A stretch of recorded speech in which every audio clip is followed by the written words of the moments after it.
Good morning. It is 9 a.m. Members of council are assembled when you're ready to begin. Thank you, Don. Good morning, everyone. I'd like to call to order this regular council meeting of the Council of Town Saugeen Shores to discuss the 2025 budget and business plan. Second item on the agenda is the land acknowledgement, and Councillor Stack has that.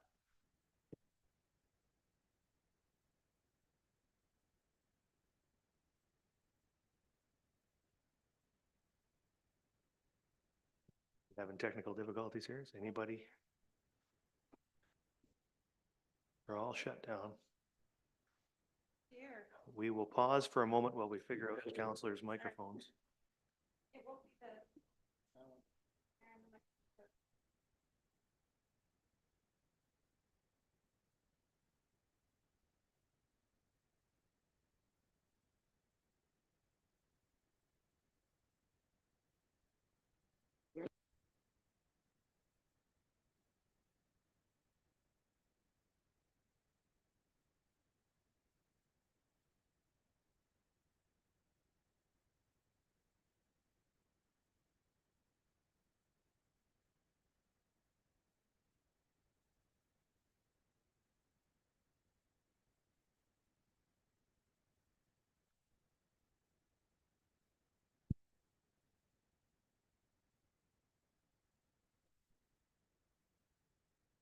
Okay, there we go.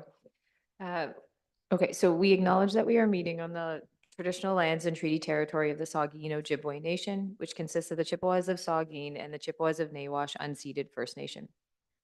We understand this land holds immense significance to the people of Saugeen Ojibwe Nation. We appreciate those who live and work alongside us today and who continue the traditions of their ancestors as stewards of the land we are privileged to inhabit. We thank them for their contributions they have made in both caring for the land and in shaping this community. We commit to truth and reconciliation, to acknowledging the truth about what happened to Indigenous peoples because of colonization, and to reconciliation, which begins with each and every one of us. As a local government and public organization, we are dedicated to learning about Indigenous culture, to fostering a better relationship with First Nations and their people, and we commit ourselves to actions that move us forward on a path to healing along with the Saugeen Ojibwe Nation. Thank you. So next item on the agenda is disclosure of pecuniary interest. Asking member if you have one of those to declare. Councillor Grace.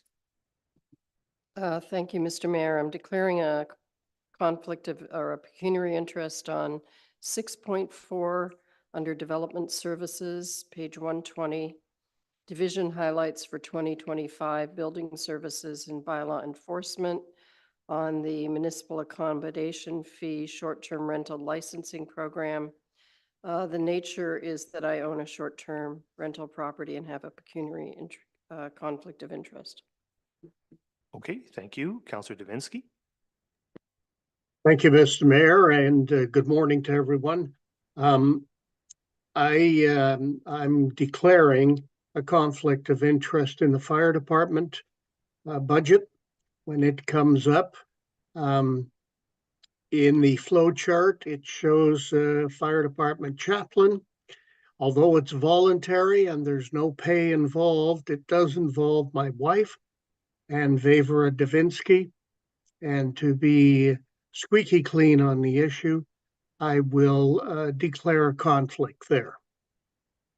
And I will fill out the form first chance I get. Thank you. Are there Councillor Halpin? I'd like to declare a pecuniary conflict of interest, if anything, regarding the Southampton Tennis Club, as I've historically been a member of that. Thank you. Thank you. Any further declarations of pecuniary interest at this time? So the way we'll handle those is if those specific subjects come up as matters of discussion on council, I will attempt to focus the discussion, and so the members can excuse themselves. Council will discuss the issue all at once, and then we'll stop discussing it. So we'll try to manage it that way. Hopefully the clerk can remind me as we make our way through those of the various pecuniary interests. Okay, so with that out of the way, we're on to item 4, which is adoption of minutes. And we have the business plan meeting minutes of November 22nd, 2023 and November 29, 2023. And the resolution is that council adopt the business plan meeting minutes of November 22nd, 2023 and November 29, 2023 as presented. Is the remover and seconder, the deputy mayor, Councillor Stack. Questions or comments to those minutes? Seeing none, then all in favor. That is carried. All right, so now we're on to item 5, our day 1 budget overview. Just want to start by saying thanks to all members of staff who are with us here today, and thanks in advance for all of your work on these documents. A lot of work has gone into this. And to tell us about that work, we have the Director, Corporate Services. Take it away. Thank you, Mr. Mayor. If we can get the presentation material up on the screen and advance to page 11 of the deck. There we go. Thank you. 7 months ago, the town hosted its first annual spring business camp, bringing together frontline staff to share their perspectives on the town's annual business plan process. The day fostered a valuable exchange of insights on emerging work trends, community needs, and resource considerations that would shape our priorities for 2025. This process also highlighted the importance of building a baseline and making visible the daily work happening across all our departments. Critical information that enables us to make decisions that are truly achievable. This input provided strong foundation for developing the 2025 business plan, highlighting essential areas of focus and ensuring alignment with the needs of our community. Building this baseline will be our continued focus in 2025. Today and next Wednesday, we invite Council to use this foundation to help guide the shaping of the 2025 business plan and budget. With the hard work of developing the 10-year capital plan completed in 24, minimal adjustments were done to that plan. So day one will focus on our first ever 10-year operating plan. The operating plan includes a 10-year personal plan developed by our senior leadership team and reflects our commitment to sustainable growth. It enables council to consider the implications of growth and community needs through a lens that allows decisions to be viewed in perspective. While we're seeking council's approval specifically for 2025 staffing changes, this longer-term view of personnel enables us to anticipate and prepare future needs. Just like a year ago when staff presented the 10-year capital plan, council provided staff direction on changes needed to that plan and then approved the first year of the capital budget. This year, the operating budget, which includes the 10-year personal plan that you'll be reviewing today, should follow along in that same philosophy. Today, we start with a financial overview, focusing on the 10 years of debt and reserve plans, and we review community contribution requests and potential options to offset a reduction that we're seeing in our Ontario Community Infrastructure Fund, also known as OSIF. To give a detailed view of departmental needs, each director will present their department's draft organizational chart for 2025, detailing specific staffing requests for the upcoming year, along with an overview of potential new positions for future years. Alongside the personnel plan, the list of major initiatives and division highlights for 2025 will be presented by each director and manager, which will have been shaped by council feedback that we've received throughout the year and careful staff assessment. Stemming from the learnings of our spring business camp, this year's business plan highlights the initiatives to support growing our staff by prioritizing mental health and work-life balance, enhancing two-way communication with staff, and standardizing the digital work environment.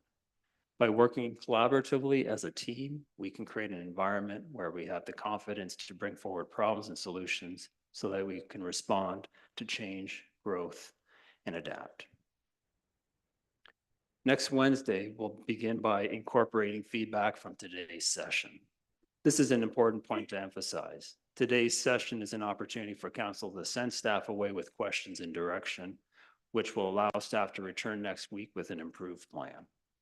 As we review changes to the plan next week, after we review changes to the plan next week, we will then dive into the 10-year capital plan and the future year highlights. We will then move on to full deliberation of the business plan with the goal of finalizing council's direction in preparation for the final presentation of the business plan in a council meeting on December the 9th. We recognize that these 2 days will involve challenging discussions as we work together to set priorities and make important decisions. Our growing community places increasing demand on municipal services, making it essential that we allocate proper resources to meet these evolving needs. A well thought out plan enables all staff members to row in the same direction, resulting in residents receiving the services they need more effectively and efficiently. As with any plan, course adjustments will be needed over time, allowing the plan to evolve in future years to meet the challenges of an ever-evolving environment.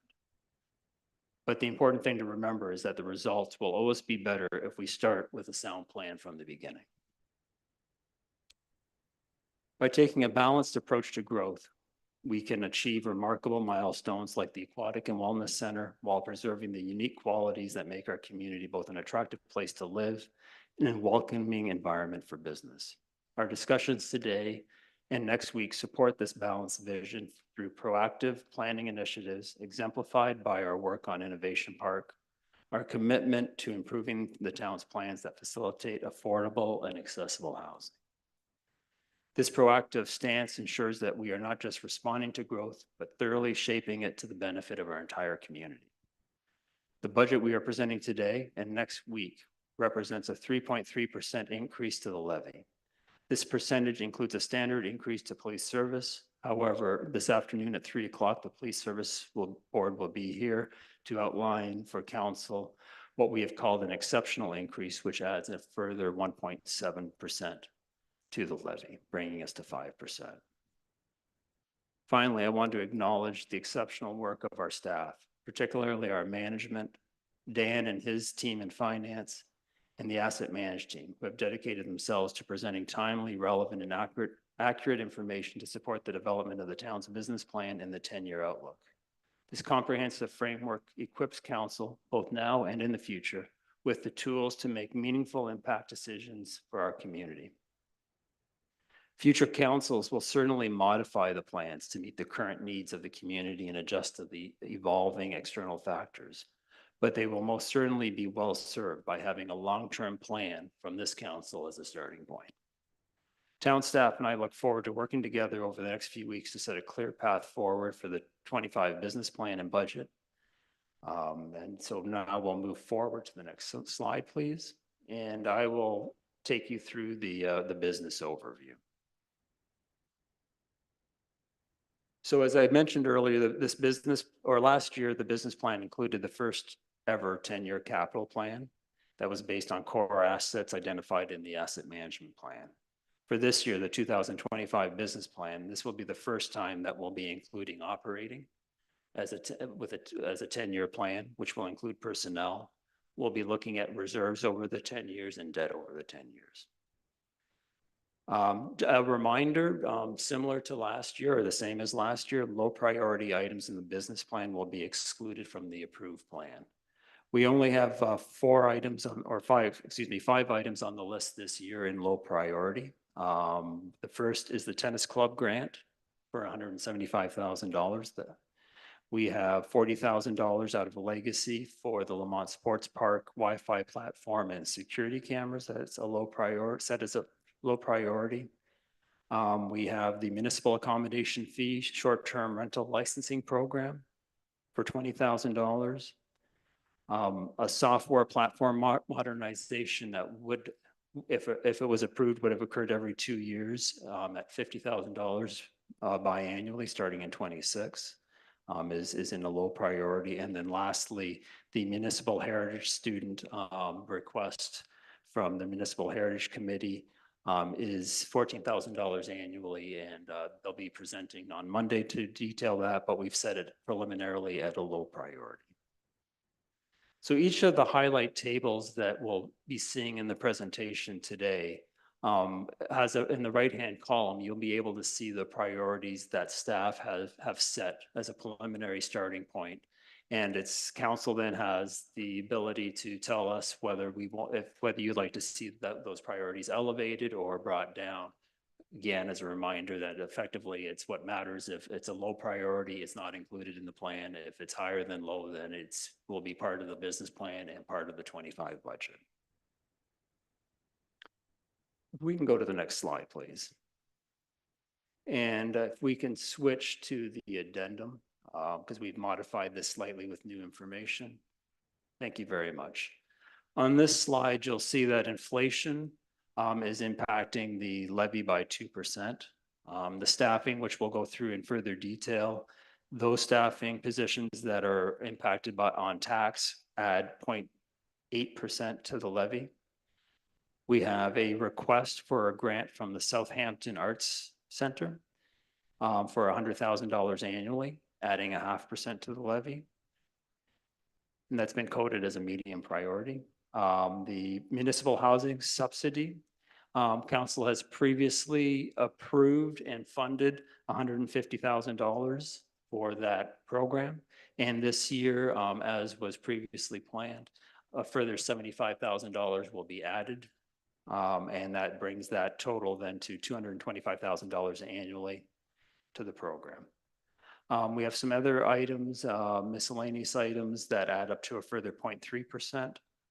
And these are offset by two good news items. One, the Wisterio dividend, which a year ago was reduced by 100,000, is being brought back up to its traditional level.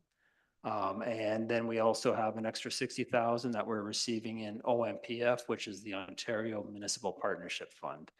And those two good news stories are reducing our levy by 0.7%. So the net increase, which includes a standard increase for police, then adds up to a total of 3.3%. That would represent $77 of increased taxes on an average home for the town portion of the levy. Police are coming in at approximately 14% increase on their budget. When that translates against our levy, then meaning that it would be a further 1.7% increase to the levy to fund that increase. So that takes us to a total of 5% on the town levy, which represents $117. If we can go to the next slide, please.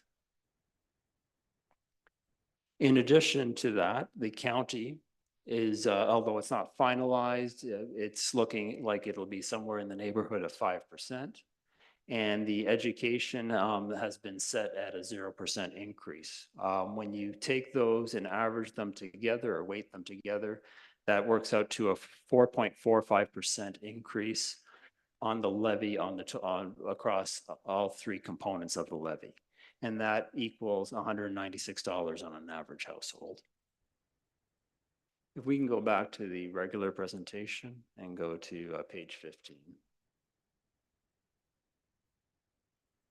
So on this slide here, the 5% that we were referring to was for 2025. On this slide, we're looking at 2026 through 2033. And you can see that that we're starting 2026 and 7. It looks like at the moment, based on this plan, that we would need a 4% increase to fund that plan. And then as the requirements drop in the later years, we would be able to have a tax increase at the rate of inflation by 2033. That doesn't mean that that's what it will actually be when the time comes. When we get to 2033, there's going to be other instances such as the OSIF that happened this year. We did not anticipate that a year ago. There's always going to be those type of external factors that are going to impact us that will change the plan.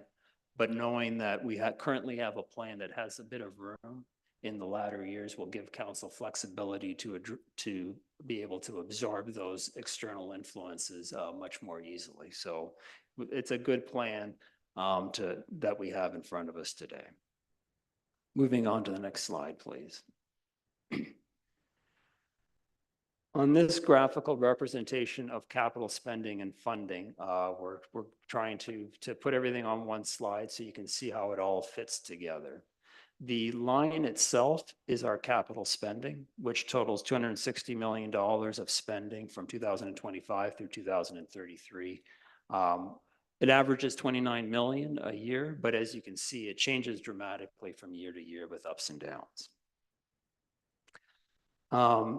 There's a couple of years that are significantly higher than the others, those being 2025 and 28.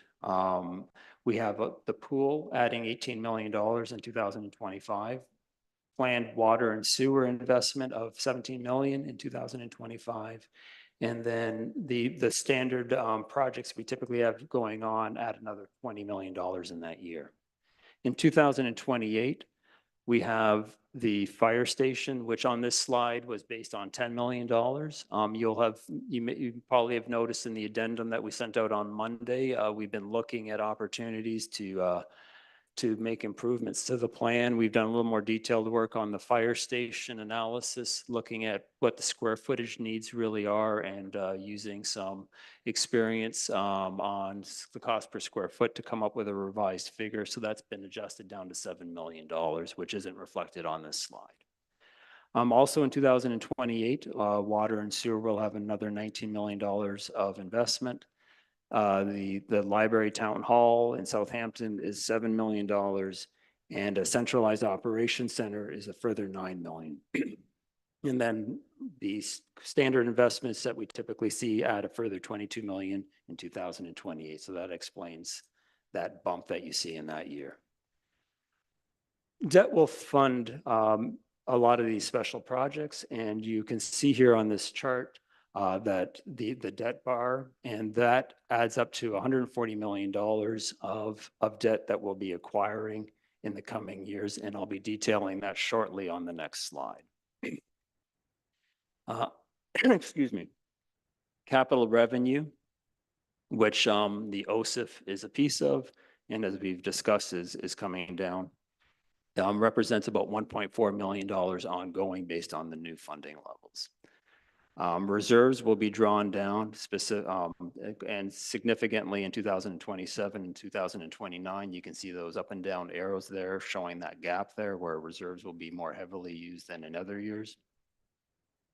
And then the last, at the top of the bar there, you will see what's the traditional transfer from taxation at $2.7 million. The remaining gap would be made up by the special levy. Ultimately, and we'll be discussing that as well in an upcoming slide. Next, if we can go to the following slide on debt. So as I mentioned previously, we have $140 million of debt in the plan. This includes the incremental $18 million that we'll be taking out this year for the Aquatic and Wellness Center, bringing the total debt for that facility to $42 million.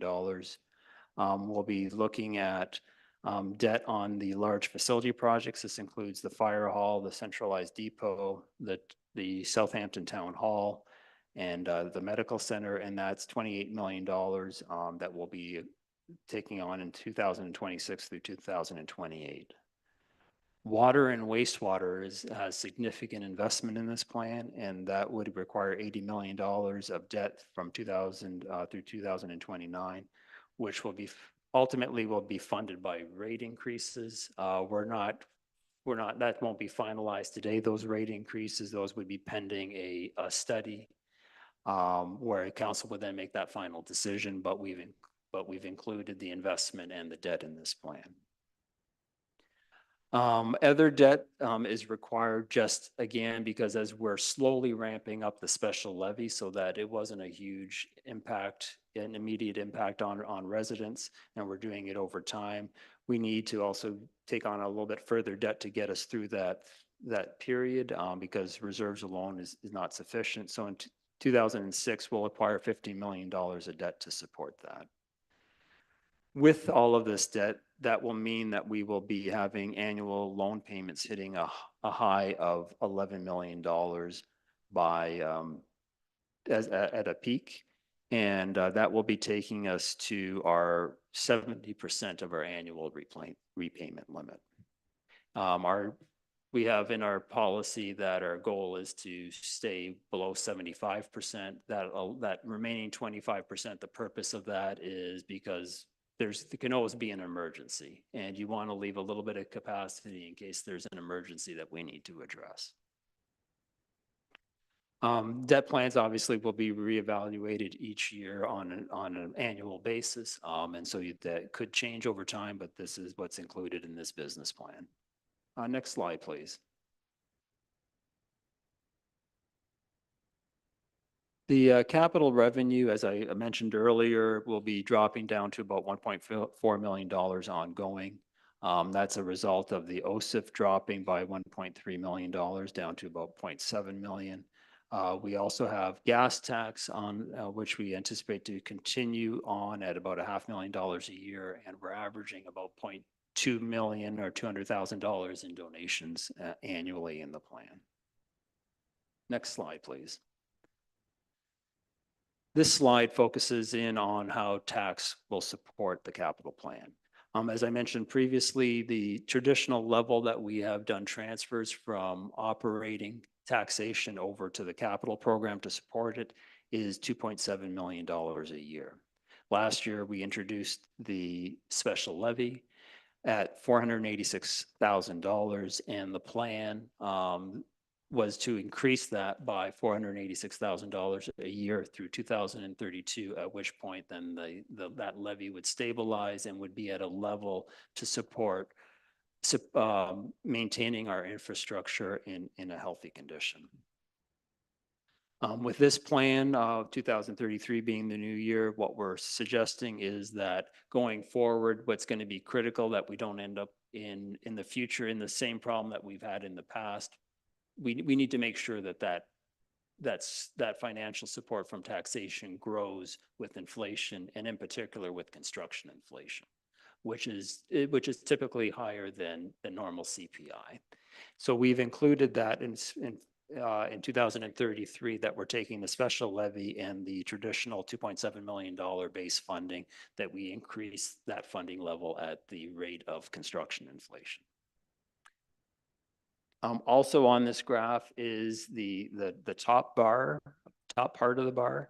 That is what would be required if we were to offset the OSIF loss, the $1.3 million OSIF loss, through increased special levy.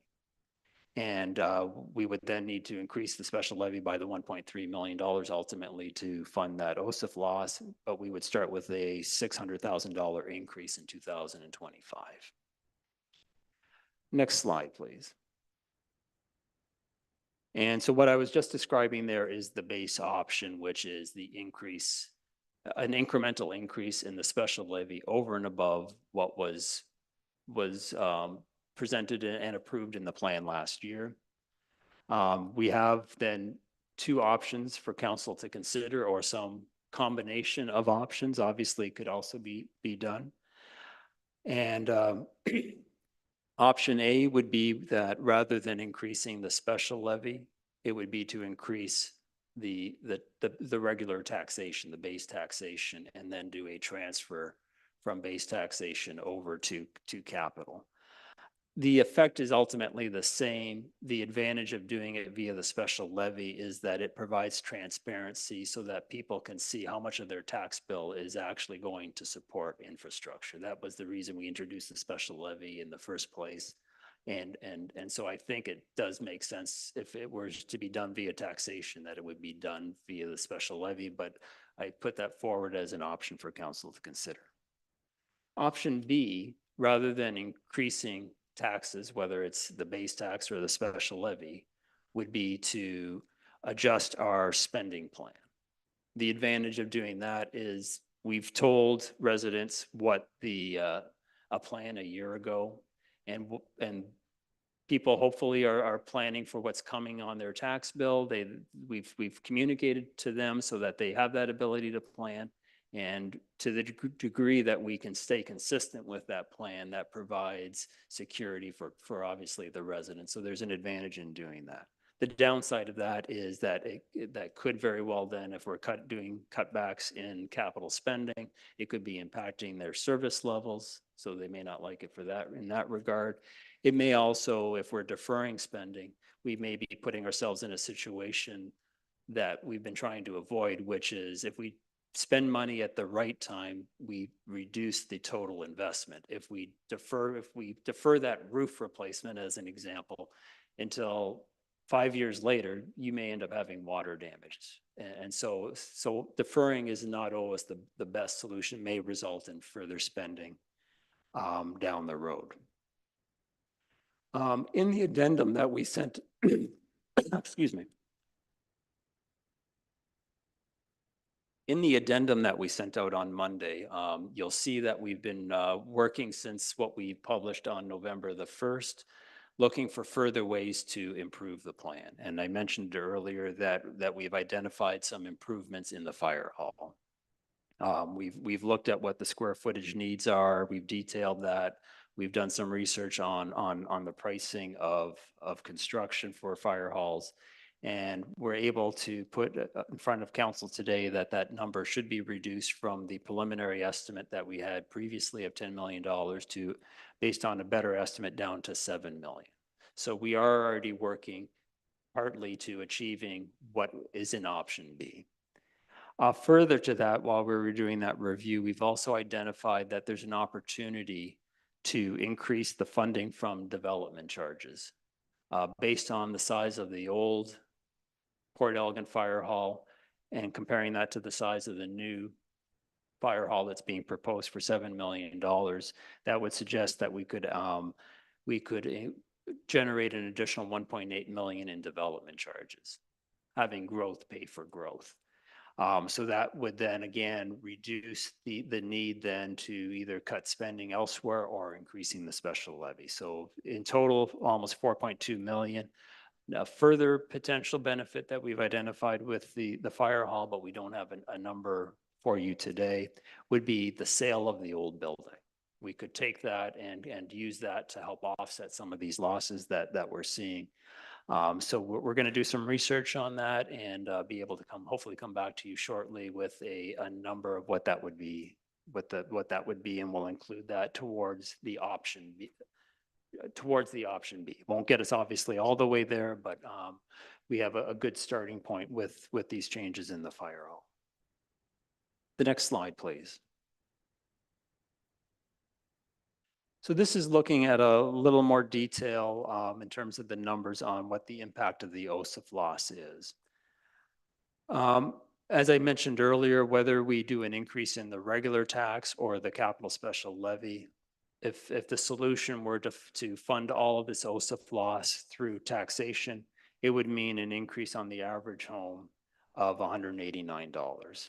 And keep in mind, this does not include that extra amount that we talked about earlier for police. So that would be even a little higher. But to keep the conversation simple for the moment, I'll stick with the numbers without the police.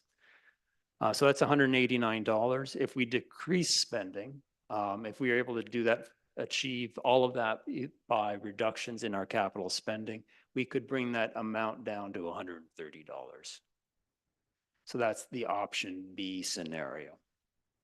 And with what I mentioned previously on the fire hall, we're looking at being able to cover around $31 on the average home through those changes in the fire hall. So we're already partway there. We'd be bringing that down somewhere into the mid to high 150s with what we have in front of us today. The other things that we can be taking a look at on the fire hall itself, despite the fact that we've made these improvements, an option would still be to delay the fire hall until 10 years hence. That could be an option that could be considered. The centralized operations center, similar to what we've done on the fire hall, we could take a look at reducing the expenditures on the centralized operations center. That may have service implications. It could also have higher investment implications in the future if there's things that we aren't upgrading that we should be upgrading, resulting in a higher life cycle cost. And delaying, obviously. So it could be a reduction in the centralized depot, or it could be a delay in the centralized depot that could be considered. The same thing could be said of the Southampton Town Hall. We could look at reducing the spending there or delaying the spending. And by delaying in both instances, we're looking at about a 10-year delay. Delaying it just by a few years does not get us out of the issue. It's got to be a substantial delay in the spending. The last item for consideration would be to reduce the spending on our roads. And that would then obviously reduce the service level that we're providing in terms of our roads. There may be an extra pothole or two on roads as a result. And so that does come there. It's a reduction in our spending. We're keeping taxes lower, but there is the implication that the roads are not going to be as in good a shape as they would be if we had continued with the plan as originally presented. Next slide, please. I've probably already spoken to a lot of this, but here there's a little bit of the justification for why the investments are required. From the fire station, and as I said, we've already done a reduction from 10 million to 7 million, but the reasons for maintaining that 7 million is that it's currently, we need to be able to support the Ontario Health and Safety, Section 21 of the Firefighter Cancer Prevention Checklist. The fire station needs extra room for bunker gear dryers. They need extra space for a second set of bunker gear. And they also have the issues with the current location due to traffic congestion. And there's a lack of parking for the firefighters when they're coming in for calls. For the centralized operations center, which, as I said, we could consider reducing the spending or delaying the spending. The reason for proceeding is that the two current facilities are at their end of the useful life, and they will require costly upgrades and expansion. Current facilities do not meet the current employment and regulatory standards, and the Port Elgin location has the land size and land ownership constraints. For the Southampton Town Hall and the library, the existing facility infrastructure requires significant upgrades. Extending in a piecemeal approach could result in facility deficiencies, and there's a lack of accessibility. On the road spending, if we were to reduce our spending, that would be contrary to the strategic goal of closing the infrastructure gap. And keep in mind that if we're changing what's on the surface of the road, that's also impacting our plans on what's happening underground. And so that could have a negative impact on what we're planning for end of life underground infrastructure. So that should be kept in mind. Next, we'll move on to the slide on reserves. So as I said earlier, we're relying on reserves to allow for the capital special levy to grow in a measured fashion, which will soften the impact on residents. The reserve will decline through 2029. And as you see there, the very thin part of the bar, that is our non-obligatory reserves, other non-obligatory reserves, the significant one being the tax stabilization reserve. That goes down to a low of $1 million by 2029. That's why, as I mentioned in the prior slide, that we had some generic debt that we're going to be taking out on some roads projects of $15 million because we can't do it on reserves alone. We're taking that reserve down to a very minimal level. But following 2029, we're getting over the hump and we're going to begin to recover. And you can see then by the end of the plan, we're getting up to a level that's getting close to where we were in 2023 in terms of reserve levels. So the capital special levy is doing what we intended to do. That's everything on the capital, on reserves and on debt. Next, we're going to move to a new terminology, which we call community contributions on the next slide. And one of the things that we did a year ago was we added ongoing budget of $25,000 a year for community grants.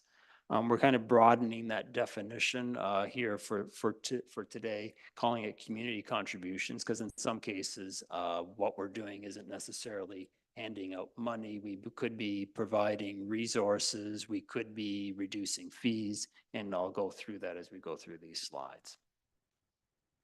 In 2024, the town received two significant requests for next year. The first being the $175,000 for an investment in the Southampton Tennis Club, which, as I mentioned, we've ranked as a low priority, and $100,000 for the Southampton Art School, which we've preliminarily ranked as a medium priority. These requests led to questions around what the town funds and community contributions that's above what we currently have within our donation policy and is really out of the scope, obviously, of what we had established as an ongoing budget of $25,000. So as I've already alluded to, community contributions could be the town, providing town funds, such as a donation to the Arts Center, but it could also be external transfers or in-kind supports that are not actual cash transfers. Can we go to the next slide, please? So an example is the special events that we support. We use our staffing to support those events, and we're estimating that those in-kind hours that we're providing add up to about $18,000 of contribution. The airport, we provide a ongoing grant to the airport of $10,000. The rail trail is $22,000. The hospital, we did a special contribution to them over 5 years, starting in 2022 of $50,000 a year, or $250,000 in total. Minor sports, thank you. Minor sports, we don't provide direct money, but we do provide subsidized fees, which means we're losing revenue. So it is a contribution of sorts. And as I mentioned last year, we established the first. It was the first time we established an ongoing budget, and that was $25,000 annually to go towards donations to community groups. Last year, we started with a grant to the hospice, and with that request, that was for a 3-year request for $5,000 a year. So that would be impacting us this year out of that $25,000. And this year, on top of that, we received a new request from the Chambettes for the food bank, and that was for $2,500. We can go to the next slide, please. So this takes us now to the 2 new requests that are kind of over and above what had been anticipated. The tennis club, as I said, we've ranked it as a low priority. Council could consider increasing that priority level. If council chooses to do that, then that would have an impact on taxation.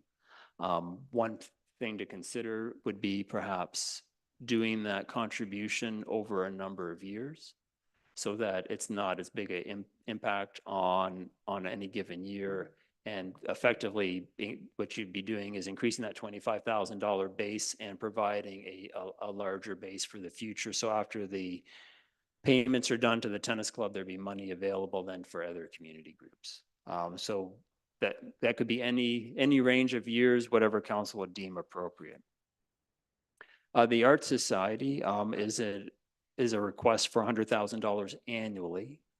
So they don't have a plan for this to be of a short duration or a limited duration. This would be every year on through our lifetime. And so that would require, if we were to do it, a 0.5% increase, and that would not then be available to other community groups in the future because effectively we'd be signing up to supporting them on an ongoing basis if we were to meet what they're requesting. So council, in this case, the option in front of council is to say, no, this is not something council wants to commit to on an ongoing basis, and could move that to a low priority. So that would be a direction that council may choose to give to staff. I don't know if you wanted to pause at this point to talk about community contributions at all. No, I think we'll just carry on through to the end of your introduction presentation, and then we'll excellent. take questions or comments. Okay, excellent. So then the last slide as it relates to the financials is the fees and charges. The base built into the schedule is a 3.5% increase, which is the full inflation effect of operating costs as well as salary costs, averages to a 3.5% impact. And so we put that into our fees and charges so that we have recovery. Each fee has been reviewed and some have been adjusted. They could have been adjusted higher or lower based on service cost inputs, also on demand for service. And we've looked at other factors that lead to fee changes that better align with the long-term revenue goals of the service. The fees and charges bylaw forms an important document that ensures services are being charged in a consistent manner and act as a tool for information for users on services that the town provides. Total revenues in tax funded areas in 2025 would be increased by approximately $120,000. And total revenues in all areas would increase by approximately $530,000. So that would be including fees outside of the tax funded. So next we would be moving on to the personnel, but I think we'll then pause before we do that. Okay, if that's what you'd like to do, sure. So, so we had quite a bit of information there. Are there questions or comments at this stage on what you've heard so far? Councillor Halpin, and then we'll come down. Thank you, Mayor, and through you. So we've heard the increase is really like 5% and the effect that would be. What is the total increase, including the special levy increase? Thank you. I'm going to just look up a slide and I'll have Morgan take us back to that. Just give me a moment.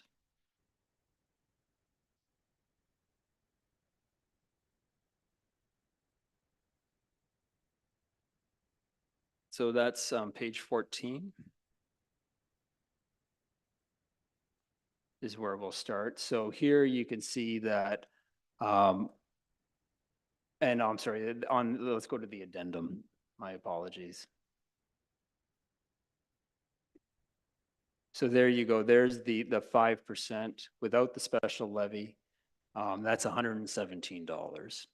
Then additionally, we have then $108 that we're adding with special levy if we were to do the full offset with the OSIF. So that would take us to $225. And then it's going to be somewhere in between those two because we may only do a part of the OSIF offset. We may not do any of the OSIF offset.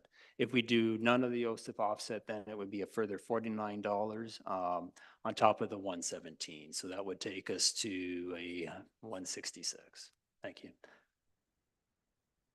So somewhere between those two numbers, 166 and then the just over 200. Okay, good. Percentage then would not be the 5%, it would be. We don't do the special levy on a percent basis. We just do that on the, we're using the dollar amount on an average household. Just to keep the two kind of differentiated. Okay, so it's 7 to 10?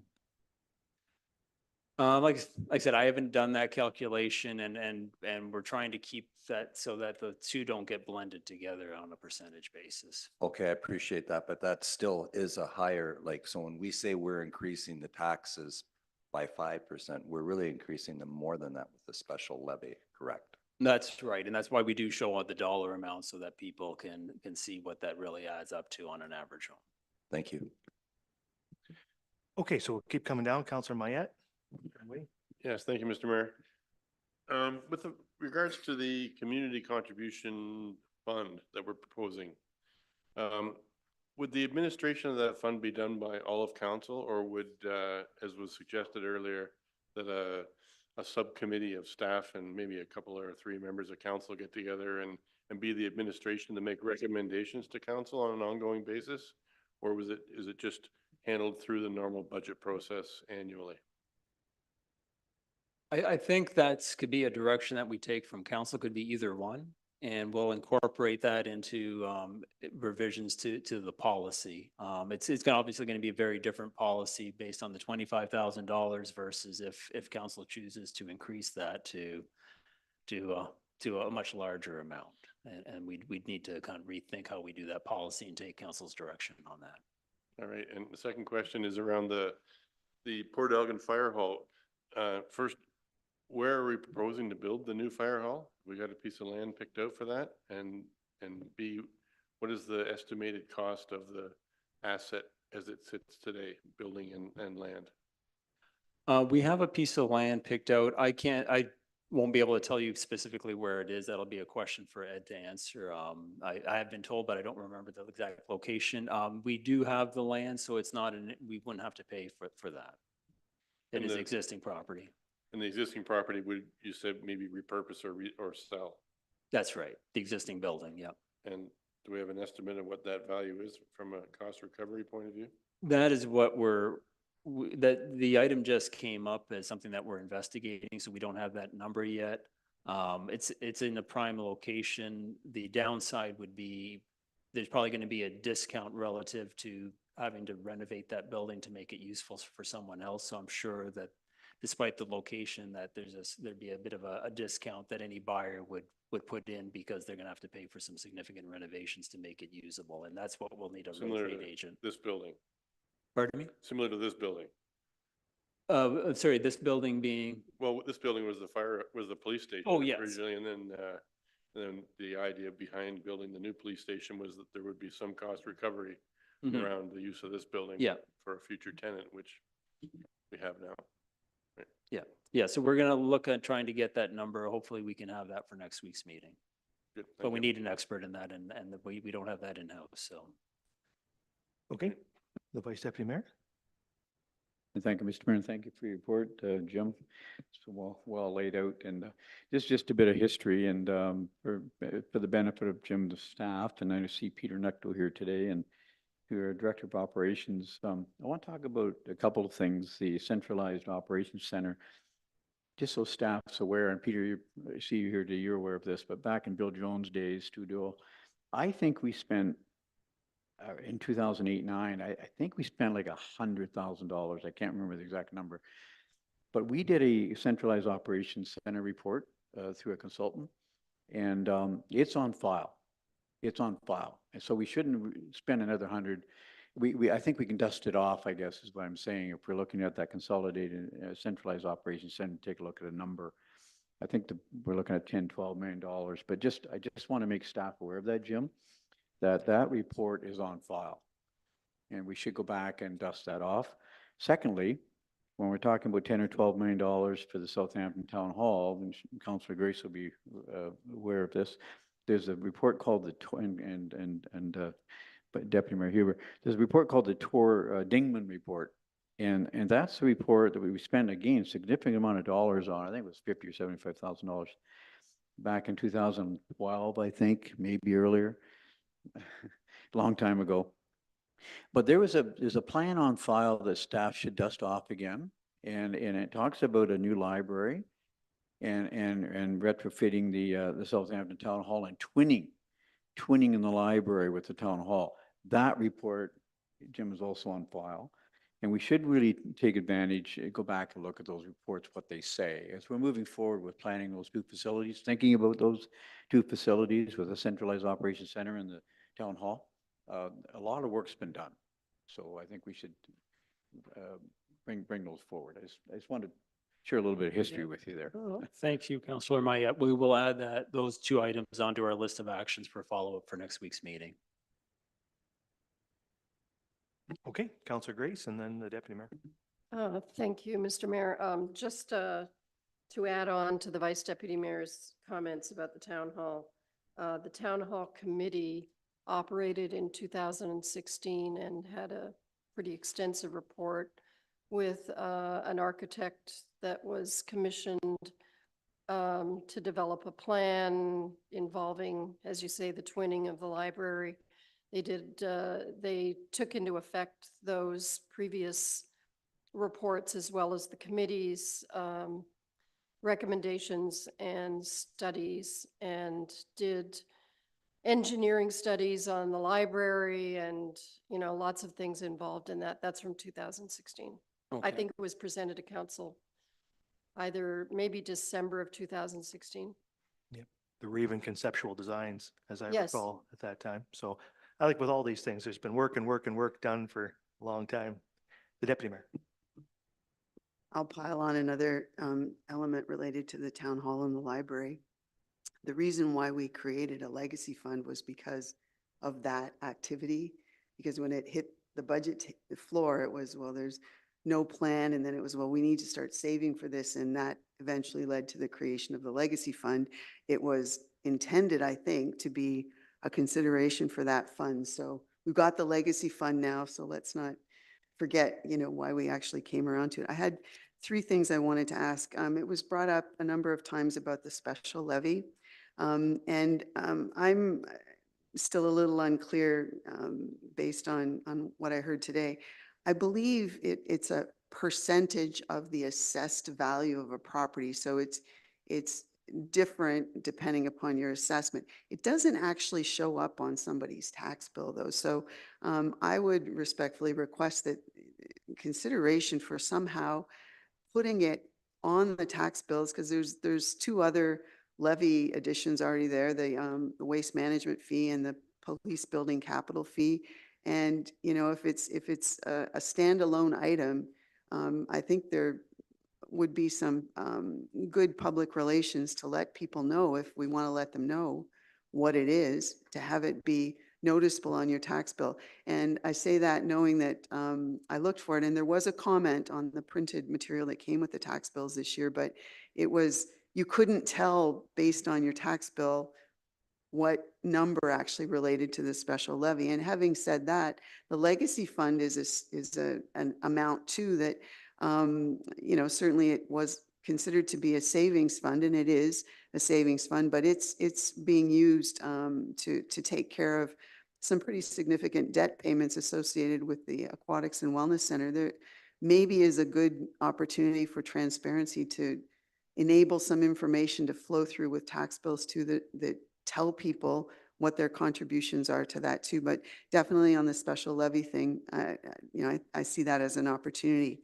I did want to express concern, or not concern, support for the town hall and Southampton Library to not lose its position on the list, because it has been a long time being talked about. And that committee that Councillor Grace and I were both on was a very active, very involved committee.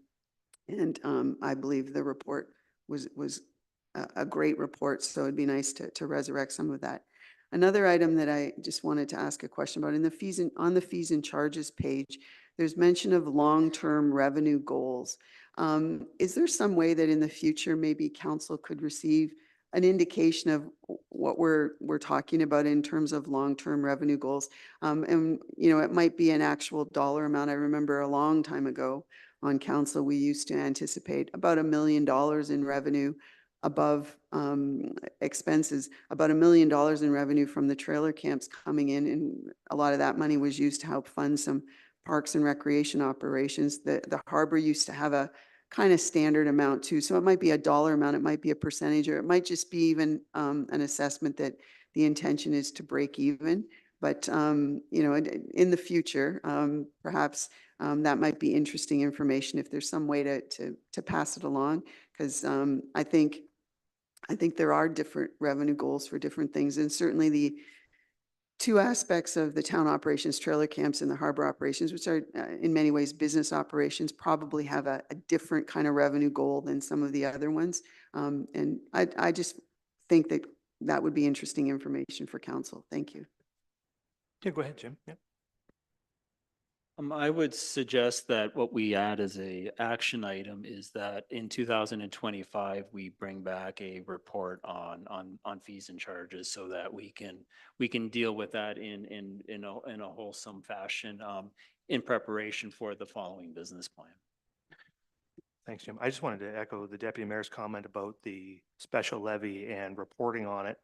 I think it would be important to have it show up as an individual special levy on the tax bill, but also I think some annual reporting specific to the special levy would be a good thing, because we have this great, I think it's a really great thing. We have a capital plan out 10 years, specifically identifying all of the projects we're going to do and that special levy is paying for with an outline of what the taxpayers have to pay year over year in order to fund that. Right now, it's what is it, a $480 some odd thousand a year, increasing by that amount every year. Assuming we don't make changes today, I don't know what we'll do for 2025, but I think that I guess my preference would be to see it stay at $486,000 a year. But I think it would be nice to report that out and say, here's what you're paying, here's what you're gonna need to pay over the next 10 years, and here's what you're gonna build, the town hall, whatever is in there. There's a whole list of things. And so I think we should have a specific report that we put out in conjunction with this budget and business plan on the special levy. So I would really like us to think about how we can do that. A couple of other things I just wanted to talk about that, the fees and charges number, it's set at 3.5%, which is what we're calling inflation. That may be inflation around the world, but it isn't the inflation rate the town of Saugeen Shores is experiencing, right? Inflation is really 4.5% by this budget. And so the taxpayer has been asked to spend an extra 4.5% to support all of these programs. But the people paying fees and charges are only asked to spend an extra 3.5%. I don't get that. To me, the increase to the fees and charges should match the tax levy increase. That's inflation. That's what the taxpayer's paying. I think that's what the fees and charges should increase by. So my view is we should peg fees and charges every year to the rate of the tax increase. So that would be a thing that I'll earmark for either now or for future discussion. And of course, on the special levy question, I'll just reiterate that last year we laid out a plan. We said, here's how much money we're going to need for the next 10 years. I would really like us to stay inside that window, right? To say, this is what we promised, and we're now going to live within our means. We asked for this much money. Here's how much money, that's how much money we're going to use. And that means if the province cuts our funding, then we got to cut the capital plan. And so I think we got to find $13 million in that capital plan over the next 10 years and reduce it to match the available funds. And hopefully in the coming years, we'll find additional revenue sources, new funding, whatever, that we can broaden our ambition again. But the taxpayer, we've asked for $49 a year per household every year. We said that last year. Let's not in year one say, this year we're going to ask for 108. I think that's transparency, and that's us making a plan that we're going to stick to. So that's where I'd like to see us go. So those are my comments on what you've presented so far, the Vice Deputy Mayor. Mr. Mayor, I just want to piggyback on your comment, and I spoke about this a month ago when Jim came with his preliminary report, and I did say publicly, and I still maintain it today, 100% committed to it, that I am not in support of increasing the levy from the $49. I think in good faith, we passed that 10-year capital plan last year, which I supported, and I supported the extra levy for $49 to have those costs covered over the next 10 years. I was full support of that. I think we did the right thing. But I will not, and I cannot support additional levy cost of $59 to increase that to 108 to whatever it is. I just think it's too soon. I just think we just approved that $49 and let's live with that. And if we have to find $1.3 million a year for the next 10 years, 13 million, then I think we should find it. And yes, OSIF's been decreased, but fine. I just think we've got to slow down a bit. And so I agree with your statement. Further comments? We'll go to Councillor Mayette first and then back to the Deputy Mayor. Thank you, Mr. Mayor. Two things came to mind with regards to the special levy first. Given that the special levy, one of the largest components of our capital costs is the expansion of and refurbishment of this water and sewer facilities. And given that traditionally water and sewer facilities are paid for by the users of water and sewer facilities, is there a mechanism in that special levy that people, traditionally the residents of Saugeen Township, the former Saugeen Township, that don't have access to water and sewer would be getting a different rate on that special levy? The special levy does not cover the water and wastewater. That is purely through rates. So the special levy is only for what would have been funded through taxation. Even the capital costs? The capital costs are going to be funded by adjustments to user fee rates. And so we have in the business plan preliminary rates, those we're not asking for. It's not ultimately the approved increase that will be done following a upcoming rate study and will be presented in further detail, but preliminary numbers are included in this business plan. I see. Okay. And this is the second question that occurred to me was that, is the library not a county asset? Yeah. Just to operate. Well, Yeah, we- The building is a town asset, the operation is county. Okay, thank you. The deputy mayor. I just wanted to ask, when was the appropriate time to have the discussion about the big asks in the community contribution category from the art school or the art society and the tennis club? When is that time appropriate? Well, I think that the art school and the tennis club are both community services projects. They're showing up here. They've shown them separately as community contributions, but I think probably we would best to discuss it during the community services presentation. Okay with that, Jim? Yeah, okay. Any other comments on what's been discussed or what Jim has presented so far? Can't see Councilor DeVine. I see him there. No. All right. So why don't you carry on, Jim, with your 10-year personnel plan report?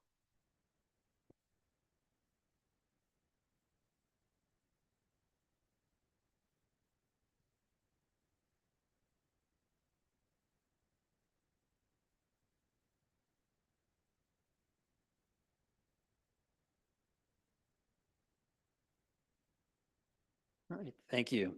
This slide highlights the current organizational structure of the town of Saugeen Shores. Within each department, you can see the noted individual divisions. Today, each division will be going through their 2025 priorities and operating budget. Next slide, please. Whereas last year was the first ever 10-year capital plan, this year's business plan contains the first ever 10-year operating plan. A long-term operating plan allows council to consider the implications of growth and community needs through a lens that allows decisions to be viewed in perspective. As part of that operating plan, the senior leadership team has developed a 10-year personnel plan. While council will only be deciding on staff positions for 2025 through its deliberations, by developing a 10-year personnel plan, council can see the outlook for staff requirements to keep pace with projected growth and service level increases and provide direction as council deems appropriate. Each director will overview their 2025 requests through the presentation and highlight a draft organizational chart for their department. They will also briefly discuss the future year position plans as well. The next slide will provide a high-level overview of the 10-year personnel plan. I'm not going to go through the detailed numbers here. They were provided in advance for council's review, but as I mentioned, each senior leader during their presentations will be deep diving into the details behind this. Next slide, please. As noted, the 10-year personnel plan considers future staffing requirements in relationship to projected growth of the municipality. The line on this graph shows our population. You can see how that's growing over the years. The blue bars are the hours that are included in our business plan, but exclude the AWC. The AWC are the green bars on top of that. As you can see, the changes in the hours shown in the blue bars, they're matching the growth that we're seeing in the community in terms of the rate of change. Next slide, please. So this slide highlights and overviews the staff allocations in the 2025 budget, and specifically to those positions that are tax funded. And that shows that a 0.8% increase is required in order to fund these new positions. Wages are a large part of the operating budget, and as I said, each department will be going through these particular positions in detail in their presentation. So that's the end of the personnel section. Okay, thank you, Jim. So this is a new feature of the involved the 10-year operating plan. So we'll ask if there's questions or comments. The deputy mayor, and moving our way down. Thank you. Through you, can I just ask for a comment? The staffing costs for 2025, we all are anticipating a number of hires associated with the Aquatics and Wellness Center. Can you just please explain why they're not on this list? And I did ask you the question earlier, but it's for everybody else's benefit too. Thank you. Thank you, Deputy Mayor.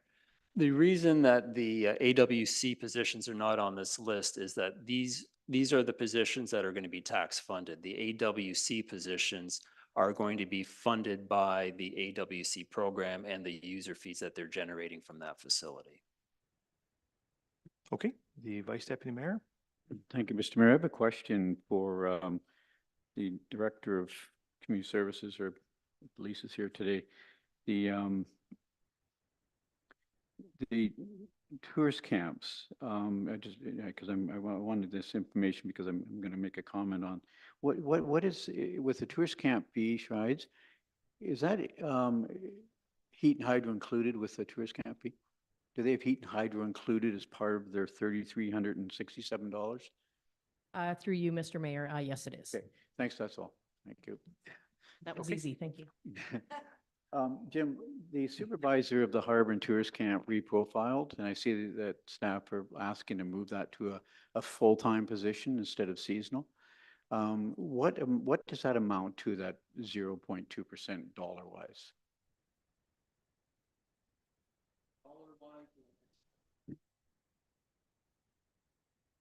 Through you, Mr. Mayor, 52,000. 52,000? Correct.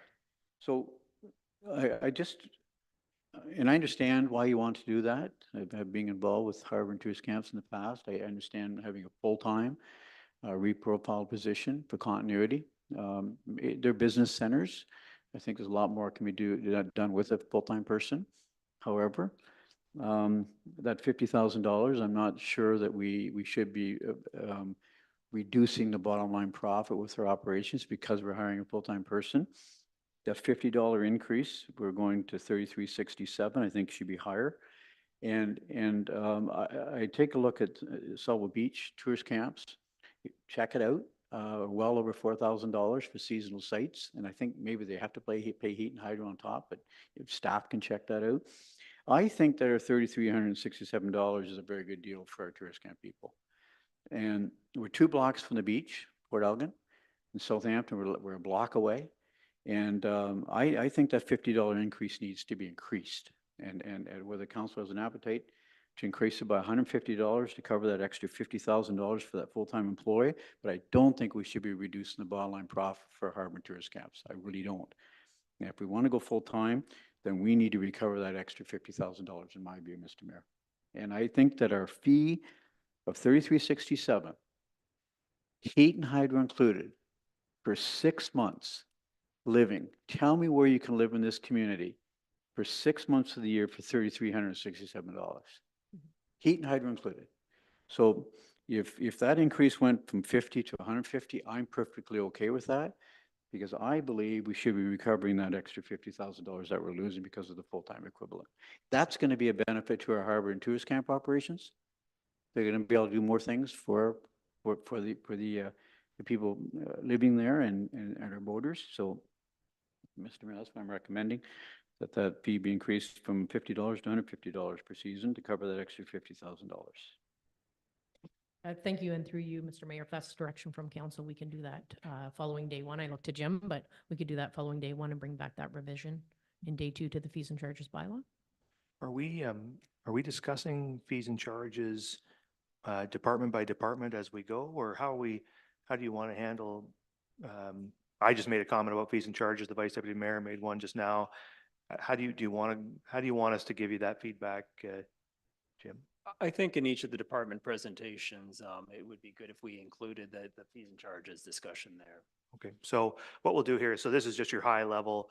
All of this is going to be revisited in each of these departmental presentations. So this is sort of your big picture. If we want to ask any high level questions at this point, and then as we go into the departments, we can take that one that you've made, and I made one for now. So those two are now noted.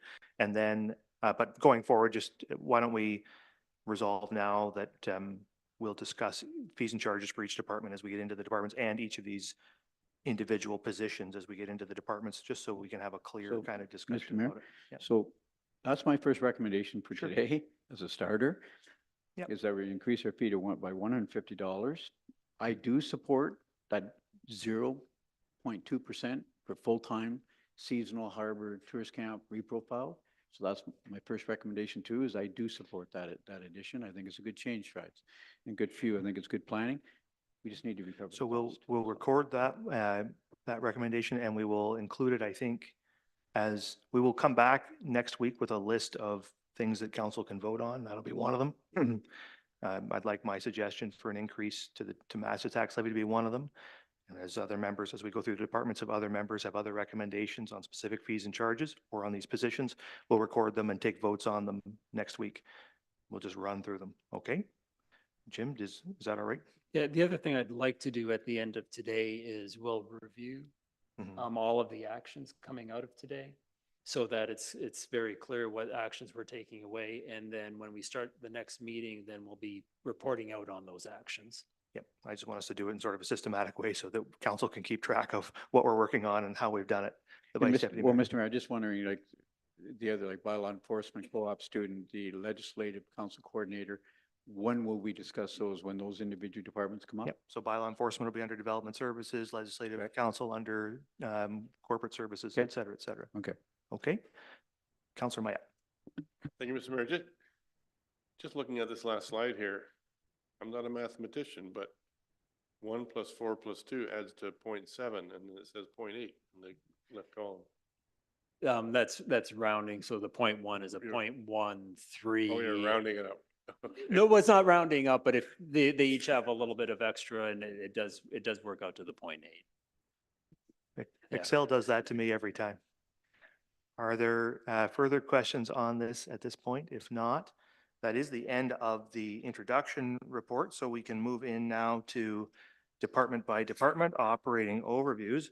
Unfortunately, the CAO can't be with us this morning, but I believe the manager of strategic initiatives is going to take us through the office of the CAO's presentation. So go ahead, Jill. Thank you, Mr. Mayor, and I am happy to present the plans for 2025 for the Office of the CAO.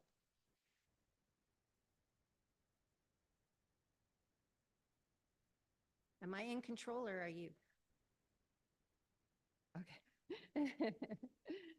So the Office of the CAO is made up of the teams of strategic initiatives and human resources, including health and safety portfolio and the legal portfolio. Our department is responsible for implementing council-directed policies and programs and also advises and informs council on the operations and affairs of the municipality. The department is also accountable for performance across the organization as well as the specific functions in each strategic initiatives and human resources. The Office of the CAO has 3 main priority areas and objectives that have been established for KPIs. I'll speak more about the KPIs later in my presentation for my office. However, I want to highlight that in 2024 was the first year of the KPIs. So now we can start to evaluate them year over year. And we'll go to the next slide.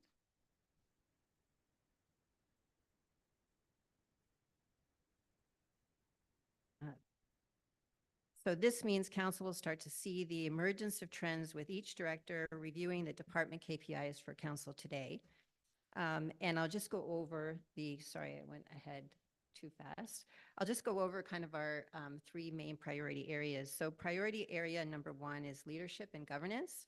And those are to advance council and community strategic initiatives, engage in ongoing advocacy and relationship building with other orders of government to support council and community priorities, and provide legal services on behalf of the corporation. Under priority area 2, organizational effectiveness, the objectives are to support staff development and growth, prioritize the health and safety of all town employees, be an employer of choice, and ensure a positive employee culture. And then lastly, priority area 3 is communications and engagement. And we support enhanced communications with staff, council, and the community. As I mentioned, there are 2 distinct divisions within our department: strategic initiatives managed by myself, Jill Root, and human resources, which will be presented today by Lindsay Binning. The department has 10 permanent full-time positions, and our staff headcount is remaining at 10 for 2025. So this slide visually represents the organizational structure of the Office of the CAO. There are no changes from the approved 2024 organizational structure. So future proposed department personnel. As noted in the introduction today, each department will present future proposed department personnel. This slide highlights the positions proposed for the office of the CAO. As a reminder, council is only approving the 2025 requests through their deliberations, and there are no new positions requested in the office of the CAO for this year. You will see a proposed healthcare position, and this is a placeholder flow out of the town's municipal healthcare administration review, which will be undertaken in 2025. And I'll detail that a little bit later in my division highlights. There's a placeholder position for the strategic support, which is proposed to support the work required by the municipality to develop capacity for the potential Bruce C. new build nuclear. I'm pleased to note that the town recently signed an agreement with Bruce Power to support this position in 2025 to 2026, with a commitment to review that position in 2027 and beyond. Real estate support is proposed in 2029 in order to support the number of real estate planning and development transactions the town is involved in, as outlined in the recent municipal solicitor position update report to council. This position does have the potential to be offset by revenue. And lastly, you'll see additional frontline support for communications, customer service, human resources, as we project demanding increase in those areas as the organization grows, the community grows, and the demand for online engagement increases. The Office of the CAO has 7 major initiatives outlined for 2025. The first one is the AWC engagement campaign. So in 2025 will be year 2 and the final year of community fundraising to support the $3 million goal of securing funding for the new AWC facility. Securing funding through advocacy work also remains one of the highest priorities in the Office of the CAO. The next one is advocacy planning. The town's advocacy program focuses on ensuring the town's interest in issues and funding requirements are addressed to other levels of government and/or organizations or groups. There is no budget request for 2025. However, it's important to highlight that this initiative utilizes significant staff resources from strategic initiatives and communications. And subsequent to our regular efforts in advocacy, this year we have included a specific work plan acknowledging the Bruce C. new build impact assessment efforts launched by Bruce Power in August with the submission of their initial project description. We recognize the town of Saugeen Shores as the home to the majority of Bruce Power's workforce will need to play a significant role in the discussions related to the Bruce C. assessment and work. And this work will escalate in 2025 as the impact assessment process moves forward. It is planned to take several years to advance. The outcome in 2025 will be to report to council as the IA work advances to keep council and the public informed. The town will also be working closely with the county and Kincardine to outline the priority areas for our communities with regards to the impact assessment. We are also working on getting funding to support this work. And then legal services. As highlighted in the recent report to council on the creation of the municipal solicitor position internally to the organization, one of the high demand areas is corporate and commercial law. Triaging the number of files coming across the municipal solicitor's desk, a key area of focus in 2025 will be the development of standard town lease agreements, as well as training for our staff on standard clauses. This will greatly improve the consistent way we deal with leasees and also significantly reduce the demand on the municipal solicitor by empowering staff to advance agreements directly. And then we have our SETI program. Our economic development partnership with Saugeen First Nation continues to be a priority for the Office of the CAO and led by strategic initiatives with support of economic development, now with planning and development. 2025 will focus on year 3 of building an effective partnership with Saugeen First Nation. In 2024, the joint decision was made to use the resources of the federal SETI grant to resource Saugeen First Nations Economic Development Office to participate in the initiative.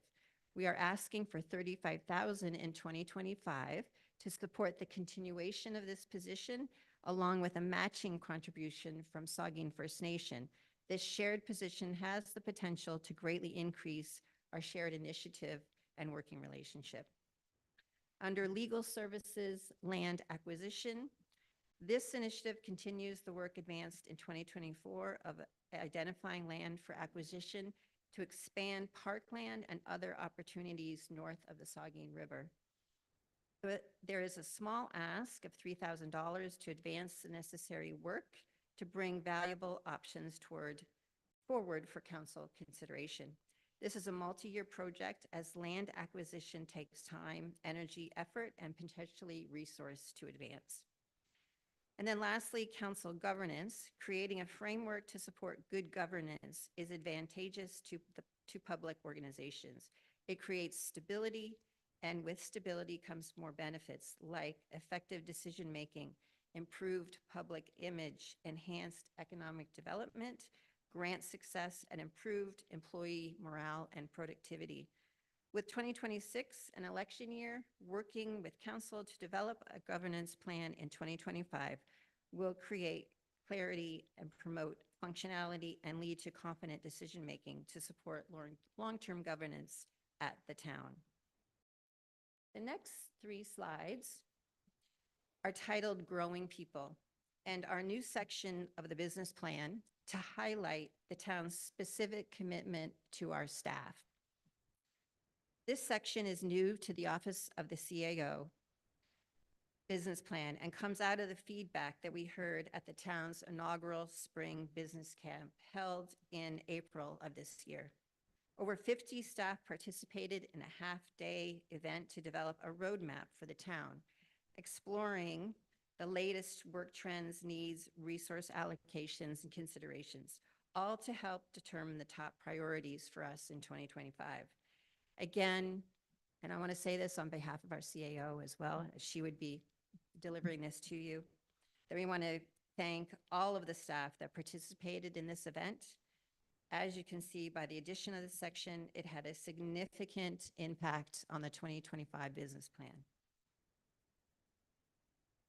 The Growing People initiatives will build on the work started with the development of Team Saugeen in 2023, and we will continue to work to develop and advance the internal culture of the town of Saugeen Shores, supporting and growing our staff.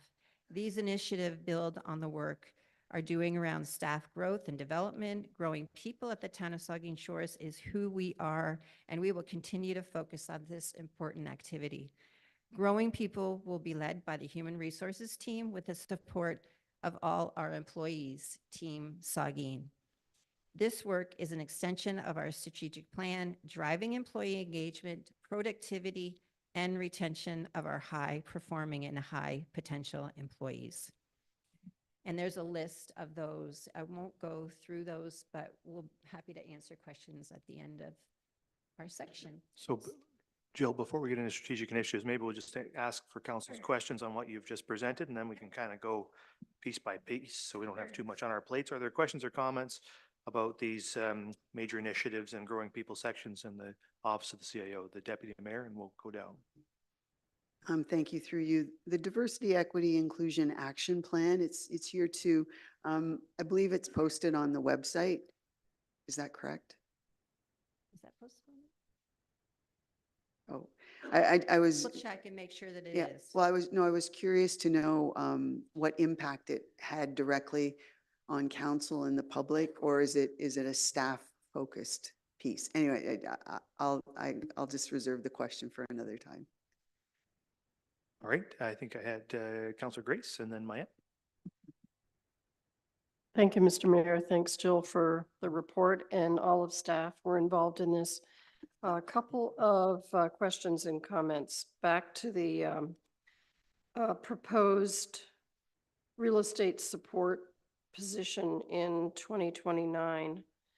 You mentioned that there is the potential to be offset by revenue on this, but I guess I just have I'd like us to have that on the radar because I have a question about needing that as a full-time position, although it's several years off. With regard to the major initiatives, I wanted to, on advocacy implementation, I think I mentioned this earlier, but having seen firsthand at the AMO conference in August, the on-the-ground work that's being done by the firm, I can't remember the name of the firm that we use, but just having those individuals involved day to day with us, and I know helping you a lot in all the preparation that you did for those meetings, and also just having the opportunity to see other municipalities in the same setting. I think it gives us a real advantage. So I fully support continuing with that.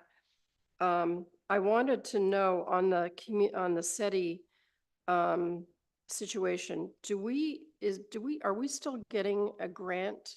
Are we still getting grant money to continue that program? And through you, Mr. Mayor, yes, we are. Yeah, we had a lump sum. We have not finished with all of it. There's about 25, I think, or $35,000 left in the budget. So that grant money, what are we using that for? That is supporting the resource right now. And in addition to that, we will have workshop 2. Hopefully in January, it will pay for some of that. And then some other deliverables that we're working on as well. Okay, that's great. Just in terms of the general Growing People initiative, I really support this. I think it's essential for us to have various ways of showing that we value our staff, that we recognize that it's important, as individuals to support that work-life balance, but also from a selfish point of view of the municipality to retain our staff, retain our wonderful staff, and to attract more good people. So thank you. All right, so Councilor Mayette and then Councilor Dubinsky after that. Thank you, Mr. Mayor. My question too is around CD. Is it not true that the federal government has discontinued funding of the CD program? Through you, Mr. Mayor, I have not heard that, no. Okay. In fact, just recently, we had some staff changeover with the SETI program, but the last meeting we had, it sounds like it's going to continue. It may just be reformatted under, their division, but it's still ongoing. Okay, and you mentioned that there's about 25,000 left in the original grant that we received, but we're supporting 50% of the cost of their economic development officer at the cost of $35,000? It's probably not sorry, through you, Mr. Mayor. The $35,000 would support a joint position, potentially housed in Saugeen First Nation. But in addition, and this would be resources to really help advance the action items related to the 4 pillars that are coming out of the SETI partnership. And then we also envision this as being kind of a point of contact for the municipality whenever, and it happens quite often where we want to interact with the community, but maybe we don't know, who to talk to or, what to ask and so on. And so this point of contact would be that individual. So this position does not exist currently. That's correct. So this is essentially a It would- 0.5 it would- FTE. Sorry, through you, Mr. Mayor, it would evolve from what is in place right now. And just Okay, to- thank you. Maybe just to clarify, so from the SETI funds, we have created this position using the support of the SETI money that's come through FCM and CANDO. So what's being proposed here is that the municipality and Saugeen First Nation would carry the position on. So the funding, eventually the federal funding will run out, and then we would start funding it between us, so they could continue, so they could do the things that Jill's suggesting. So it does exist today. It's being funded by SETI. And then when that money runs out, the proposal here is that we, along with First Nation, would continue to support it going forward. Is that clear? Okay, Councilor Dubinsky. Yes, thank you, Mr. Mayor, and you and the others have answered my questions. It was about SETI as well. Thanks. I'll have other questions later. Very good, thank you. Any other questions? The Deputy Mayor? Thank you. And through you, I see that on the growing people list, most of the items are recorded as base operating or high operating. What's the intention with some of these items for the use of outside consultants? Do any of them have that built into their operations? Like some of them are annual surveys and stuff. We do go outside and contract somebody for that, correct? Through you, Mr. Mayor, for some of those items we do. Okay, so you don't know which ones hit that mark? Through you, Mr. Mayor, if there were increases to those items, because we were going to an outside source, it would be detailed. So we're not asking for any additional funds, if that makes sense. Through you, so some of these are ongoing contracts with consultants then? Through you, Mr. Mayor, that's correct. Thank you. Counselor Halpin? Through you, Mr. Mayor, the advocacy implementation, the 5K a year, that is for a consultant, correct? Through you, Mr. Mayor, no, those are resources for us to develop briefing material and so on. So that's just an ongoing cost that for that work. So through you, that is in-house work, in other words? That is correct. Thank you very much. Anything further, the Vice Deputy Mayor? Yeah, thank you, Mr. Mayor. And this is really the first budget where we're looking at those 24 new full-time equivalent positions over the next 20 years, 24 new full-time employees being proposed in the next 10 years. And that's in addition to the 15 plus new positions we've created in the last, in the last 6 years. So close to 40 new positions over 15 years. The community's growing, granted, I understand that. There are some positions in here, 24 positions, Mr. Mayor, I don't agree with. So I'm not just this budget, but I'm just wondering, at what point in time do we have the discussion, make the decision around what positions are going to stay in that 10-year operations plan and which ones are simply going to be removed, because we just don't agree with them. I agree, by the way, with a fair number of the positions. I don't agree with all 24, that is for sure. So at what point in time do we talk about which positions stay in the 10-year plan and which positions are removed from the 10-year plan? When do we talk about that? Sure. Well, I guess there's a couple ways to look at it. You're not approving anything beyond 2025 with this budget. So, so there will be a discussion in every budget year subsequently about each of these positions. So council will have an opportunity, if there's a position, just, draw one out of the air here, real estate support in 2029. If 2029 rolls around, council doesn't want to hire the real estate support person, council doesn't hire the real estate, and that discussion would happen then. So you could look at it that way, or you can look at it today and say, we really don't want to ever do that, and so take it out of the plan. What I would suggest to council is to look at to make sure we look at this as painting a picture of a funding envelope that might be required. Like, one way to look at it, if there are 24 positions, I think there's more than that, honestly, but let's take your number, say that's right. If there's 24 positions over the next 10 years, that's 2.4 positions a year. Council's saying right now we're going to create the funding available for each of the next 10 years to create 2.4 new positions. Do we want to do that? Do we want it to be 2? Do we want it to be 1? Do we want it to be whatever? I think that's the productive way to look at it right now, because it's very hard to say what the next council might want to do in 2029. Instead, we could say, let's build a financial plan that prepares us to hire 2.4 additional people every year, or whatever the number council chooses, and then leave it to ourselves or subsequent councils year after year to decide how they spend that money in the operating budget. So we can look at it in a couple of different ways. Mr. Mayor, one thing I think is really, really important, and you mentioned it, is that, and I've talked to staff about this, is that with these 24 positions, that it's imperative, in my view, that as each of these positions surface in 2026, 27, 22 to 2023, that as we're creating a new position, that must come before council. We can't, and I know we're not making a decision today to approve 24 positions, I get that. but I just think it needs to be recorded in our minutes and our budget discussions today that this council is not formally approving 24 new positions. That as they come forth each year, we will discuss them. And I think that's really important that we know that up front, for the public to know that this council is not approving 24 new positions in addition to the last 15, 16 over the last 5 years. So that's important that that's recorded. So I did have some specific questions, Jill, if I could. In these 6 new positions that this department's looking at, okay?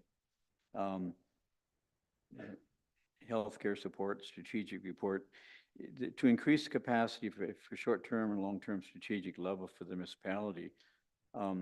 Jill, you're the manager or director, Through you, Mr. Mayor, I'm manager. strategic initiatives. How many are in your department, Jill? Just curious. Through you, Mr. Mayor, it's myself, and then I have a communication specialist and a customer service coordinator. Right, so 3. Mhm. And I want to talk about the communications support. We did hire a new communication specialist. Through you, Mr. Mayor, no. No, we did- 4 or 5 years ago. Through you, Mr. Mayor, I assume so. I think it was 4 or 5 years ago, right? So the communication support, is this another communication specialist? Like, we'll have 2 of them? Is that the idea? Through you, Mr. Mayor, that's correct. Our communications file has increased over the years, especially this past year. And one of those is through engagement. We now have, in this year, we had 24 projects that required engagement. And so that has increased the communications, especially, in addition to the fact that we're growing, we're on the radar. And so communications does increase. 10 years ago, we had 1 staff member in Human Resource Department, which is ridiculous. How do you run a corporation with 1 person in Human Resources? We added a 2nd person in Human Resources, then a 3rd person. So it's a department of 3 now, and rightfully so. It's a growing community, and the number of employees is growing. I see where your Human Resource support, that there's an additional person.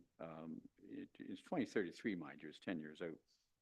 And Jill, is that just in anticipation of, our number of employees will grow from, I don't know what it is today, is it 200 full-time employees? I have no idea how many full-time employees we have. Is that in anticipation of the number of employees are going to grow to 200 to 210 to 220 to 230, and just going to be more help required? Through you, Mr. Mayor, that's correct. Correct? Simple as that. Okay. I wanted to talk about the growing people investment in our current staff. 9 years, 48K, that's a minuscule amount. I think that's a great investment, that we're investing those kinds of dollars in our staff and growing people section. So I think that's an excellent, really an appropriate cost we need to be spending the money on. And I think the SETI and growing our partnership with First Nations, I think is really brilliant. I think it's something we have to do. And even though the cost is covered now, we need to find a way to put that into our budget, in my view. I think that's a very important step. So the other question I had was the Municipal Healthcare Administration Review talks about funded by modernization efficiency one-time grant. Is that funding been guaranteed? Is that funding already in place? Through you, Mr. Mayor, yes, that's That is in correct. place. Okay. Yes. That's it for now. Thanks. Okay, the Deputy Mayor and then Councillor Help. I just wanted to make a comment about the healthcare support position. I realize it's not till 2027. I completely respect and appreciate all the work that Jill in particular has done related to healthcare. And I also respect the community's need for us to do that. What I don't respect, though, is that we shouldn't even be in that conversation. It's not in our level for funding. It should be a provincial responsibility. So I think it would be important at some point to, once again, and I know you've done it in the past, Jill, put together all the numbers that reflect the value that we're contributing to the healthcare mix in our own community, and remind the province that this really isn't our responsibility. it's valid that we're doing it. I don't, disrespect that. But the fact that locally, we have to take care of this is concerning, and we shouldn't have to be doing that. So I know that prior to this coming up for a council decision, once again, there'll be a sort of assessment, but we spend an awful lot of money on healthcare when it's not basically one of our core functions. I'm glad we do for the benefit of people that live here, and certainly you've done an admirable job in really, really tough situations, but it's disappointing that the province thinks we should do this. Thank you.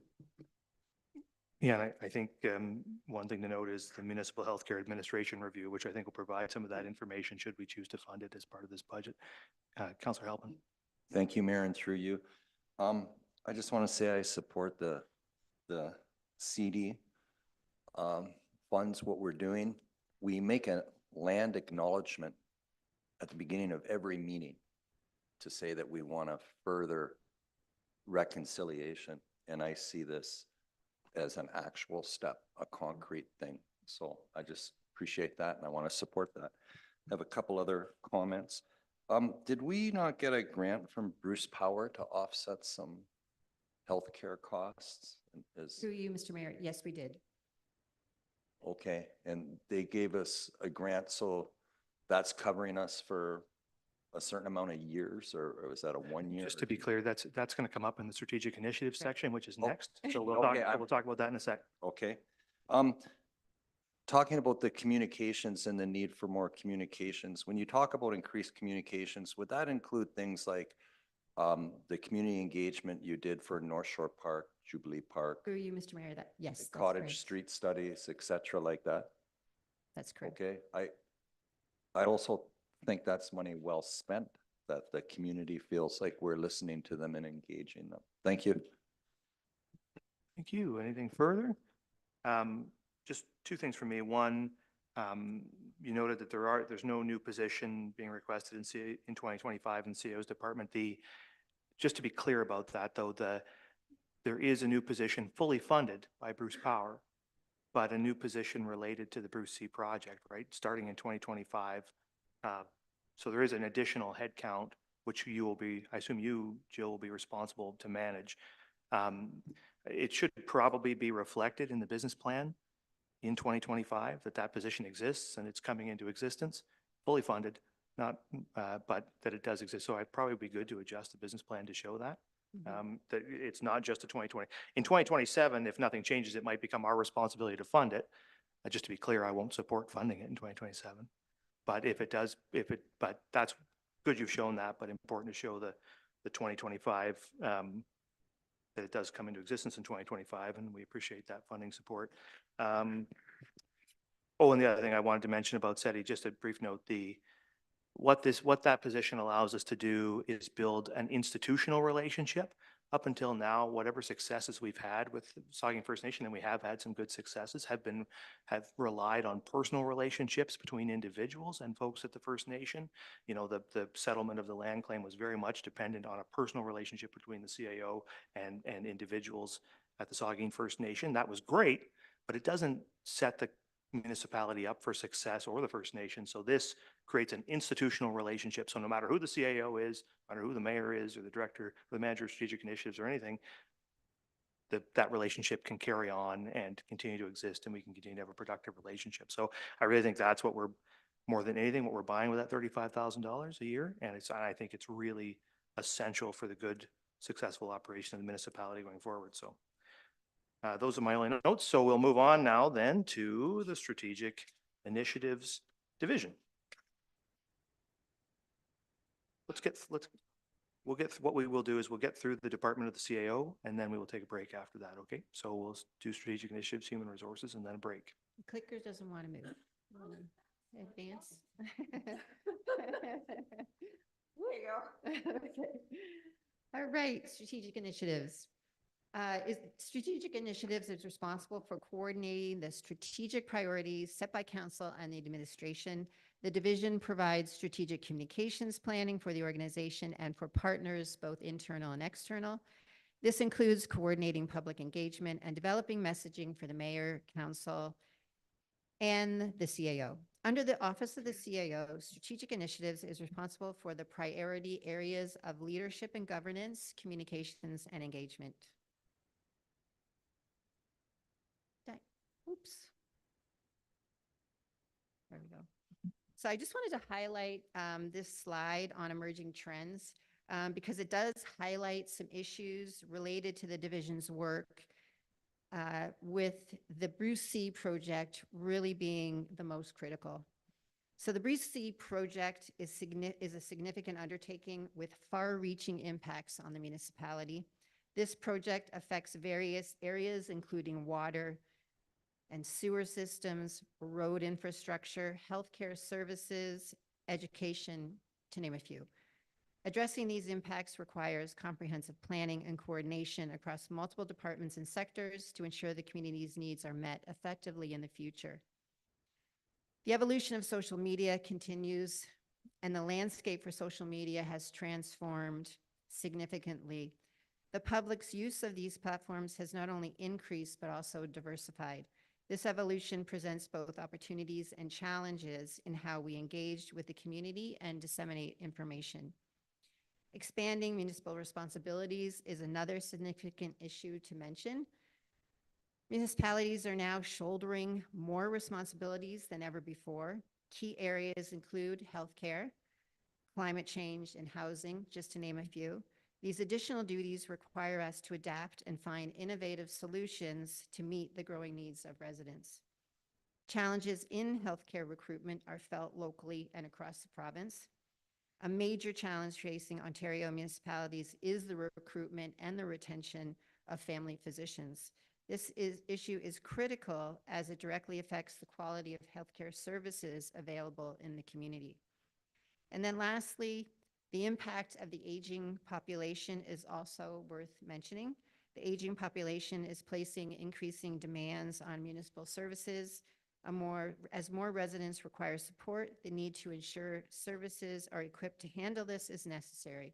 This includes everything from healthcare to social services and beyond.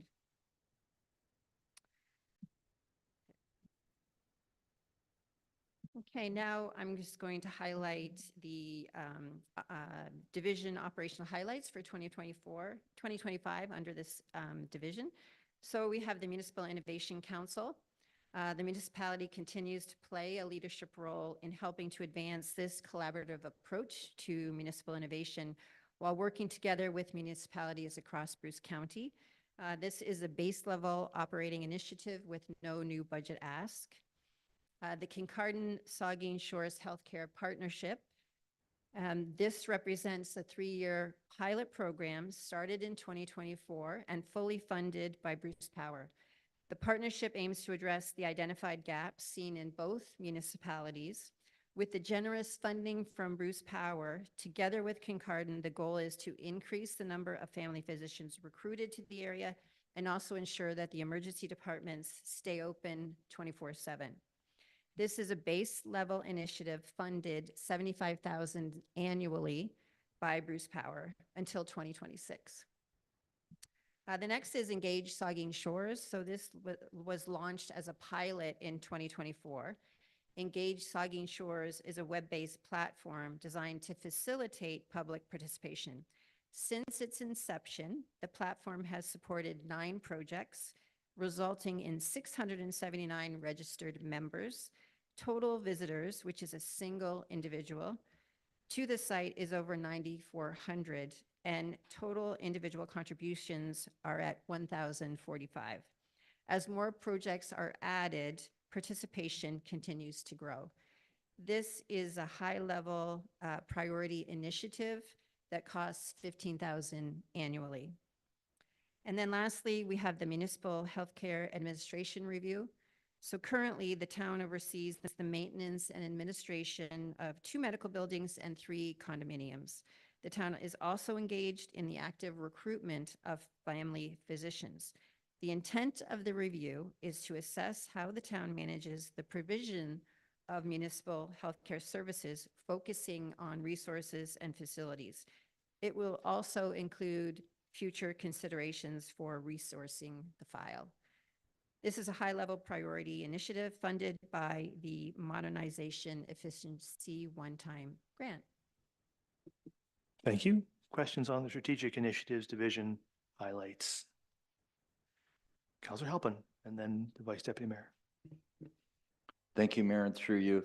So the Municipal Innovation Council, it says base funding, but it's 31K per year that we spend on that. Through you, Mr. Mayor, that's correct.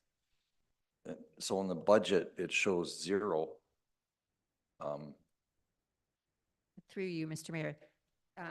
You'll see in the tables that when there's a 0, that means it's already funded. So we're not asking for additional funds over and above what our operating costs already are for that project. Thank you. So that means we're spending 31,000 a year right now on the Municipal Innovation Council membership. Through you, Mr. Mayor, that's correct. Are there any highlights from 2024 that we could say that, we're getting a good value for this? Through you, Mr. Mayor, we had 2 projects set aside for work through the MIC. One is the Smart Beach program, and there were 2 others related to public works that probably my colleagues could discuss a little bit better than myself. But we could certainly follow up on that. Thank you. Did you have a comment on that, Counselor Grace, on that specific issue? Yes, thanks, Mr. Mayor. Just in terms of the Municipal Innovation Council, I can say that their support and implementation for the food cycler project, which has diverted, I can't remember the exact number, but I know that through their efforts, just to give you some perspective on that, when I started looking into that project, the pilot project, typical pilot project was to fund 100 of those units per municipality. We ended up in the first year with 336 and 880 throughout the whole county. And that was also, I think, supported by Municipal Innovation Council previous study on waste strategies, waste management strategies throughout the entire county, which I think continues to be a valuable resource for our operations team. I know that historically we did a big project on affordable housing strategies from, I don't know, maybe 5 or 6 years ago. I support it. I think it makes sense, especially when we are looking at provincial changes in terms of waste management that are going to, and we have our sort of countywide waste management issues and strategies that we're looking at. I totally support going forward with this program. Thank you. And I guess I would just say that there's almost certainly going to be a report, an annual report come from the MIC. I don't know exactly what time of year that is, but we'll get it at some point, which will show all of that plus everything the MIC's done for the year. So we can look forward to that. The Vice Deputy Mayor. Yeah, thank you, Mr. Thank you, Jill. And the Engage Saugeen Shores, I think any time we can enhance public participation is really a good thing. And I think it was a great initiative for 2024. And it certainly, helps me a lot when trying to make an informed decision on major projects, major initiatives. It's good to see the summary of all the comments. It's a consulting firm, obviously, that does this from British Columbia. Are they from, Jill, or where are they from? Through you, Mr. Mayor, it's a company. I wouldn't call them consulting. They own the platform. It's called Social Pinpoint is the company name. And they are, really great. They help us all the time because we're still learning how the platform works and all the things it can do. They're from the States? Where are they from? Through you, Mr. Mayor, no, this one is Canadian. So I think it's a great thing, and the 679 registered members, my question of you is, And I have several friends, acquaintances, taxpayers that are involved as one of those registered members, and they're really enjoying making comments. Is there an upset limit and can that grow to 700, 800,000, 1,500? Like, is there a number of people that we want to see? The more the better, or how's that work? Through you, Mr. Mayor, I would say the more the better. There's no limit to the number Oh. that can register. Yeah. So it's really not a lot more work for the $15,000 a year who we're using to do the compiling of the results. It doesn't make any difference to them for the 15K, how many members we have. Through you, Mr. Mayor, that's correct. Yeah, well, it's a great thing. Okay, Councillor Davinsky. Yes, thank you. And continuing on with what the Vice Deputy Mayor has said, Engage Saugeen Source is a um, terrific arm that we have in reaching the public. I wonder if, Jill, you could share how people can join Engage Saugeen Shores at this particular time. And and as you say, you're looking for more members. How can you join? Through you, Mr. Mayor. Sure, it's relatively easy, and I would say the easiest way is to search it, Google it, Engage Saugeen Shores. The site will come up, and then it's pretty easy to register and get involved.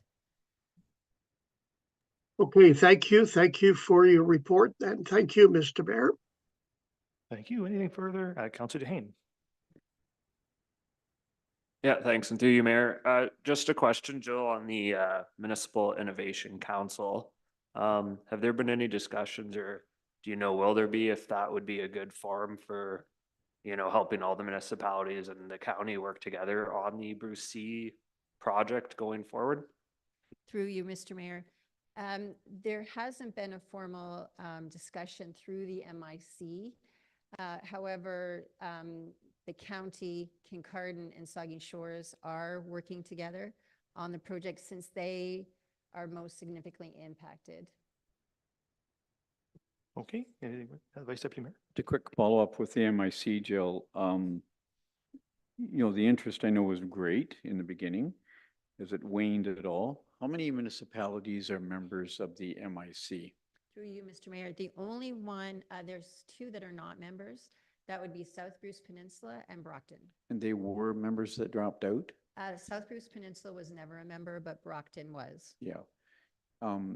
Our contract, is it 3 years, 5 years? How long are we committed to the MIC as a council Through you, here? Mr. Mayor, it's an annual. Annual. Anything further? I just, I just make one note on the Municipal Healthcare Administration review. I think that's a really important thing to do, particularly as the Deputy Mayor was commenting, to get that picture of what we don't really have a good consolidated view of what the municipality is spending on healthcare on any given time. We need that picture.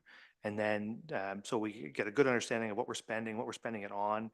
And then that's going to allow council, as part of that process, I hope, to set a path forward strategically about what we will be spending money on, what we won't be spending money on, how big our commitment is going to get.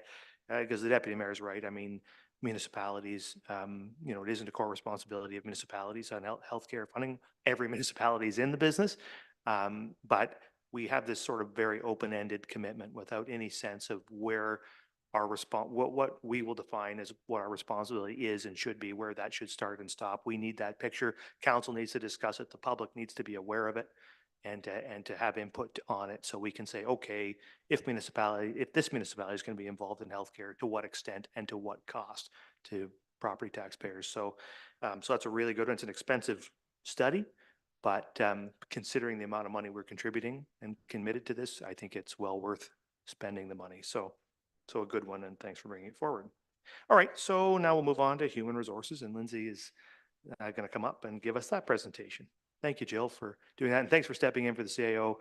We appreciate that. I know you answered a lot of questions that are that you wouldn't have had to answer otherwise, so thanks for that.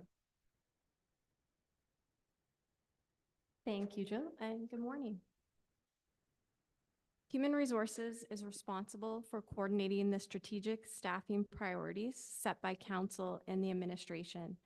The division provides core human resources services, including recruitment, compensation and benefits, payroll, HR information systems, HR policy development and compliance, corporate training and development, organizational effectiveness, and health, safety, and wellness aimed at promoting a positive workplace environment that engages staff. This slide highlights the emerging trends that are anticipated for 2025 for the HR division. Across all sectors, prioritizing employee well-being remains crucial, reflecting a broader trend towards supporting the mental and physical health of the workforce. As we know, our community is experiencing growth in both size and diversity, highlighting the need for inclusive policies and services to meet the evolving needs of all residents. Municipal employees are motivated by their commitment to contributing positively to the community, which underscores the importance of recognizing and supporting their efforts. Every team member's contribution is not only valued, but essential to our collective success. Engaging employees is key to fostering a positive and productive workforce, as it enhances job satisfaction, reduces turnover, and improves overall performance. And lastly, in a highly competitive market, the town strives to become an employer of choice by creating an attractive work environment that draws and retains top talent.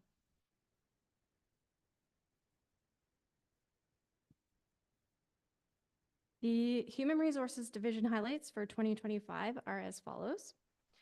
First is the AWC staffing plan implementation. So Human Resources will continue to work with the Community Services team to advance the staffing plan in preparation of the opening of the town's Aquatic and Wellness Center in fall of 2025. This is a base operating initiative with no new budget ask. Next is the Health and Safety internal audit. Biannually, the town completes an internal health and safety audit, which provides recommendations for improvements to the town's health and safety management system. This is a base operating initiative with no new budget ask. Next is the annual employee engagement survey. The annual employee engagement survey provides an important opportunity for employees to provide feedback to the organization on well-being, engagement, culture, and work performance. This feedback informs our vision to be a great place to work. This is a base operating initiative with no new budget ask. Corporate training. Corporate training initiatives support staff development and growth to develop knowledge and skills needed to succeed. Our focus is on effective leadership, process improvements, and other skills leading to service delivery excellence. This is a high priority initiative. The cost to maintain the program initiatives and introduce an online training resource is $6,000 in 2025, and it is anticipated as a recurring annual cost.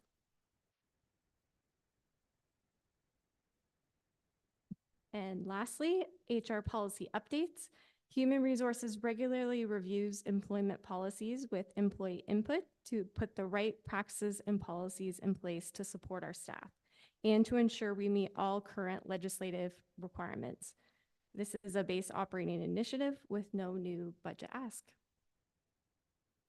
Thank you very much. Questions or comments from members on the Human Resources Division, the Vice Deputy Mayor? Yep, thank you for your report, and thank you for your contribution to Human Resources Department. The corporate training 6K, again, I think that anytime we can invest in our current staff, I think is money really, really well spent. And I think that program's been very successful, I understand. So thank you for the great work you do with that. With the Aquatic Wellness Center for 2025, how many staff have we hired to date? And what is the next hire that you're advertising for? The building opens in a year from now. And who's been hired to date? So we've hired a recreation facility supervisor. So that was actually filled by an internal individual. Currently, we have posted a program and wellness supervisor role. So we're actively recruiting for that. So program supervisor. And that person will be doing the great things that Lisa Billings is here today. Lisa did a great job last week on Monday night talking about all the types of programs that could be offered at the Wellness Center. And is that the person that we're hiring for right now, year in advance? And apologies through you, Mr. Mayor. Yeah, so primarily, and I may have to defer to Lisa, but they are responsible for the dry land programs and initiatives that we're looking at. So far, one person, the building supervisor, and the program coordinator is being hired now. The wellness and program supervisors Yeah. were currently, Okay, yes. thank you. Further questions on human resources? I don't, the deputy mayor. It's not really a question. I just wanted to publicly thank Lindsay for HR's involvement over the last year with the police services. And Lindsay, in particular, I've been in a number of meetings where she sat beside me and provided very valuable resources and help. So just wanted to acknowledge that they contribute to the success of some police activities too. So thank you for that. Thank you. There's nothing further. I agree. Lindsay's been doing awesome work in our Human Resources Division. We appreciate all your work, appreciate the work here on the business plan, and thank you for your report. Thank you. So the rest is there for your information to keep the KPIs and the 2024 operating budget in the Department of CAO. Are there any other questions at all about the Department of the CAO at this time before we close it out? Don't see any. Council will take a break. We will reconvene at 22 minutes after 11.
Okay, I think, is Counselor Davinsky with us? Not showing it. He doesn't have his video on. Oh, there he is. Okay, we got Counselor Davinsky. Excellent. So I think everybody's together here, so, and I see the director's up, so we're moving on now to the department report on the Department of Community Services. So we'll turn it over to the director. Great, and thank you, Mr. Mayor.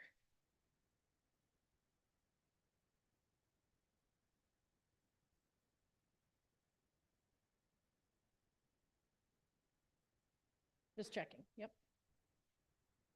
Like to be prepared.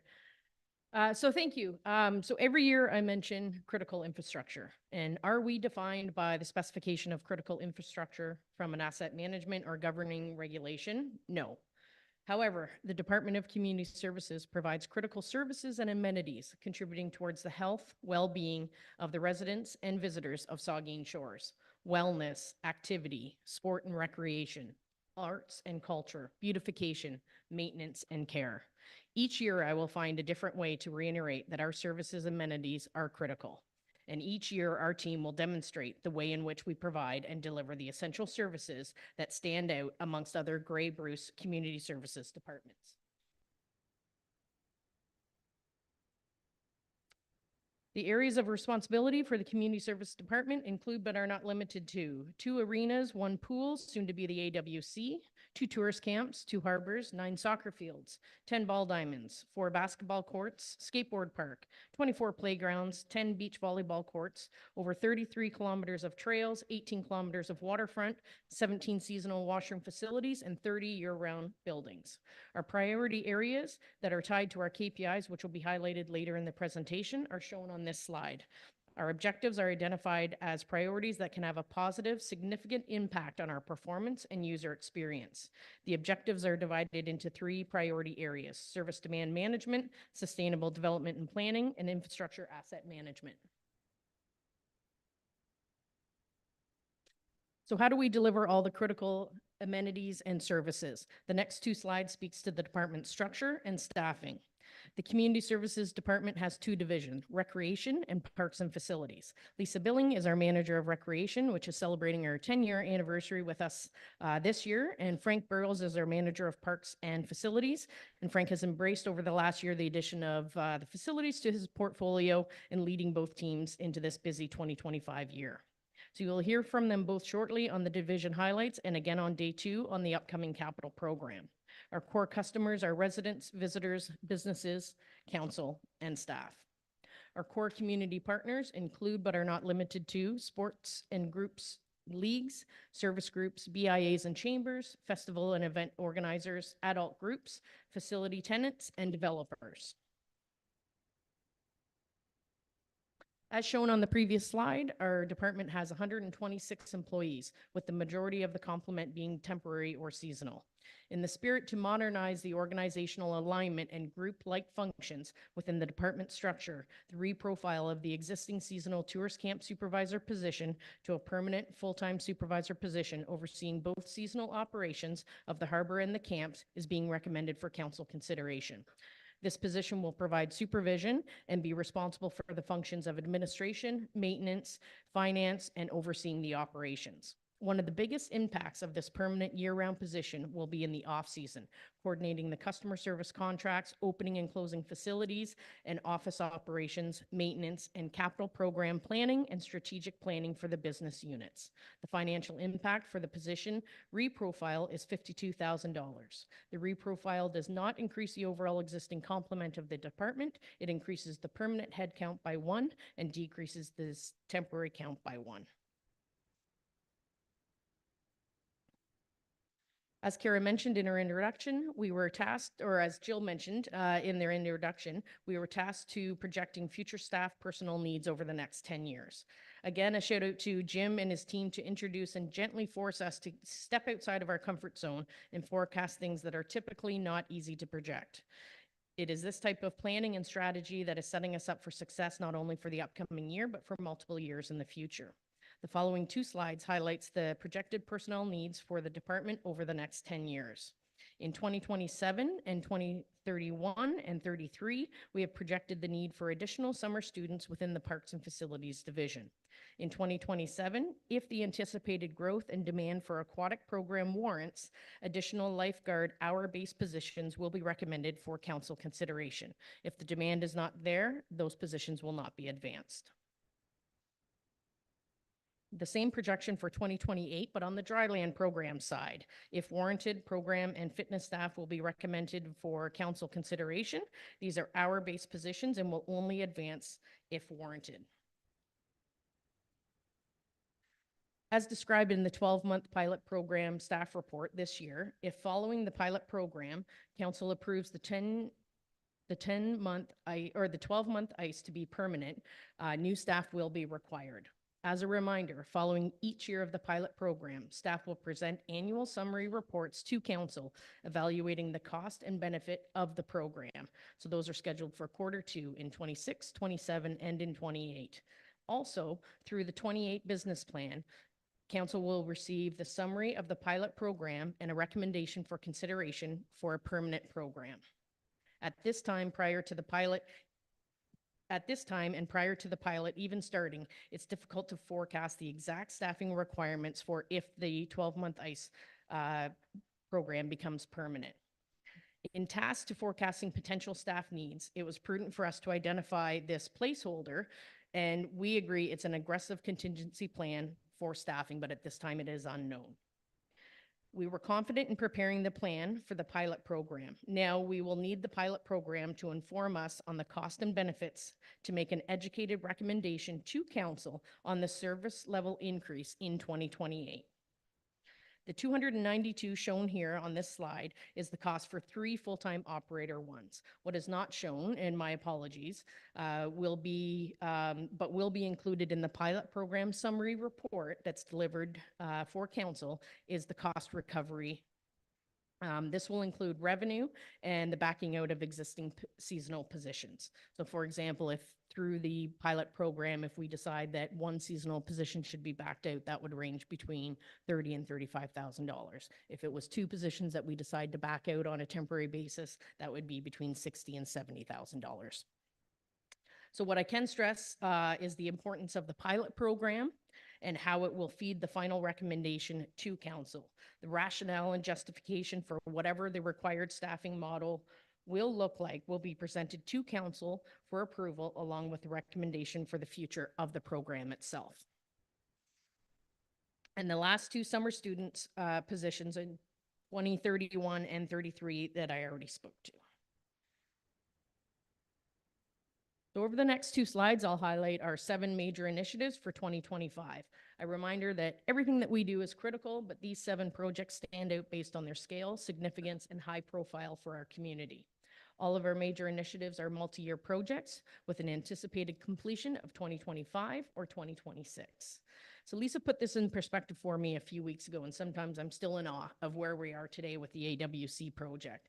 But within 3 years, so from 2022 to 2025, we will have received the approval to build and finance the $49.9 million facility, designed and constructed the facility, direction and confidence from council to operate and manage the facility, develop and implement the transition and activation plans, and within 1 year today, this dream that often seemed unreasonable for so many years will come true. And in a year from now, within 3 years of receiving approval, our kids will be swimming in the pool, folks will be counting their steps while making laps around the walking track, art classes and birthday parties will be happening in the multipurpose room, Pilates and yoga classes will fill the fitness studio, thousands of pounds of weights will be lifted and miles of steps on treadmills will happen. And most important and most impactful is that we will see people enter the doors and participate in our programs because they can, because we have built a fully accessible and inclusive facility, and that's what makes us most proud. Council received the draft operating and management plan for the AWC on November 11th. We anticipate returning to council with the final plan and amendment to the fees and charges bylaw in Q2 of 2025. Every day we see progress on the AWC construction, and a few members of council actually joined us for a tour yesterday. It's anticipated that the building will be closed in for the winter and focus will turn to the interior features and infrastructure. Partial occupancy for the main level offices, including council chambers, is scheduled for December 2024, and full occupancy of the AWC, including second level offices, is scheduled for the fall of 2025. A shout out to our project manager, Steve Hardy. The project is tracking to be on time and on budget, and the high quality of the build and amenities is maintained. Any recce will be in love with the next three major initiatives: North Shore, Halliwell, and Jubilee Park construction.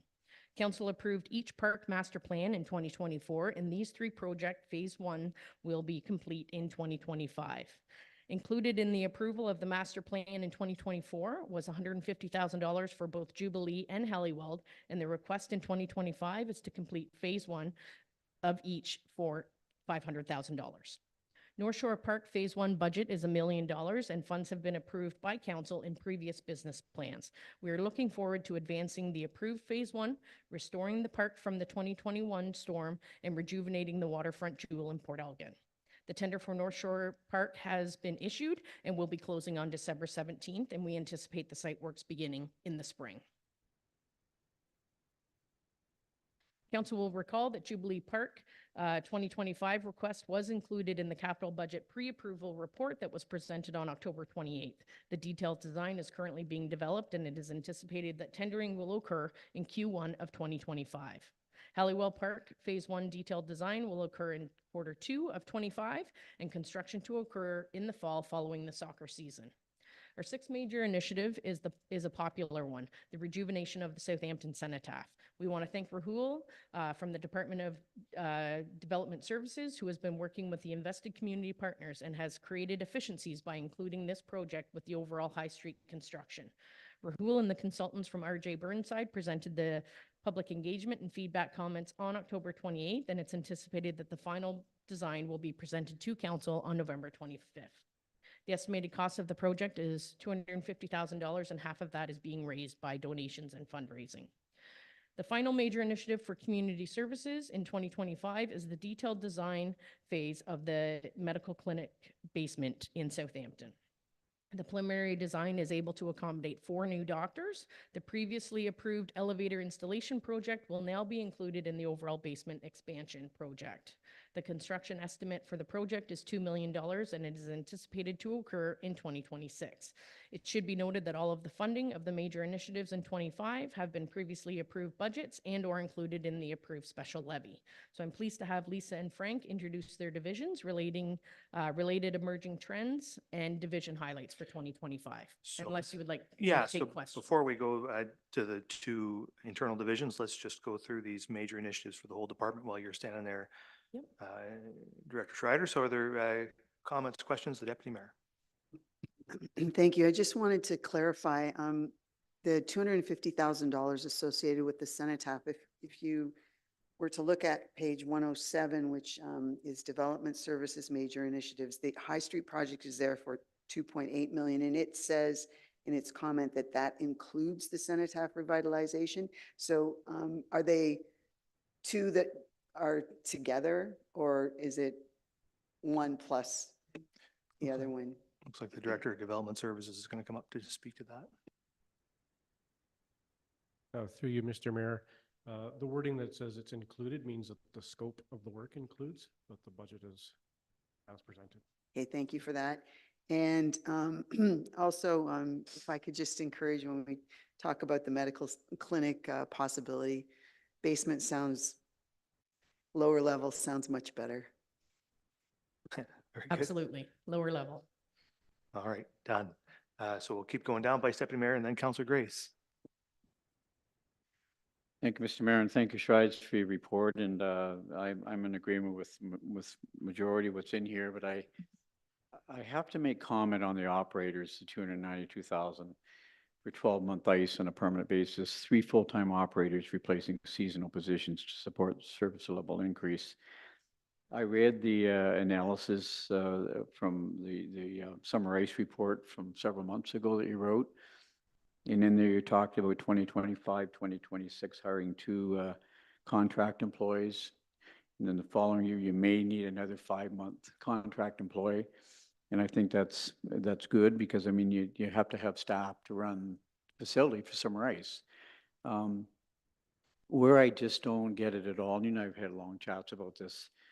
We talk about 4 months of summer ice, and it goes well, you're gonna hire 3 full-time employees. I, I just don't get it. I honestly don't. I mean, we have 6 full-time operators at the Plex and the Coliseum that run our ice facilities from September to April. We added a 7th person 4 or 5 years ago because we needed, to cover all the shifts, and staff were being overworked and there was overtime involved. So we added a 7th person. But to go from 7 staff to 10 staff, right? From September to April, I just don't get it. I honestly don't. And I could see maybe leaving 1 full-time operator in there in 2028 with a couple of contract employees. I could maybe get there. But honest to God, to add 3 full-time Class A operators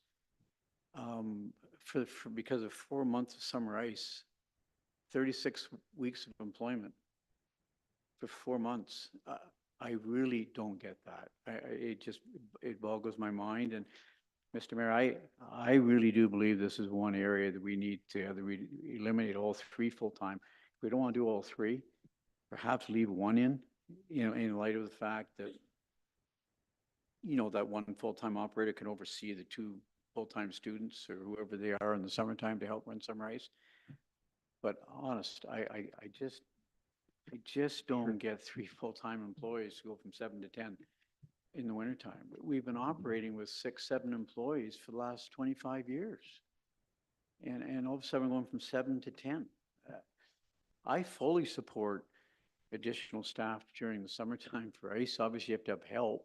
When you're at 40 hours a week, you need 2 or 3 people. I get that. And if it means 1 full-time with 2 contract, fine.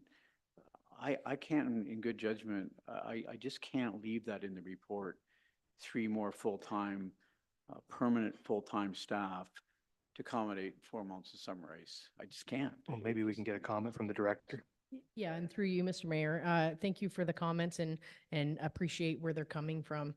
As noted when I presented it, is that we're unsure yet what that recommendation will be, and that was a contingency plan for staff that we wanted to identify. What the pilot program will do was essentially it's going to test our limits of how we can operate because we balance our summer operations and our outside operations and the arena operations as well. My suggestion would be to let the pilot program do what it's going to do and help inform that recommendation that will come to council. And a major part of that recommendation in the business case will be the staffing plan because not included in that 292, as I mentioned, is the cost recovery for that staffing as well. I can't stand here today and say that it definitely will be 3 full-time operators. I think we allow the pilot program to help inform that decision. I'll also remind council that you'll receive 4 reports on the 12-month pilot program prior to making a decision on any staffing or if the program becomes a full-time basis. Well, anyways.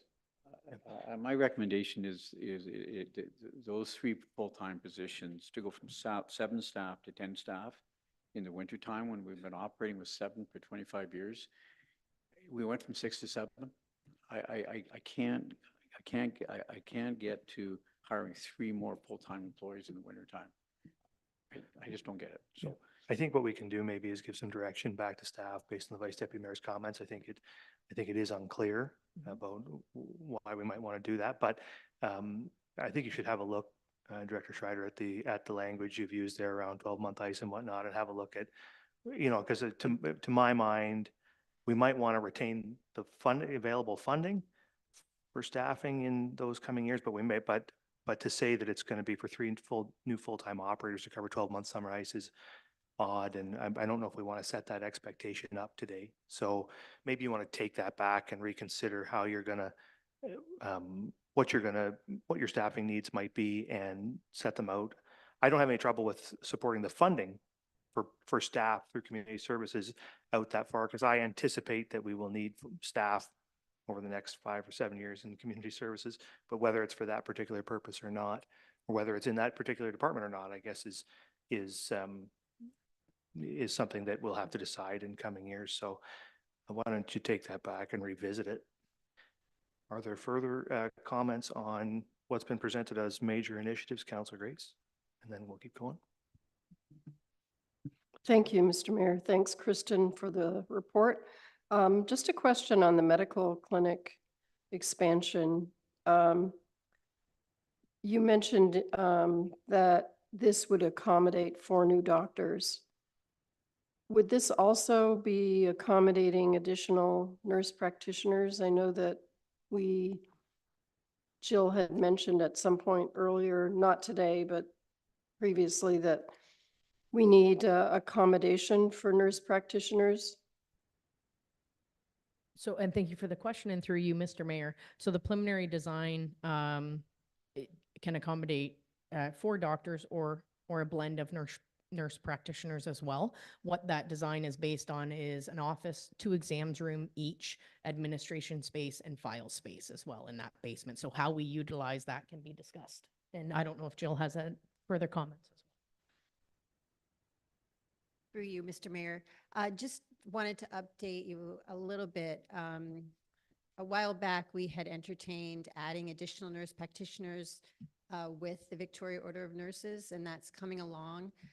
You'll see a report come back to council in December where we are adding nurse practitioners, and that will be in a separate location. Okay, Councillor, we'll get Councillor Halpin and then Davinsky. Thank you, Mayor, and through you. I believe the medical clinic basement expansion is where it should be at medium or low, because I think that it's important that we finish the healthcare review before we start spending any new money on that. And just for clarification, if I could, how many extra staff are we currently using for summer ice? Like we're going to have to hire new staff. So how many new staff are we hiring in the initial first year of running summer ice? Through you, Mr. Mayor, thank you for the question. As detailed in the report, in 2025, there'll be 2 operator 4s, which are seasonal positions. And in 2026, there'll be 2 operator 4s, which are seasonal positions. And then in year 3 of the pilot program, if a 3rd one is warranted, it was included for consideration. It would be brought forward to council for consideration, though, prior to hiring. Thank you. And one more question is, I also support the idea of the full-time harbor tourist camp, but only if it's completely funded by the services it's representing. So I think if we want another person for there, it should be funded by the facilities he's managing and not by additional tax revenue. Thank you. Yeah, and I think the Vice Deputy Mayor raised that, and so that's something we'll make a decision on next meeting. Councillor Davinsky. Oh, he's on mute. You're on mute still there, Councillor Davinsky.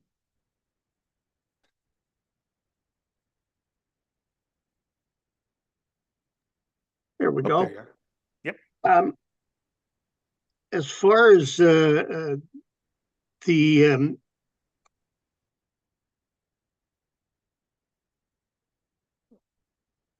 You gone back on mute there, John. yeah, I'm not on mute. It's just when I go to another page, is Oh, what's bothering me. All right, let's talk about the and some have already, and through you, Mr. Mayor. We talked about the operators at the harbor and the tourist camps. Are we making money on those 2 facilities right now? Did we make money in 2024? Through you, Mr. Mayor, yes, and we can divulge the exact numbers when Frank presents his operating budget. Okay. And continuing on, I agree with what's been said about the operators for the summer ice. Did we not agree that the summer ice would be revenue neutral, or am I confusing something here? Thank you for the question, and through you, Mr. Mayor. No, you are correct. Included in that June 24th report it included the financing plan to facilitate that.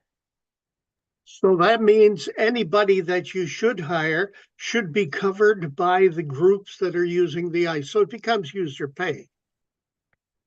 Thank you for the question, and through you, Mr. Mayor. So the staff report that was delivered only spoke to the pilot program, but through that final summary report that council will receive to decide whether it would become a permanent program or not, or several service level increase, would include what the cost and the benefit would be. And hopefully at the end of the day, the recommendation would be that it would be covered.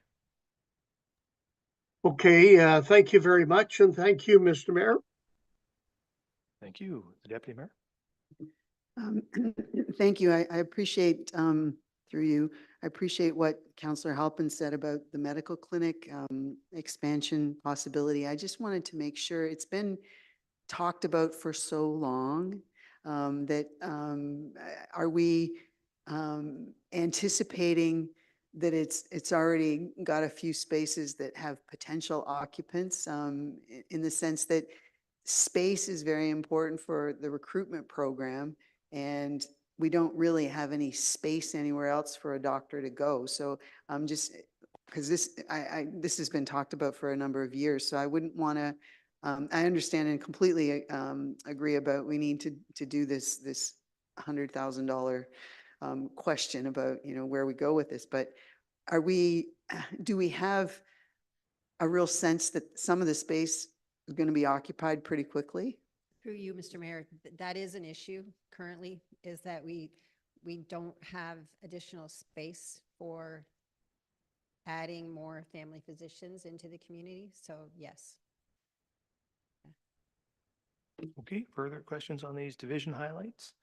2 points for me. One, just I guess a question, all of these program and fitness staff they're in 2027, 2028 that are projected, they are only going to come into effect if the revenues from the facility will offset those costs. Am I right about that? That's correct. So the model continues to be, these are not taxpayer funded. These are funded by the user fees in the facility.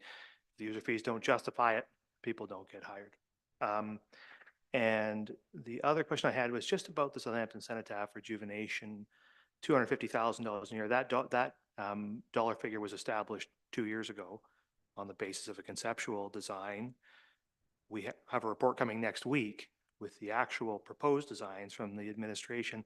Is the $250,000 in alignment with what's going to come to us next week?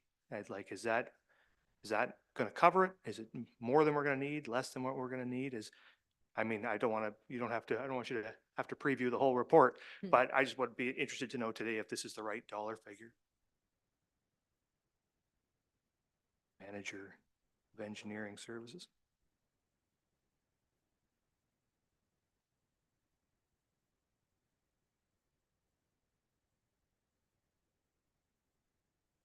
Thank you, Mr. Mayor, and through you. I would say we may need to wait until we get the report, and it will be disclosed, I think, this afternoon. So having said that, the recommendation actually is not aligned with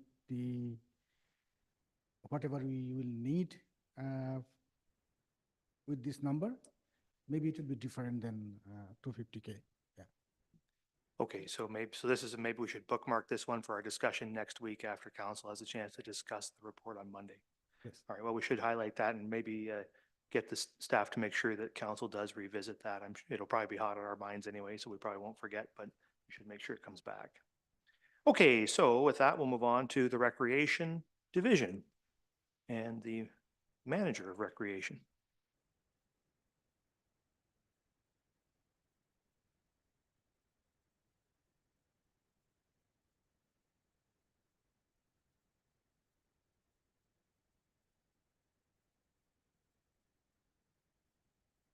Okay. Hello, and thank you for having me here today. The Recreation Division is responsible for recreation facilities and programs, arena maintenance, active transportation initiatives, community sponsorship and advertising programs, facility bookings, and supporting special events. 2024 was another busy year for our recreation team.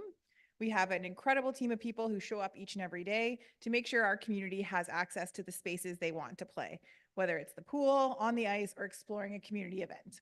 I would like to just say publicly a huge thank you for the team that makes up the recreation division. They cross over different areas within community services, but we have an amazing team that continues to move us forward.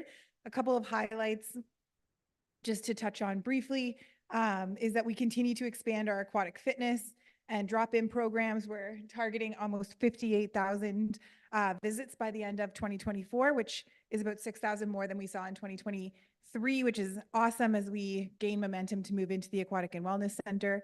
We launched our Life Jacket Loaner program.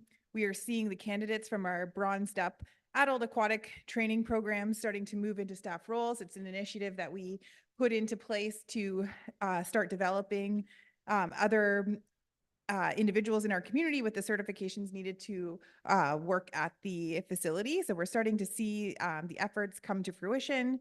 We expanded our camp program to increase capacity. We're building on our adult beginner hockey program and skating. We've launched the 12-month ice pilot program, and we look forward to continuing to host new community and returning community events within our facilities. As you can see, our work is governed by several regulations, codes, many which are identified on the slide.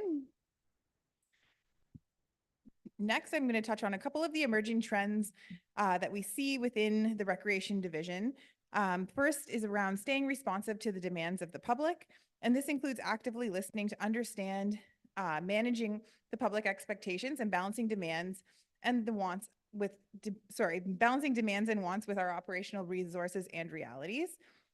We are going to continue sharing and celebrating the everyday work we do. Often we are really great at celebrating the big wins, but we often don't celebrate the small day-to-day wins that are so important and are so valuable to building those relationships with the people we work with every day.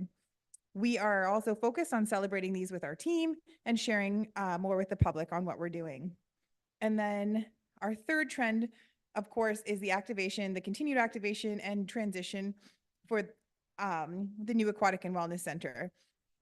And that includes everything from the recruitment to community engaging to finalizing the operational plan and eventually opening the doors. The Recreation Division will be in high gear working towards opening the AWC next fall. Okay, moving on to the division highlights for the for the Recreation Division. We have 4 that we're working towards in 2025. The first is the 12-month ICE pilot program, which 2025 will mark year 1. Earlier this year in the summer, July 2024, staff launched a call for expressions of interest for the 12-month ICE program so that we could build a schedule based on interest from community groups. We have received those expressions of interest and created a nice allocation for 2025. The interested groups will have until December 2nd to actually confirm their interest in using the time that's been allocated to them. From there, we will then continue to promote openings for weekly availability or weekly recurring rentals, depending on what folks are interested in, and then transitioning into accepting private or one-off bookings in March of 2025. We are currently pleased with the initial uptake and look forward to advancing the program throughout 2025. The next division highlight is our facility agreement update. We have several facility rental agreements and terms and conditions that need to be updated and reviewed. The timing of this division highlight aligns well with the opening of the Aquatic and Wellness Center. Examples would include our ICE rental terms and conditions, facility rental policy, rental terms and conditions, understanding that we will have new rental availability with the opening of the AWC. The third item is our bicycle-friendly business initiative. Saugeen Shores is part of the Ontario by Bike Network, which certifies businesses as bicycle-friendly if they meet specific criteria for accommodations, food and beverage, services, and attractions. Renewal in the network happens every 3 years and includes a presentation for local businesses and organizations to increase participation in the program. There is no cost for businesses to participate as long as they meet the specified criteria, which generally speaks to proximity to bicycle racks, bicycle storage, education and understanding around the cycling initiatives that are in the community, and they could direct cyclists to different attractions, amenities, things of that nature. The town has been part of the program since 2018, and we have about 30 businesses who are designated as bicycle friendly in Saugeen Shores. We did renew the program in 2024.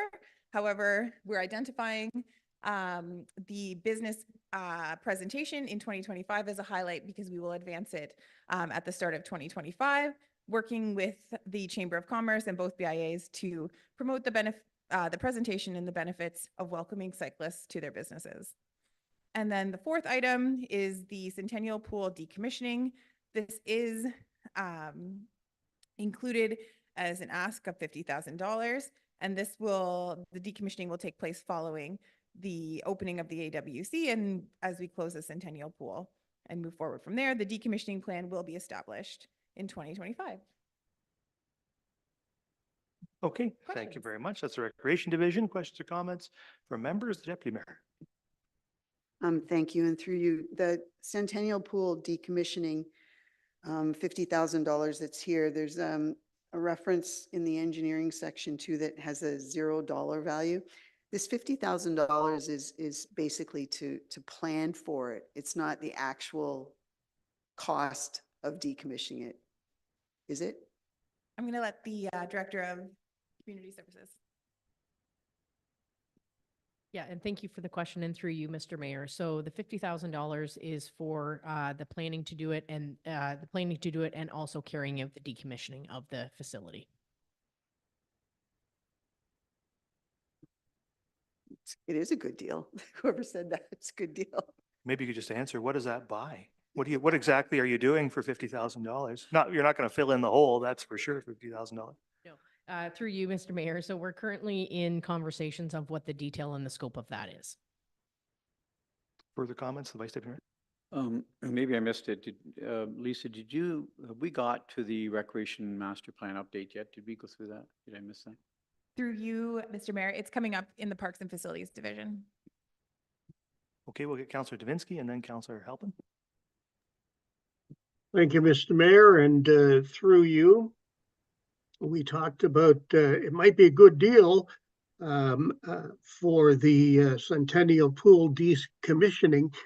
At this point in time and beforehand, are we paying rent of any type? Are we leasing this pool from the Board of Education? Through you, Mr. Mayor. Yes, we are. We do pay a monthly lease fee as part of our lease agreement that we have with the Blue Water School Board. And through you again, Mr. Mayor, would you happen to know the monthly cost or annual cost? I believe the monthly cost is around $4,400 a month. Okay, so it's close to 50 grand a year, if not over.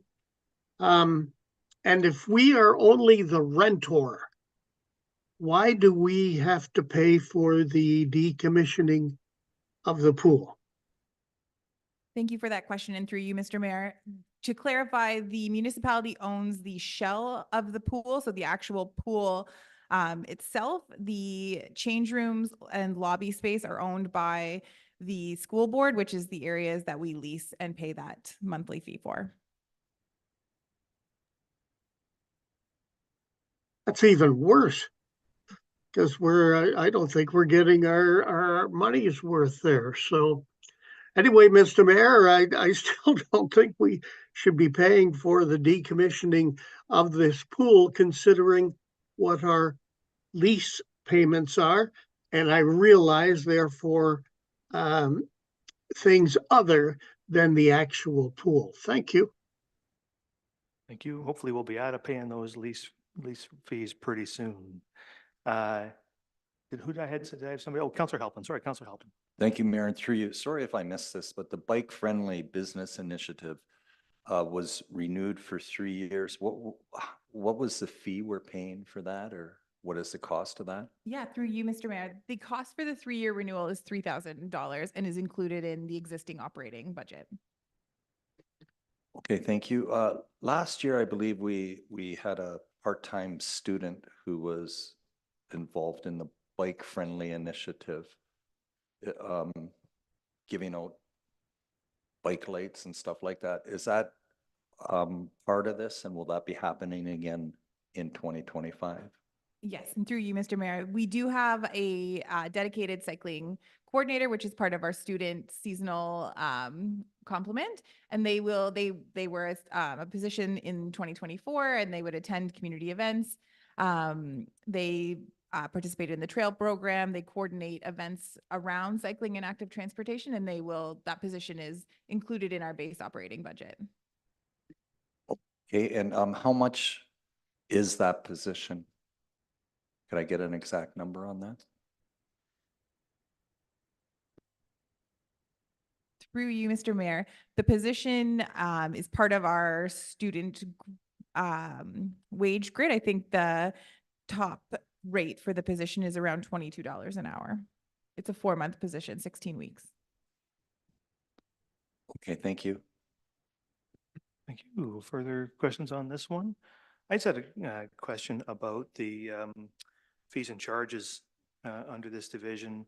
So with the new summer ice, we're establishing a new off-season primetime ice rental fee. It's the same as our primetime ice rental fee through most of the year. So I'd be interested to know why not more. It's a specialty service.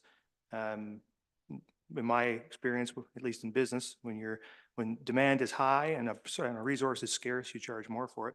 So I wonder why not do that. And also, is that the only fee that will be available? Like, will the rest in the summertime, will somebody be able to get non-prime time ice rental rates or or ticket ice or all these other things that are much cheaper?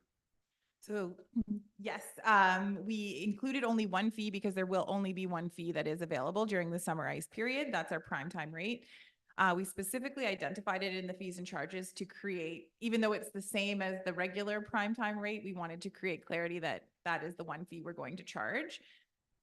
In the report that came forward from Director Schreider, we did identify that the projections and the revenue, the net revenue was based on maintaining the regular prime fee as the single fee for the entire pilot program. Okay, and then perhaps on the same topic, but more broadly, it strikes me that we have an awful lot of private for-profit businesses now operating, running camps and clinics and things and just, renting the ice. A lot of them are targeted at youth. Are they receiving the youth discount, those private for-profits? They do not receive the youth discount. So only our minor sports and the figure skating club receive that minor sports rate. Excellent, thank you. All right, if there's nothing further, then thank you, Lisa. We appreciate that. Thank you. And we'll move on to our parks and facilities and the manager of parks and facilities. Good morning. And through you, Mr. Mayor, I just realized the only thing between lunch and you guys right now is me. So I'll try to make this really interesting and worth the wait. Again, good morning. My name is Frank Burrows, the manager of Parks Facilities. And I would note one of the changes last year is that we reorganized the department. So now parks and all the non-recreational facilities. So there's about 60 facilities in the town that I coordinate, and Lisa takes care of the big recreational ones. So in terms of what we do, we take care of the parks, operations and maintenance of the parks, obviously Lamont's, the soccer fields, active parks, so close to 25 playgrounds. Ball and soccer is definitely growing, so that's becoming a great thing to have, and we're getting Lamont's operational, and the demand for Lamont's continues to increase, especially as almost as regional center that we thought, and that we're seeing that through tournaments. We have, I think next year, almost 12 weekends booked for tournaments, and that each tournament brings in hundreds and hundreds of people. So that new facility has been spectacular. We also take care of the harbor and tourist camps, and I'll speak to that. There's been a bit of discussion. We manage those as business units, and the net dividend back to the town from the tourist camps is now close to $1 million per year. That does not include recapitalization, so there's a caveat on that. We're foreseeing some major recapitalization in the park. We're still sorting out what that looks like, but some of that dividend may be reduced to pay for that infrastructure, and that's typically the challenge. We haven't had a lot of capital improvements in the camp for a while, so there may be some water, sewer, electrical upgrades. We don't know what that number looks like, but certainly this year there's almost a net $1 million for the camp. The harbor also has a net operating as well, not including the capital improvements. There's about 250,000 from the harbor is retained as a dividend back to the town, but we're also using some of that 250 for capital improvements. We think long-term, even with, for example, paying for the almost $3 million in docks started 2 years ago and into the future, we feel over the long term, we're still going to get a net revenue from the harbor around 130,000 per year is still our estimate. So again, it's they are not costing the taxpayer anything directly. We have, like I said, 60 lease agreements. That's the library, or 60 buildings. Many of them are lease agreements. The library, the medical clinics. We have 18 washrooms building, and we actually also bring in almost 25 portable washrooms in the summer. So there's a lot of activity around all kinds of facilities that we maintain, and that is sometimes a fairly discrete asset in the town, but there's, like I say, more than 60 buildings. The downtown beautification and the gardening horticulture program, we maintain almost 300 gardens. A lot of them are in the downtowns. Town has 40 kilometers of trails. The parks team takes care of 33 of them, and the other 7 are maintained by the Saugeen Rail Trail Association. And of course, garbage. Couldn't let garbage go. We, of course, maintain all the public garbage areas. So it's quite a diverse portfolio, very seasonal, extremely busy in the summer, and then, of course, a little bit quieter in the winter. Some of our emerging trends, I think we're trying to stay responsive to the demands of public, and the image up here shows the cricket pitch. We were pretty adaptive to respond to an unforeseen need, and we developed an interim cricket pitch out in a Beaner Field. So that was just one example of the demands of the public is evolving. We never saw that coming, but we were fortunate enough to make it happen for not a lot of cost in the interim period. I think going along with that, we talk about balancing skill development, work responsibilities of making sure our service offer and our staff are prepared for the future, and we need to adapt to what type of services we're providing. And I think the final one is, as we grow, the increased pressure and demand for user groups to access parks. And the particular one is a lot of our facilities, ball and soccer, like to use in prime time. A lot of our ball fields and soccer fields are empty, and of course, overnight they're empty, and during the weekday they're empty. But trying to manage the demand, ball is particularly growing, and a lot of them want prime time. That means between generally 6 and 9 at night. And of course, we're working to make sure we use the facilities as best we can. So going through the division highlights. So we have 7 division highlights for parks and facilities. The first one is a long-term Chantry Island lease agreement, and I think we have a spectacular partnership with the Marine Heritage Group in town. They have done incredible things at Chantry Island, and we're looking to try to get a longer-term agreement. The federal government, who owns the facility, was wanting very short-term agreements, and we're working with them to get a long-term agreement. I think it's looking positive, but the assets, the Chantry Island Tower is a very, very significant asset, and maintaining that asset, I think, is what concerns a lot of government agencies about who's going to pay for it and how do we pay for it. So, but the developing a long-term agreement will give us more certainty of how we can continue that tourist destination alive. A key one also is the Recreation Master Plan. So this year we're proposing to combine the refresh of the Recreation Master Plan that was done in 2016 with the Parks and Trails Master Plan that is actually 20 years old now, and do look at them both as an integrated package. And the Parks and Trails Master Plan, again, is 20 years old, and there's a lot of very specific things that we need to do. Obviously, looking at repurposing properties.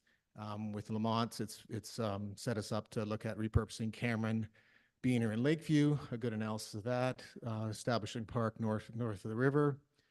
But as the town grows, there's going to be an increased demand for new trails, new trail connectivity, new parks. Of course, if the town grows significantly, there will be definitely new parks. But I think that one of the really important things with this plan is continue to build the trail network. Active transportation, Lisa touched on the bicycle friendly, and the number of people who just walk and like to use the trails, sidewalks, the pathways is incredible. Our trail counting system counts. I believe our stat is 450,000 trail uses a year on just where we're counting them.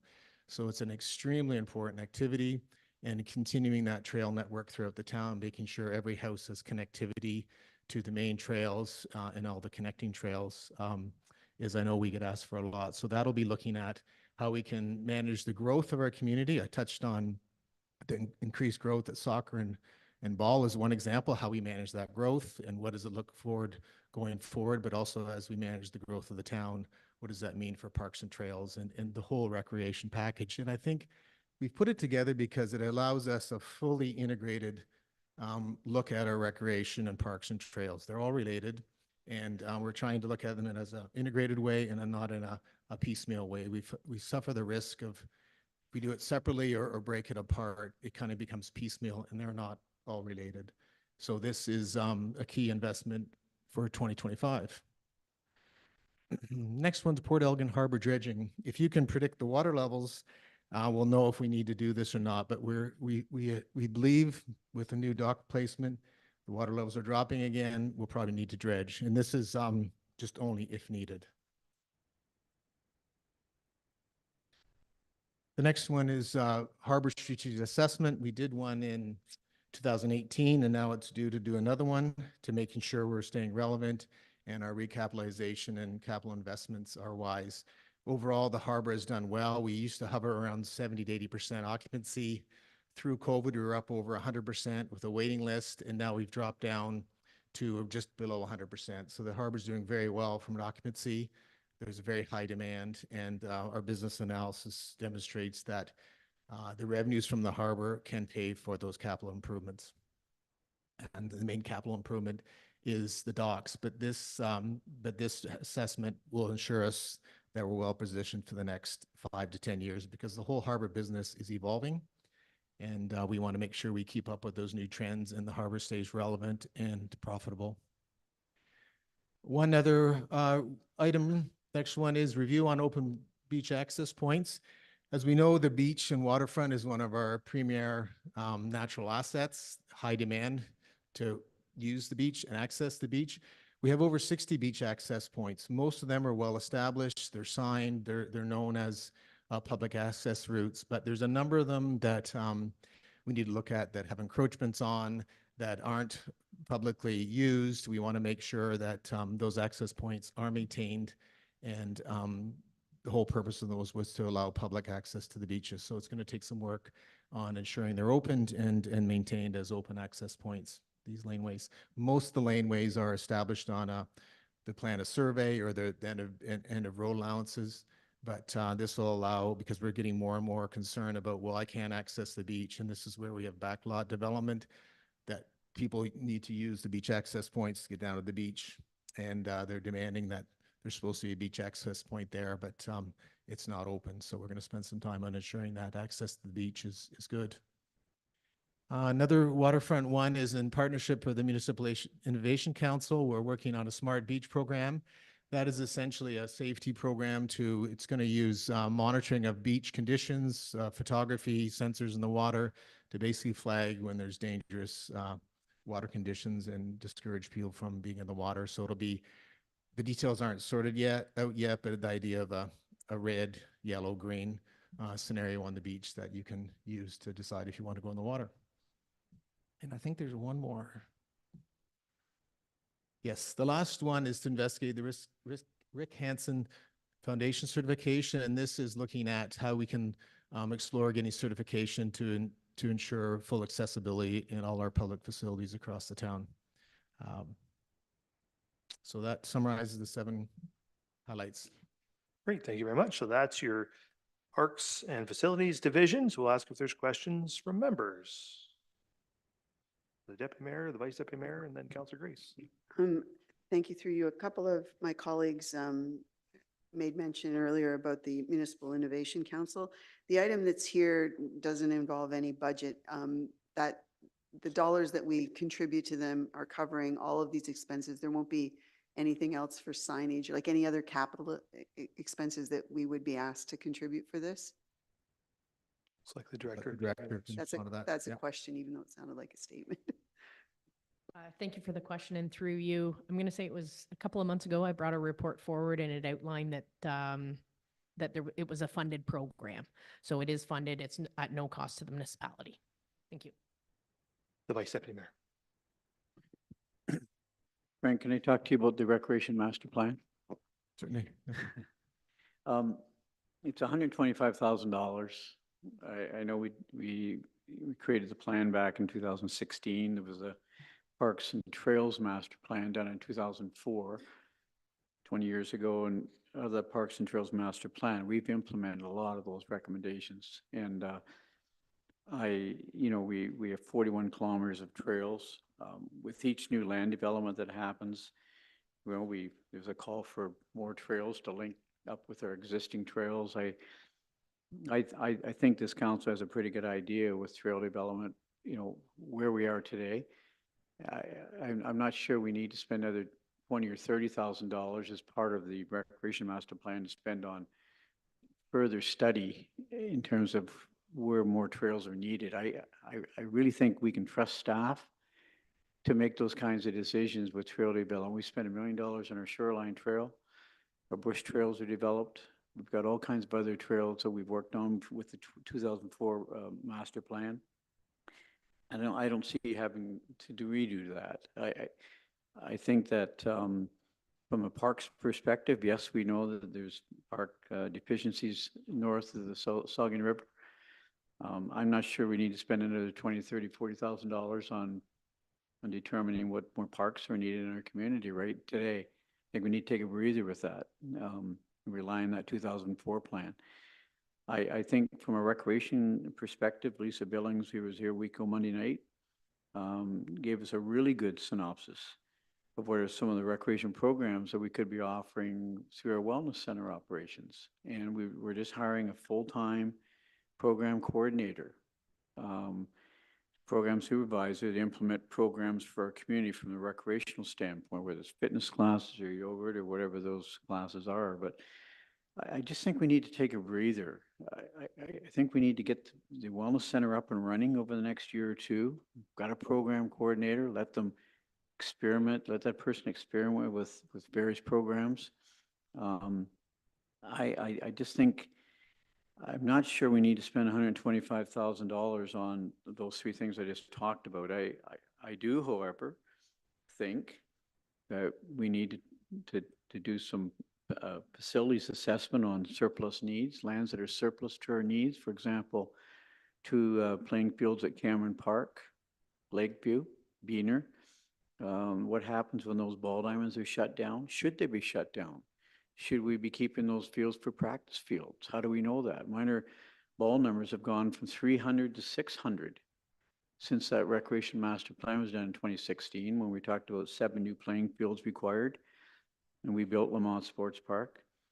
But I think we need to talk about, is there a need for a third ice pad in our community? What about pickleball? What about cricket? The ball and soccer? I'm already hearing that there's not enough practice time. If we take away Cameron and Lakeview and Beaner, where do they practice? And so I think that facility side of things, there's merit to updating the master plan from the facilities component part of it, i.e. third ice pad. And take a look at those surplus lands with Cameron, Beaner, and Lakeview. Can Lakeview be turned into a revenue center, for example, with 30, 40 new campsites? Taking an extra $100,000 a year and turn that into a new revenue. So I think we need to look at that. I agree. I just don't think we need to redo, a parks, like a trails master plan where we got 41 kilometers of trails. Where are the new trails going to go in our community? I think staff can I think staff can direct council on that, or staff can direct council on that, where the new trail should be built. I think staff can direct council on whether there's a new park required in the north side of the river or not. I don't think we need a consultant to tell us that. I think a consultant could be a big help to deal with those other issues I talked about. The third ice pad, practice fields for ball diamond, which ones should be decommissioned, which ones should be deemed surplus and sold off for lands. That's where I think we should focus our energies. Not on, let Lisa and the pool staff work with programs over the next 2 years and sort that out as a staff, and bring your professional, expertise to staff and let us know what you want to do. So I don't like the 125 in the budget for that updating of that plan. I won't be supporting it. I like to see that cut down to maybe 40 or 50,000 and do the report on what I talked about, those other areas. So that's my thoughts on it, Mr. Mayor. Well, maybe we can give some direction at this point to staff when you come back next week to give us an indication of what the two, if you were to separate the Parks and Trails component out of this and only do the recreation master plan piece, what those, if we were to do that, what the costs, what the related costs would be. I think then council could make some decisions to whether we wanted to proceed with the whole picture here or only part of that picture. The Deputy Mayor? Or has another option, which maybe we can get some information about it too. The last time we did the recreation master plan, I was one of the counselors that was involved. We did hire a consultant, but we also had a really good community group or consultation group, I guess, made up of a couple members of council, some representatives from some of the minor sports situations, and some community members. I remember somebody from Park was involved too. And, we did have a consultant, but we did an awful lot of work too as a committee. So as another option, maybe this is an opportunity for an ad hoc community group with some support from people from the Community Services Division to look at the plans, refresh them, start the ball rolling in terms of collecting information, leading to, the more detailed items that the Vice Deputy Mayor was talking about. But I remember that we had very lively meetings when we were doing the 2016 plan, and it was community people that were contributing, what ended up in the report. And there was a consultant involved. Yes, there was, but a lot of the content came from the work that we did. So, as a suggestion, maybe there's some aspects that an ad hoc community group could contribute something without the big price tag. Thank you. Sure. Well, we can ask staff to consider those components. I do believe that we will need a consultant to do some detailed statistical analysis, collect some data and crunch those numbers. There's some things that a community group and even staff won't really have the capacity to do in terms of that kind of analysis to build the kind of plan that we have now. Certainly there was a lot of that kind of work went into the first plan. So I anticipate there will be some cost, but we can direct staff to go back and look and take into account these comments and look at that particular item. Okay. All right. So Councilor Grace, and then Halpin. Thank you, Mr. Mayor. A couple of comments and questions. Just in terms, thank you, Frank. Thanks for all your efforts on the being the liaison between the DFO and the town on the Chantry Island lease, and recognizing how important that is, and all the contributions you and your staff made towards the supporting the MHS on the restoration of the range lights. Those have been very important facilities upgrades over the last couple of years. Just in terms of the harbor, and I remember when I was first on council, first came onto council in 2014, I think in that budget year, the profit from the harbor was a little under 25,000. So this is fantastic to see the amount of increase in that, and the fact that we can use that for our facilities upgrades in the harbor. and how our occupancy rate has increased. That's great. The Smart Beach program, I know that that's funded through the partnership with the MIC, but you know, over the years, we've had public asking for some kind of, you know, even like a lifeguarding system or whatever. So it's great that we have this because I think that's a substitute that, and it's important to implement some kind of safety program on our beaches. I don't know if, is this where we're going to start talking about the Southampton Arts Center, Mr. Mayor? What I was thinking we might do is it's now 12:30, so let's complete what's actually on the pages here. Okay. And then when we return from lunch, we will specifically discuss the tennis club and the art school before we move on. Thank Okay? you. Okay, so then we'll go to Councillor Halpin.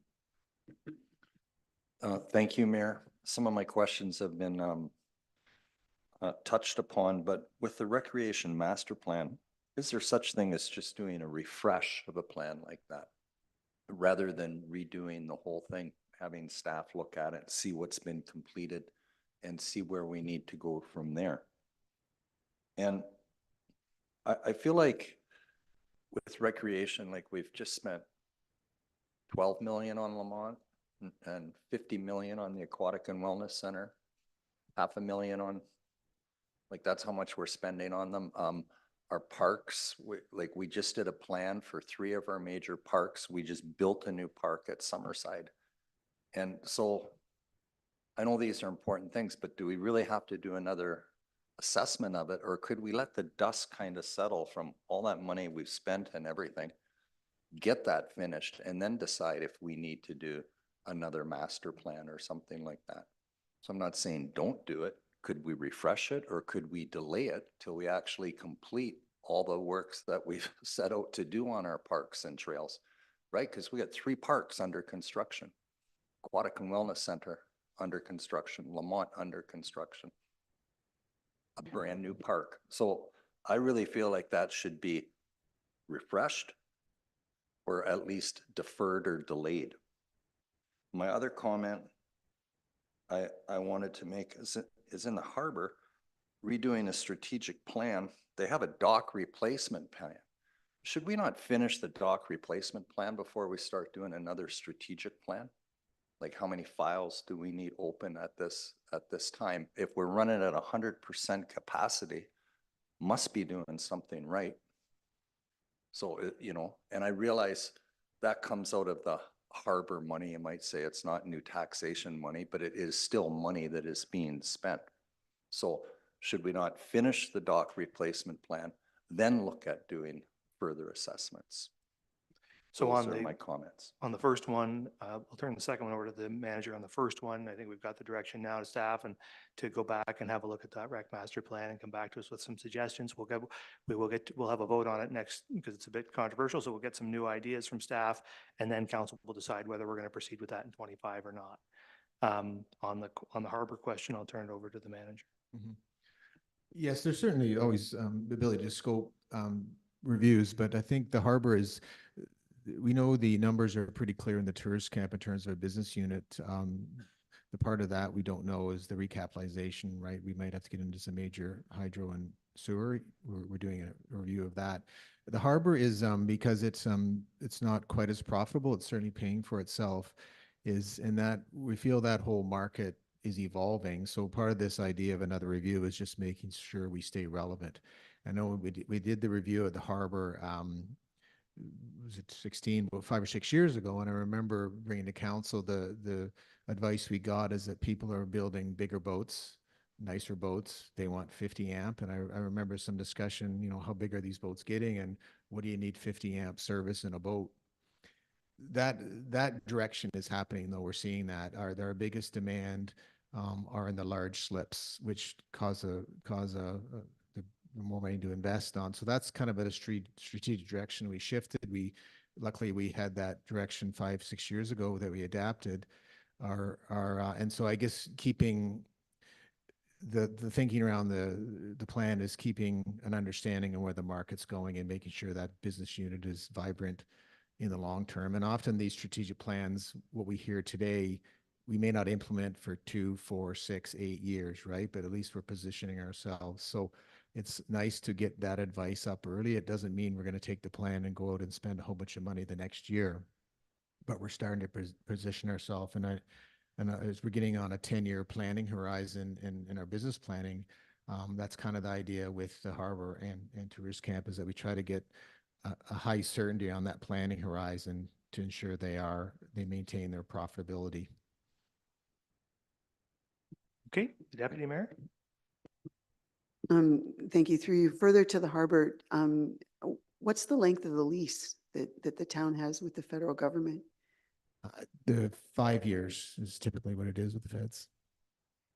Any chance you're trying to go after a longer term lease with them too? If we're talking about, we're doing 10-year planning, and that would maybe be a good idea too. They might not go for it, but. Yeah, we're certainly trying that. We're trying that on the Chantry Island lease, getting a longer term, and we certainly can bring it up with the harbors as well. Yeah, it's a struggle so far with Chantry Island. If we succeed there, maybe we can try that, but it's a good point. I had two things. One, on you had mentioned the tourist camp, necessary capital investments in tourist camps in the coming years, and you alluded to the potential impact on the dividend to the municipality. I would just encourage the finance division to figure out how to arrange that so it does not impact the dividend. There's no reason to, if we need to do capital investments, we can borrow from our own reserves to do those investments and then pay those reserves back using increased user fees at the tourist camps. There's no reason the dividend should go down. It's a business.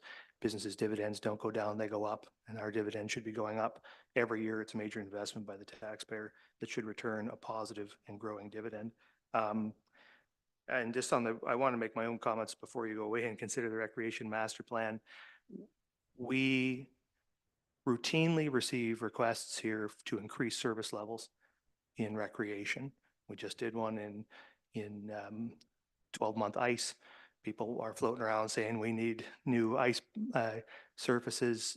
People want us to maintain baseball diamonds over and above what was identified in 2016 that we needed. I just want to be clear that without some new statistics, without a new study, without some new evidence that any of that's needed, I won't support it. So we're going to need, like, for example, if we're going to have more baseball diamonds than we said we needed in 2016, someone's going to have to tell me why. And it can't just be speculative, and it can't just be somebody standing at the podium saying, well, I think we need it, because I'm not convinced. And I need something to convince me. Same with 12-month ice, same with any service level increase in rec. Like, these are very expensive programs. And, we did 12-month ice without any such study. We'll see if it works out. But we should analyze these things, come up with some evidence that it's required, and then do it or not do it, depending on the need.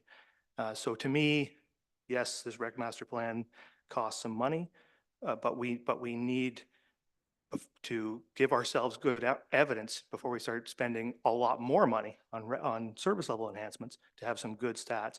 And you can't cook those up through committee meetings. You need experts to do the studies, to come up with to look deeply at what we're doing, tell and reflect that back to us, and to give us the stats and talk about the growth we're going to experience and all those things we did in 2016 with the first one. So to me, I think we need to do something there. And the longer we go without doing it, the more we're exposed to these requests and not having any way to justify what we're doing. And as far as I'm concerned, we can't advance new things until we have some stats to back those things up. So that's my view on the rec master plan. Anyway, I think that brings us to the end of that. Thank you, Frank. Thank you. So what we're going to do now is we're going to take a break for 30 minutes. We'll reconvene at 8 minutes after 1. And when we do that, we will talk specifically about the art school and the tennis club requests. Thank you.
Counselor Davinsky online. Okay.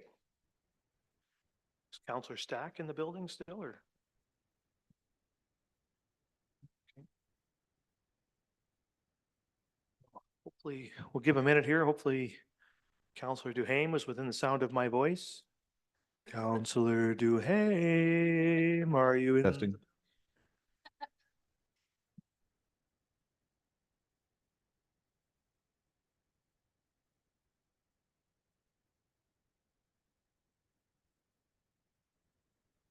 Yeah, take a sweep and see if we can locate Counselor Duhame. I do. I will. I'm not afraid to start, but I don't. Yeah, we have Counselor Davinsky. We're short stack and Duhame at the moment.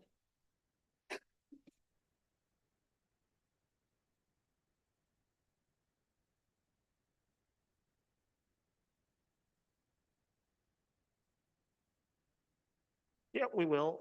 Just wait for Morgan to come back and.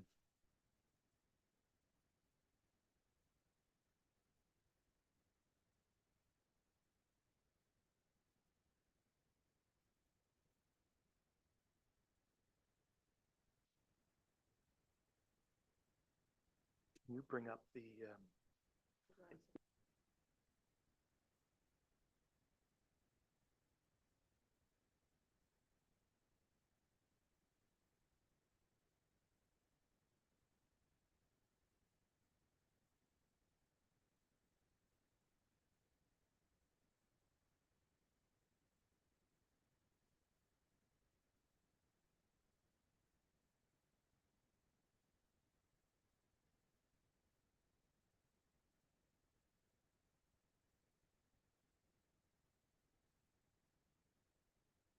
now I've sent Morgan to find him and now she's gone. Or she- This is like a horror movie. What's that? Yeah, but we'll just for this, just for the purpose of putting it on the slide, I just want to have the high level. So specifically tennis club and arts? Yeah, that's right. That one is good. Okay, are we ready to start there, guys? All right, so we will call this budget meeting back to order. And as noted before we went into recess, we're going to take this moment as we end the community services presentation to discuss the community contribution 2025 requests, all of which fall into the community services realm. So we can bring that community contribution slide up, please. Thank you. So, so we have, well, we have three requests there. One is the 5,000 committed for the hospice, and now we have a $2,500 request from the Chambets. We have the tennis club, which has requested $175,000 toward court improvements, and we have the Art Society operating grant where they have requested $100,000 annually, which would be an annual contribution to the Art Society as an operating grant. So there are more details about these requests contained in the addendum, but there you have it. So I'll ask members, we'll just start, whoever starts will decide what we're talking about first, and we'll go from there. Deputy Mayor.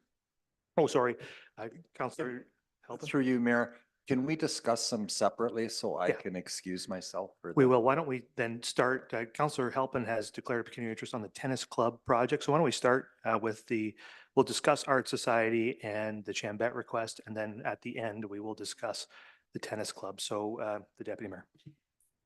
Through you, the Chambet request was really related to an event that's over now. So do we have a sense that they included that amount in their fundraising amount that they put out there to the public? I don't think they did.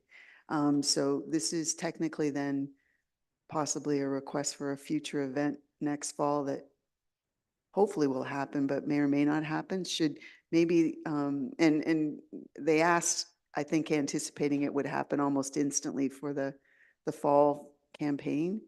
So I don't know if it should be left off at the moment to enable them to apply via the policy that we come up with.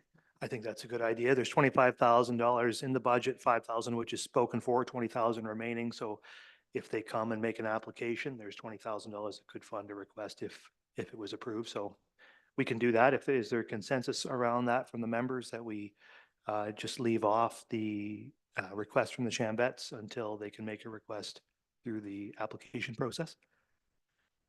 I don't see anybody objecting to that, so we will move on then to the discussing the Art Society operating grant. Comments from members. Councillor Halpin, and then Grace. Through you, Mayor. In a perfect world, I would fund everything. In a perfect world, I would fund everything on this and more. But I'm also concerned about, the effect of rising tax rates have with also upcoming people are renewing their mortgages at higher rates. But would there be such a thing as making a commitment over a smaller commitment per year for a couple of years, like perhaps funding them for, $10,000 a year for the next 10 years rather than 100,000 now or something? Oh, that is for 10 years. 100K, so they're asking for 800K. I'm sorry.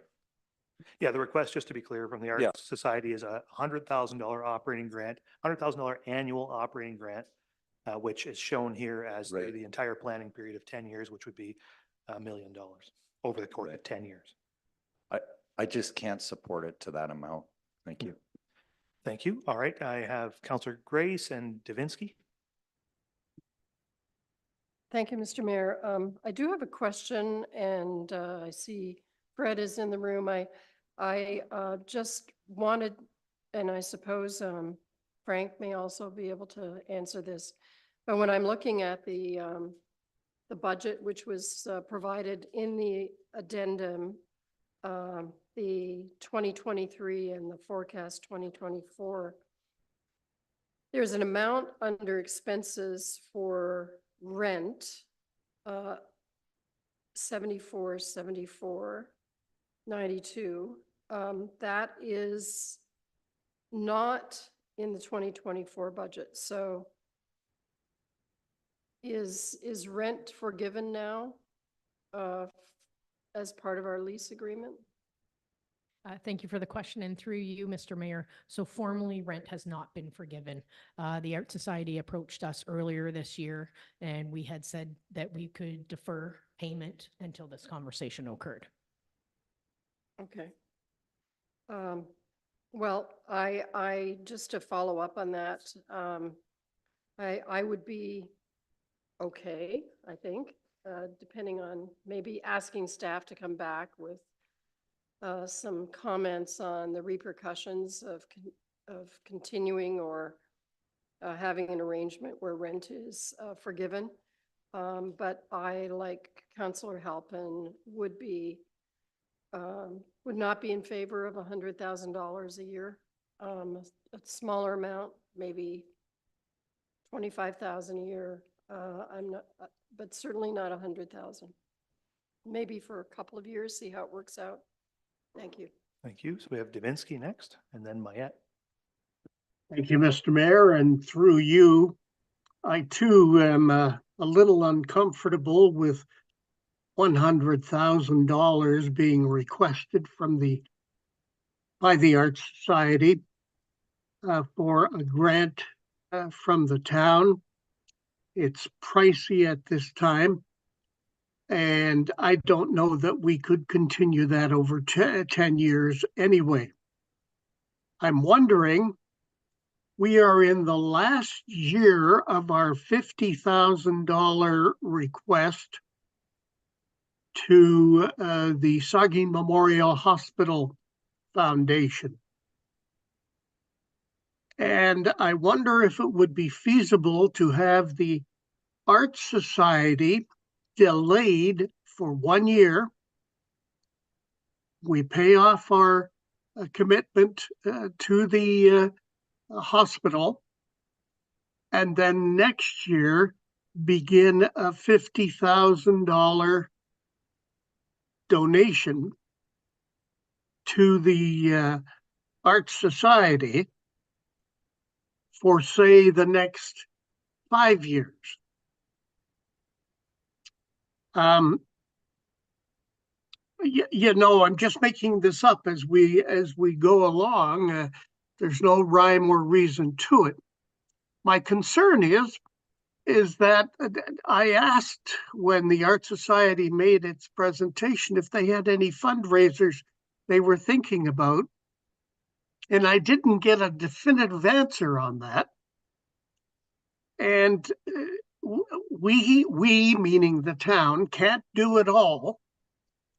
We need the Art Society to step up to the plate and help themselves. But I think we could do perhaps that 50,000 that we're doing to the hospital starting next year.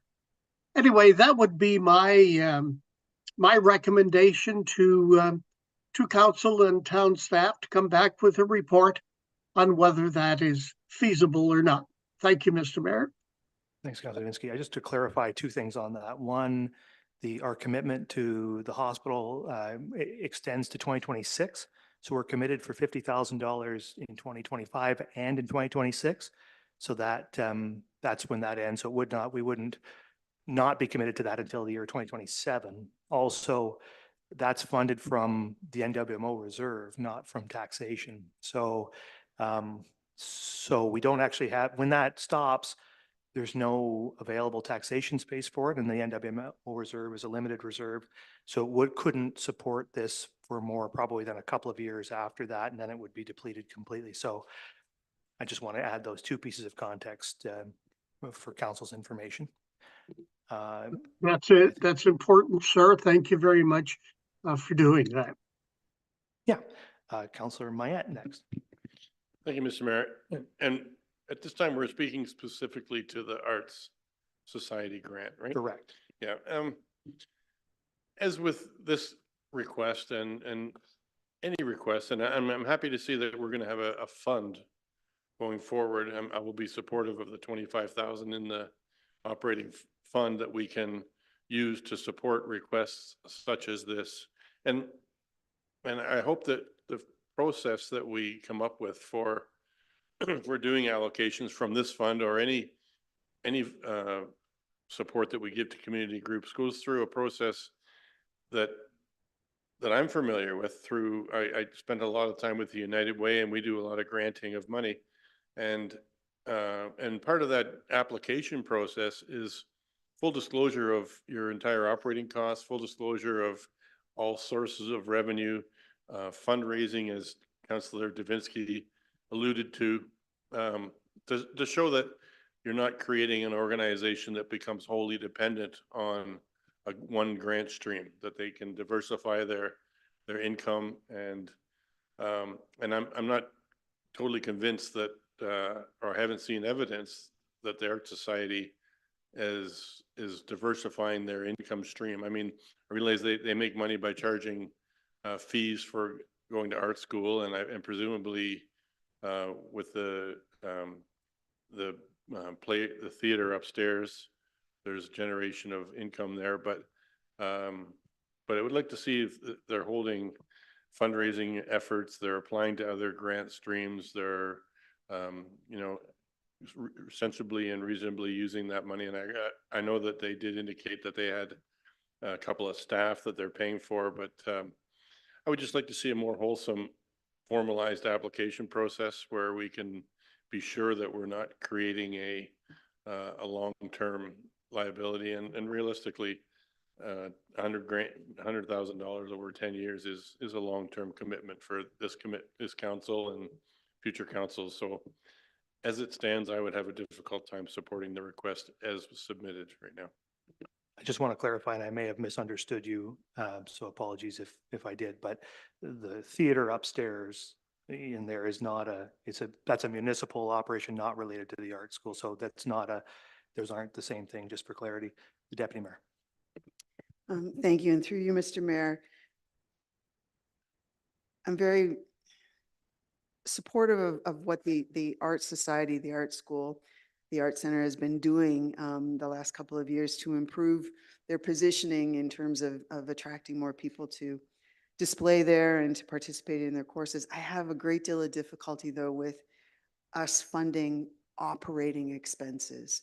And as it's been mentioned a couple of times already, it's not a sustainable way to look at the organization going forward. And $100,000 that's the equivalent of a full-time staff person here. So, you know, just enable that to flow through with not the connection to the municipality. I'm really struggling with that. I do appreciate that we did get a little more information here, but as Councillor Mayette alluded to, it's you know, it's good information, but you know, there's probably some digging down into it, you know, in terms of some other stuff that would make it a more viable, perhaps, request. But still, the idea that it's for operating, you know, I know we give money to the Rail Trail Society, totally run by volunteers, and you know, they use that for equipment and for trail grooming. I know we give money to the regularly to the airport too. It's an amount. I'm not. We didn't get any information this time about the airport budget, but I believe it relates to cutting grass and that sort of thing. Those dollar figures, though, reflect, I think, a better place for us in terms of contributions to community groups than $100,000 perpetually into the future. So I'm struggling with this because I recognize they're trying to create a future for themselves, and they've done a lot of good things to enhance their programming, but it's still operating money, and I don't believe that that's what the municipal budget is for. Thank you. Thank you, Councillor Grace. Thank you, Mr. Mayor. I just wanted to add, the report that we were given indicates, I think, that there were maybe 4 seasonal positions that were funded by grants, and that's good.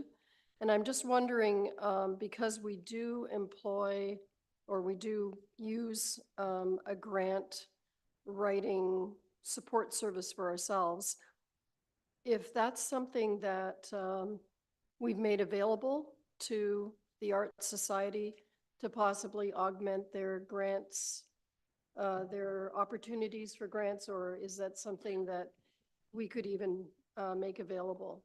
Director of Community Services. Yeah, and thank you, and through you, Mr. Mayor. It hasn't been anything that we've discussed, but we can definitely, the municipality is in an agreement with Grant Match for itself. And so what we can do is explore the options to allow those resources to the art gallery or the art society as well. We can explore that option. Well, I think that would be a tangible way for us to try to assist, as well as exploring the option of forgiving rent, perhaps, or maybe at least a couple of years. Thanks. Thank you. Any further comments at this time? I am eager to find a way to help the art school. I think it's an important institution. It's one that's much treasured across, certainly in Southampton, but across the community. And I think it would be bad if it disappeared. It'd be very bad, honestly. I think it'd be something that the public certainly would not want to see. I understand council's reticence on the $100,000, and I think it comes down to uncertainty really about what we're getting into and what is the right amount of money. And so my thought is this, that we should direct our staff to sit down with the leadership at the Arts Society and have a direct discussion, maybe rising to the level of negotiation, detailed discussion about what their finances are, or what the true need is. If we were to do in-kind work, what would that offset? What kind of, you know, if the municipality was to become an operating funding partner, what could we expect in terms of accountability? You know, we give money to the rail trail, we get board members at the rail trail. You know, we would probably look for have board members on the Art Society if we were to do that. You know, what's the return? Not the return on investment, that's not the right word. What's the how do we make the organization accountable for the public's money? How do we make sure that it's achieving targets that we can demonstrate to the public are meaningful targets that provide value for their money? So, but we haven't had that conversation yet, and I'm not, $100,000 is a pretty round number. Strikes me as it's not the actual number, that we need to sit down, have a detailed discussion, find out what the real number needs to be with in kind and all these things, and then, and have the outline of an agreement, like what in return for whatever the dollar figure is do we get? And then come back to council after having had, maybe do that negotiation in Q1 and come back in Q2 and say, here's what a contribution, a real contribution looks like. Here's what the hole is that we're filling. And here's the terms upon which we make that agreement. And then we can say at that point, you know, if it requires funding for the remainder of 2025, then we can fund it from reserves and then set it up in the 2026 budget as permanent funding. So I think, to me, I'm not ready to commit to $1, not because I don't want to support the Art Society, I do, because I want to know what the deal really looks like with the actual dollar, and have that as come at the end of a detailed discussion about their budget and what is really required to achieve sustained operation. I don't think we can support, what we can't do is support a massive expansion of the thing. What we can do is provide stability so it doesn't disappear. I mean, that's what I want to do. I want to make sure that we have stability there so that the thing, because we have to acknowledge, I mean, it's a volunteer board, it's a small organization. It could easily disappear just like that. And I don't think council wants to see that. So I think I would rather us remove this from the budget today with the acknowledgement that we would be prepared to fund something once we have negotiated something partway through the year. So it isn't exactly saying no, it isn't exactly saying yes, it's saying let's talk more, let's come up with a real number. Let's make a decision partway through the year on that and then discuss it. If the answer is permanent operating funding, then in 2026, we can set that up in the budgets then. That's what I'd like to do. My thoughts, the Deputy Mayor. Mr. Kuntz, in his submission that was attached in the addendum, says that he believes that their board would be most eager to agree with the town on commitments and deliverables. That's what you're talking about. So do we need to do a motion right now about the direction, or? If you guys are satisfied with the direction I've just said, then I can simply by consensus direct staff to do that work. Yeah. Is that clear enough to you, Director Schreider? So that's what we will do. We will remove the $100,000 from the budget with the direction that staff engage with the Arts Society directly and negotiate a financing and other deliverables agreement. Unless there's any disagreement, Councillor Stack. No, I'm not sure it's a disagreement, just a question. So if we're taking it off the budget, that means the earliest the funding could start would be 2026, or can we bring the money back in? My suggestion would be that, like, negotiations are going to take a quarter anyway. We're probably not considering this till at earliest the second quarter. If there is a dollar figure associated, we can fund it right then from our reserves in 2025. And I guess I'll look to the treasurer, to the director, to make sure that's reasonable. He's nodding that is reasonable. So that's what we would do. So we could release funding in 2025 on executing an agreement. Okay. All right. That is how we will proceed on that front. So now we're going to look at the tennis club request, and Councillor Halpin has got his pecuniary interest there, so he's stepping away, and I'll open the bidding on the tennis club request. The Deputy Mayor. I see that it's on the priority list as low operating. I'd appreciate the same sort of consideration for the tennis club.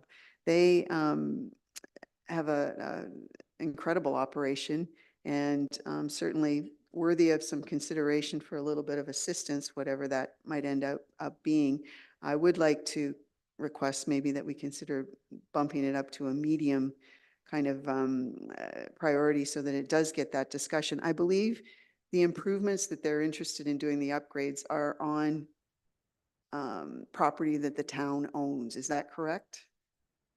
The director could speak to that.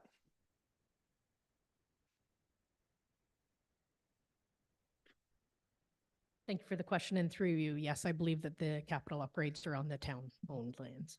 And many of us have had requests over long periods of time about public tennis courts. So I think there's opportunity for the same kind of negotiation to really talk about, what they need, what might be helpful, and getting perhaps some deliverables that would benefit not just their members, but also, the entire community.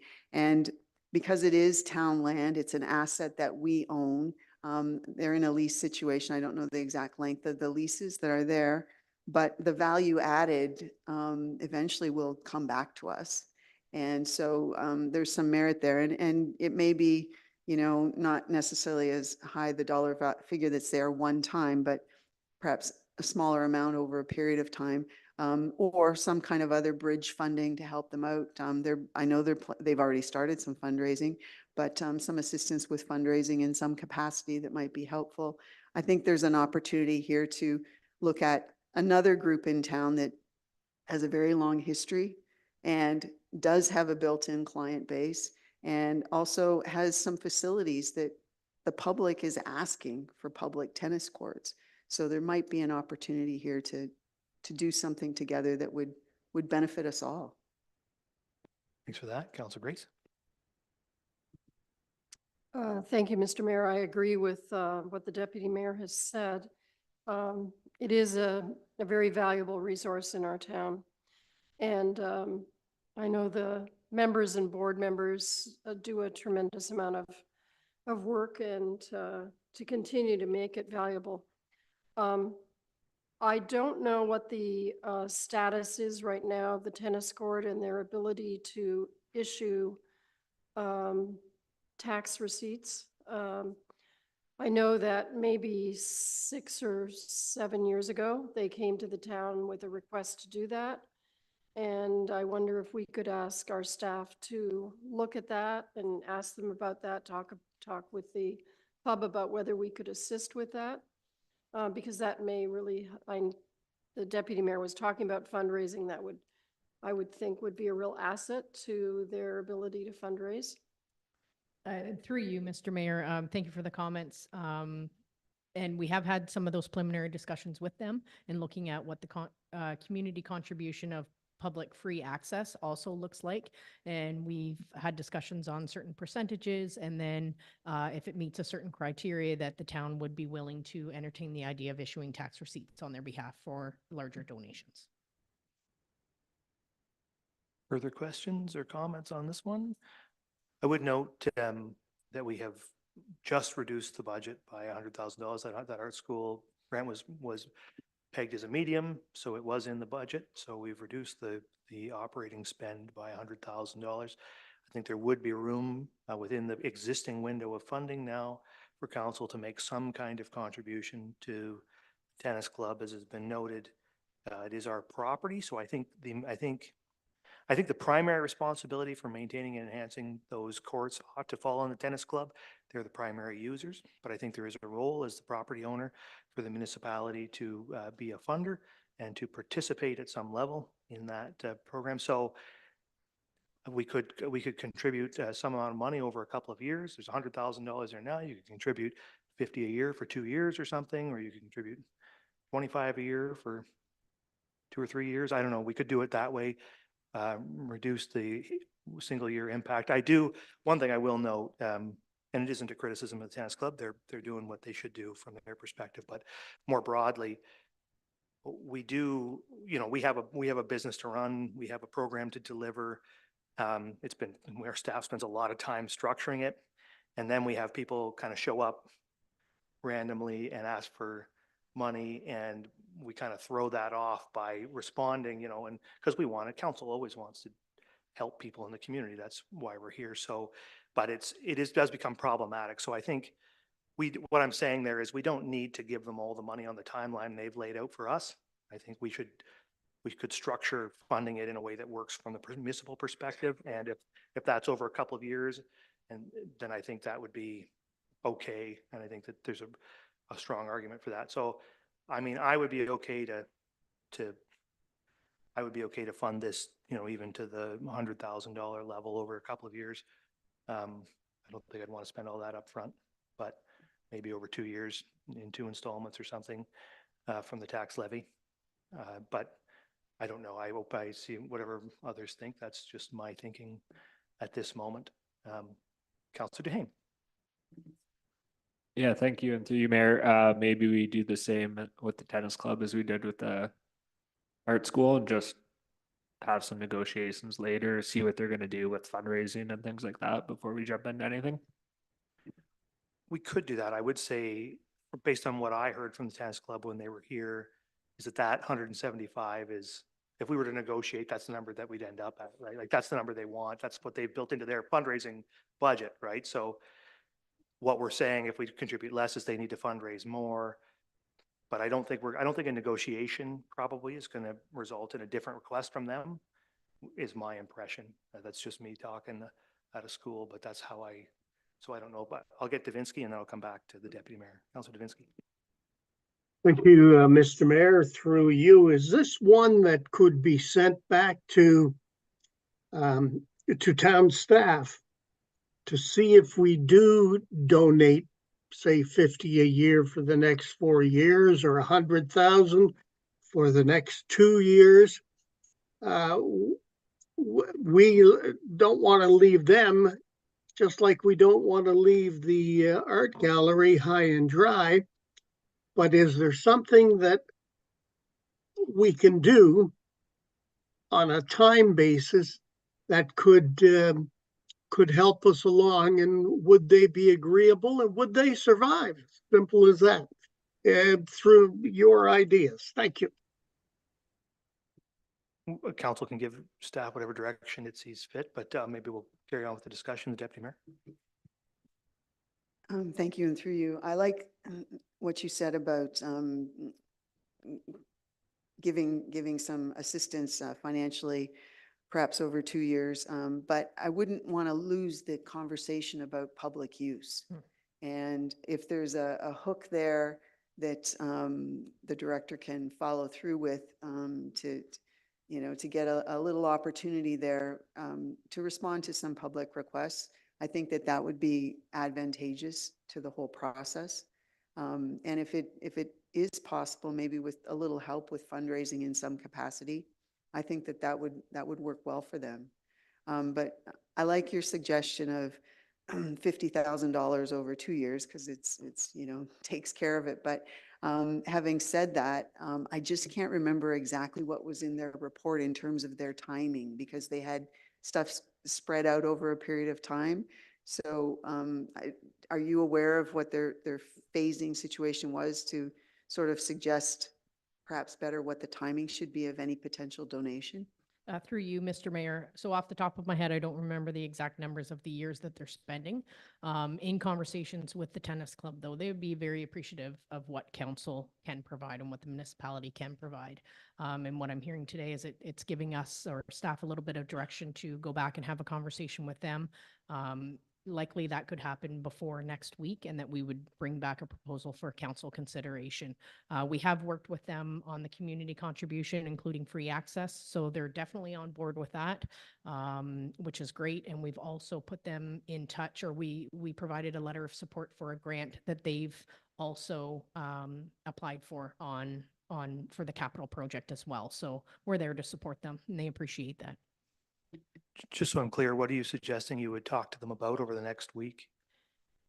Through you, Mr. Mayor, I would suggest that we could let them know of how the conversation went today. And if I'm hearing that it could be 50,000 over 2 years, does that work within their capital plan that they presented to council? Yeah, okay. I think from my perspective, honestly, I think council should set an amount of money it feels it can offer on this, and I don't want to go back and say, is that okay? I mean, that'll be the number. The number's the number. I think I do like the deputy mayor's comment about making it contingent to some extent, because I have heard from members of the public about this since they did their delegation, saying this is a private club, don't fund this. So I think we should, and I don't fully agree with that. I think we have some responsibility there, but I would say, to respond to that, putting some level of contingency on this funding for some more public access, or some more clear public access to that facility in return for the public's investment, I think is reasonable. So to me, what I would like to do, and obviously it will be guided by council, but I would like to say today, we're going to fund this for 50,000 a year for 2 years. And the funding will be contingent on an agreement that's satisfactory to council on enhanced public access to the facility. Councillor Mayette. Thank you, Mr. Mayor. Through you. My memory serves me properly that this was to resurface 2 or 3 of their courts that had become deteriorated. And now, is this an asphalt surface or is this concrete painted or? Through you, Mr. Mayor, I don't have the details in front of me, but I can definitely bring those back. But I do know that it is a specialized application of the top layer. I'm not sure if the base is concrete or asphalt, but the top layer is really what is an expensive, and the lines and the painting. Oh, I see. So it's Yeah. not necessarily taking it back to gravel and resurfacing, but it's redoing the top end and, because it occurred to me that we employ a lot of suppliers for work that we're doing around our community, and that perhaps if the municipality was to tender this out, they might get a better rate than an individual club would get, and get it and spread the work out over 2 or 3 years. You know, do a court this year and do a court next year, and make it more palatable. So I think the suggestion that the mayor has come up with for a dollar figure of $50,000 per year is a good one, and it would give them the chance to come up with some matching funding or do some fundraisers to have a $300 a plate dinner for their club members and that kind of thing, and come up with the money in a bona fide way that suits them, and that we have our stake in it, because it is a community asset and it's a capital asset. The capital cost that they're requesting, it's not for staffing or ongoing costs or hydro or anything like that. So do you need a motion for that to go forward? Yeah, I think we'll take a motion on that one. I would move that then. Moved by 50,000 per Councillor Mayette. year for the next 2 years. Contingent on an agreement on public access that is satisfactory to council. Exactly. Okay, that's moved by Councillor Mayette, seconded by Councillor Grace. Any further conversation on that? I don't see any. All in favor? That's great. And I think I proceeded in an inadvisable way on the first item. I think we should have a resolution on that and that council should give that direction rather than just me give it. So on the item around the art society, we'll entertain a resolution to direct staff to negotiate an agreement with the Art Society on potential operating support for that organization. Is there a mover and seconder for that? So moved. Moved by Davinsky. Yeah, just chime in, John, because it's hard for me to see you, so that's right. Yep. Okay, moved by Councillor Davinsky, seconded by the Deputy Mayor. Councillor Halpin, we're done with the first. You can vote on this one if you want. Okay, so that's moved and seconded. All in favor? Yay. All right, that's carried. Thank you. Okay, so we've completed those discussions, and we are now going to move on to corporate services and the Director of Corporate Services. Thank you, Mr. Mayor. Corporate Services is the hub and core of the town's administration. It provides professional services and advice, supporting how the municipality functions, and helps the organizational or operational departments deliver their services. So in other words, it's the overall administration arm of the organization. This department includes 3 divisions, being finance, clerks, and information technology. And they provide the systems, information, and human capital needed to operate effectively and efficiently. Next slide, please. So here's our priority areas and objectives for operational effectiveness. We have advanced cybersecurity and training initiatives to protect the town's digital ecosystem, and investing in technology to support operational effectiveness. For service excellence, we have advanced digitization and process improvement initiatives in enhancing customer service. And then lastly, for financial services, managing the budget and business planning process, and monitoring and maintaining the financial performance of the municipality. Next slide, please. So we have the 3 distinct divisions that I referred to. So we have IT, which is led by Darren Hill, the Clerks Division led by Don Middleholtz, and Finance led by our CFO, Daniel Wechter. Our total staff headcount is proposed to increase by 1 staff in 2025 to a total of 16. And additionally, we have 1 summer student and the remainder are, or included in that, excuse me, is a summer student. The remainder of that is full-time positions. Next slide, please. Here's our org chart. And as I said, that we have the 1 new position, that being that position being a legislative and council coordinator. And to get into the details of that, what I'd like to do first is kind of go through some of the numbers of the work that the clerk's division is performing. So there's 73 council and committee meetings each year, or approximately that number. And we're looking at preparing agendas, minutes, reports, and follow-up and scheduling all involved in those 73 meetings. We're seeing a sharp increase in FOIs, where we've been seeing a high of about 12 FOIs, so significantly higher than what we've seen in the past, just the nature of the way society is changing. We had 14 business licenses, 51 marriage licenses, and 22 lottery licenses. There were 209 burial permits that we had to do, and we had 8 noise bylaw exemptions that we processed. There were 136 documents that we had to commission, and makes me smile, we had 2 livestock evaluations. Did you do those yourself? I did not. In 2023, and we're seeing again this year, but we have the complete numbers for 2023, there was overtime to cover the excess work that was required that added up to 171 hours. This new position is going to build capacity.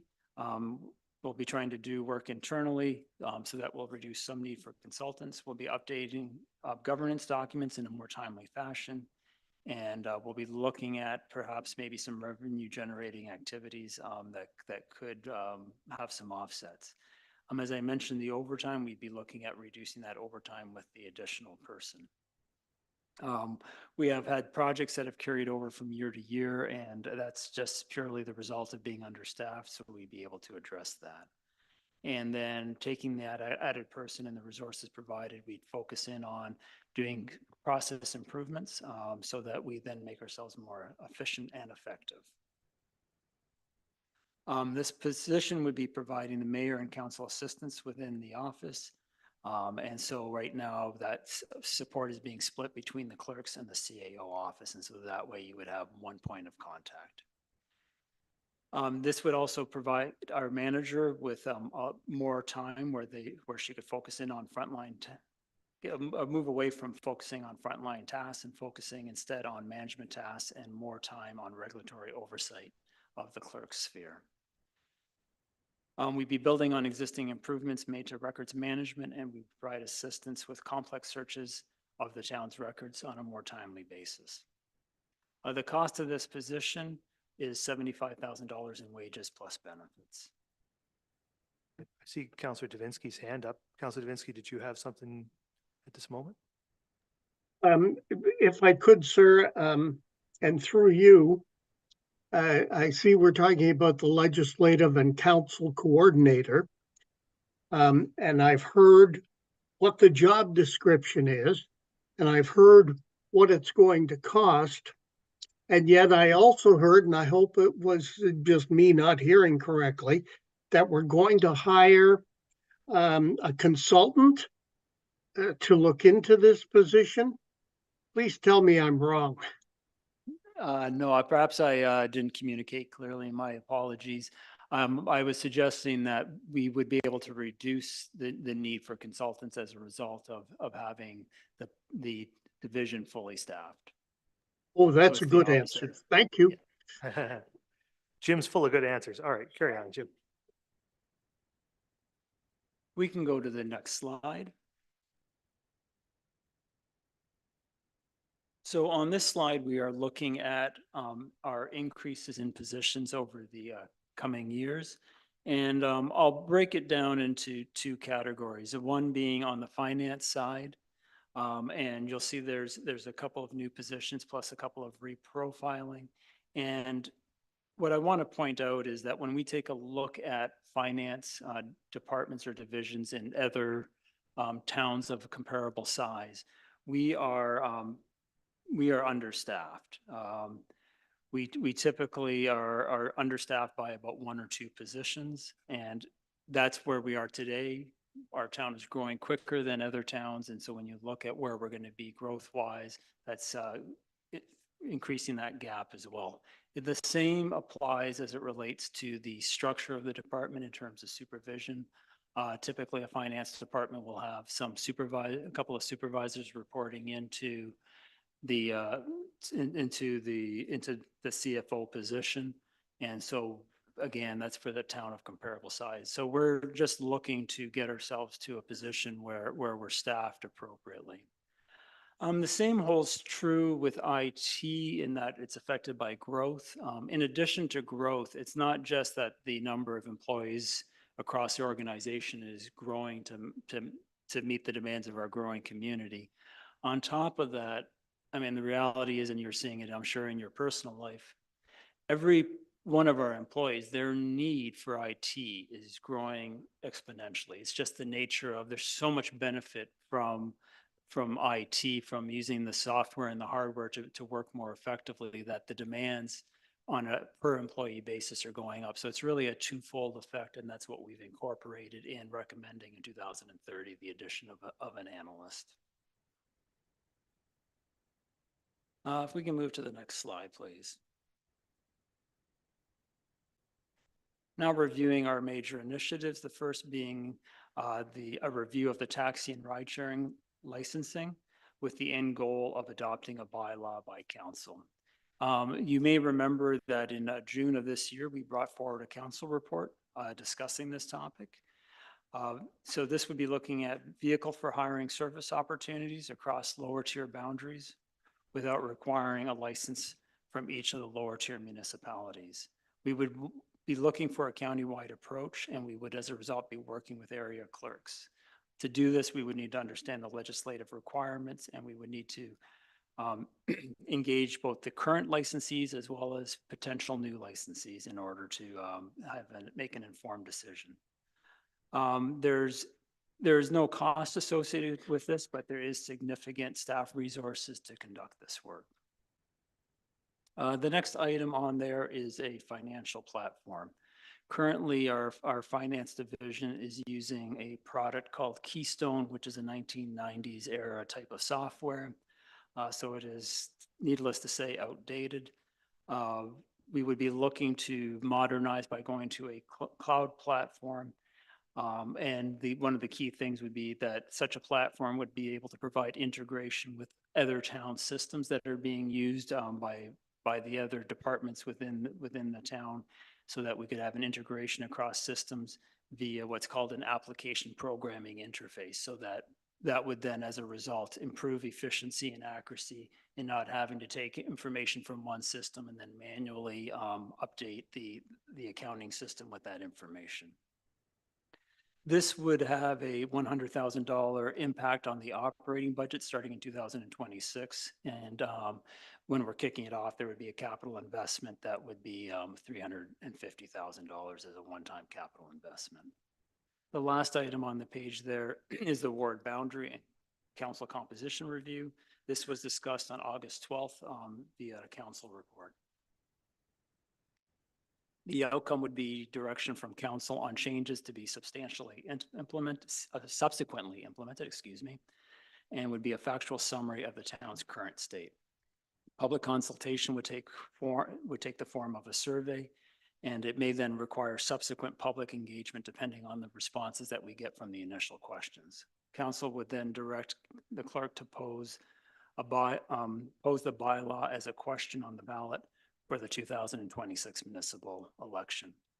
The costs that you see there of $3,000 are for external communications and printing of materials. And I'll pass it off at this point in time, or do you want to pause for? I will. questions? We'll just ask if there's questions or comments on the departmental major initiatives, the deputy mayor. Thank you. And through you, the first item on the future proposed list, the position to start in 2026, almost $100,000. We have recently funded outsourcing of billing and some other improvements, I think, in the efficiency of all of that kind of activity. And I noticed elsewhere in our budget package, there's some funding, limited, but some funding associated with advertising campaign of some kind to get more people to sign up for e-billing and that kind of thing. Do we have any measurable things that come back that show that for that expense, it has given or freed up staff time? Because, you know, like we've taken away activities that used to be performed by staff. And so did it make a difference? Because now it's like we're being asked for another position. And just recently, I thought we were helping with the staffing. So I have one more after this too. But. Thank you for that question. It is making a difference. The one thing to keep in mind is that for all the improvements we're making, those are getting used where there's increasing demand. So there's demands from a regulatory standpoint in terms of reporting to the province. There's an increase in workload due to, there's far more payment methods than there were in the past. Back in the old days, all you had to do was count the cash at the end of the day. Now there's so many different options for payment that all need to be reconciled, that the auditors are looking that we're handling correctly. So the freedom that we're getting by taking some actions is providing us the time to provide what I'll call is the higher level of service being demanded from the finance organization by the evolving community. Thank you for that. My other question relates to the financial platform. Even in my past experience on council, I used to hear interesting comments about Keystone. So I think it's probably a very wise decision to finally go in a new direction. This $100,000 new addition starting in 2026 to the operating budget, are we saving anything? How much did Keystone cost, or is it so old that it wasn't costing us anything anymore to use it? The 100,000 is the increased cost. Dan, what's our current payment on? Yeah, so it costs very little because it's a 1990 software that has, and they have not been putting any money into it, any development work into it. Thank you. And my other comment, I wish I could remember verbatim some conversation that went on at county council when I was there a couple of weeks ago when the mayor was away. They also were talking in their budget deliberations about a legislative and coordinator records kind of position that, for lack of a more eloquent way to say it, got kicked to the curb. I'm concerned that, you know, we're about to go into a building that we're not there yet. There's lots of stuff moving around, you know, the staffing situation, the dust has to settle on all of that. And, you know, we've got the recreation facility, or the Aquatics and Wellness Center won't be finished when we start to move staff back over there. So we'll still have staff in flux to deal with. I'm not supportive of the position at this time, because I think we should get back into the building and get everything in its place and then work towards where we need opportunities to be created in different streams. I understand that, and I appreciated all the stats that were in here about the volume of work and especially that livestock permit. But a lot of that activity is process driven. It's a procedural thing. There's forms. It's very standardized in many ways. And the council calendar is set, the committee calendar is set. There's a regularity to that I can appreciate the request, but in my mind, we're just not there yet. Thank you. Yeah, the director. I appreciate where you're coming from in terms of moving back to the building and the settling in piece as a general comment, but as it relates specifically to the legislative and council coordinator, there really is no correlation between being in the new building and the demands being put on the clerk's office. So I don't see there really being a tie between those. That's in my opinion on that. Well, I think what we'll do is draw that one out for council to give specific direction on at our next meeting. There's some question about it. I, for myself, am prepared to support it, but there's some disagreement there, so we'll just hammer that one out, probably with a vote in the end. Councillor Maya? Thank you, Mr. Mayor. My question is with regards to the capital financial platform. When it says here that we'll be able to work with other town systems, do we mean other towns or other systems within our town? Other systems within our town. The latter of those two. It's having the systems within our town communicate with one another so that we're not taking information from one system and manually trying to accurately input it into the accounting system. Okay, because with the first description, the way I first read it, other town, would it seem to me that that would be like an MIC type of an initiative? Or do we talk with the other municipalities as to what platforms they're using and what kind of tips and tricks they might be using that we could collaborate on?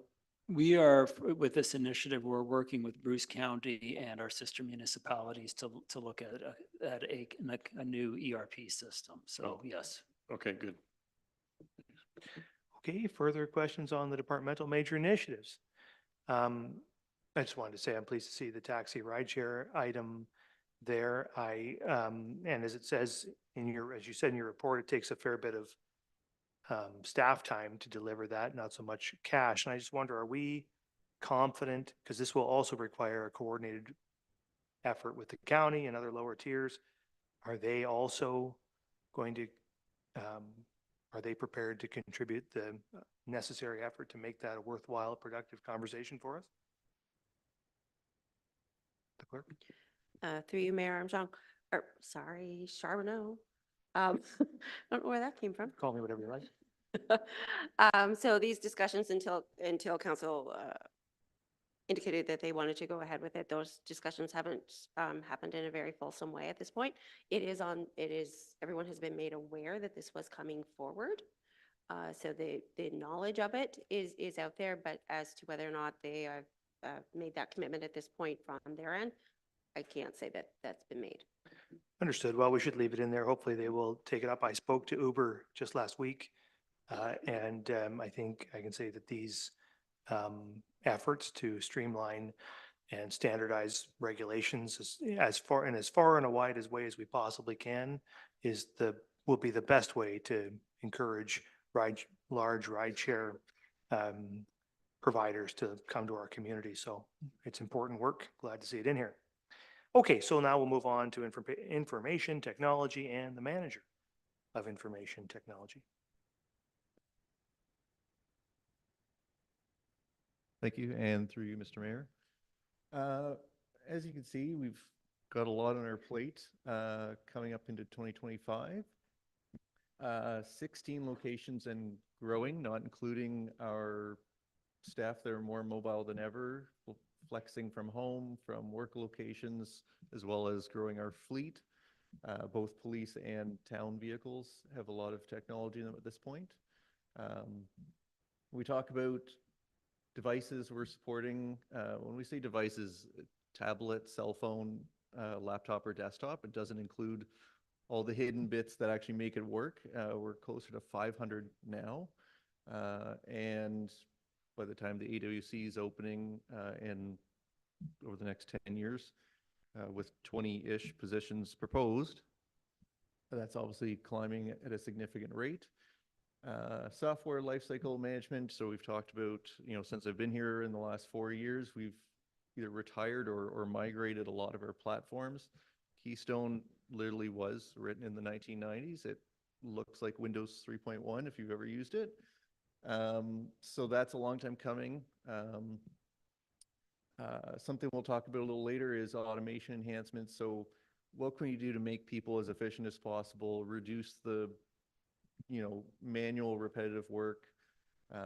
Cybersecurity was a big one. We have meetings with our co-parts at the county, the lower tiers, and several other counties and provincial and federal groups. It's in the news very often, things like ransomware, cyber attacks.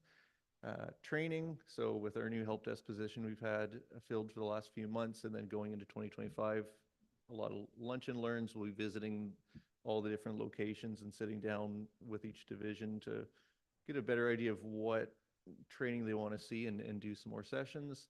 The help desk between the three of us do about 1,000 tickets per year.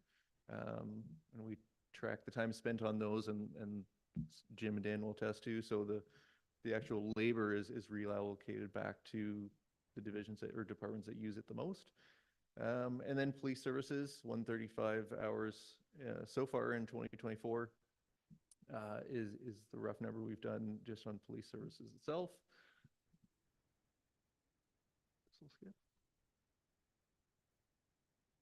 No?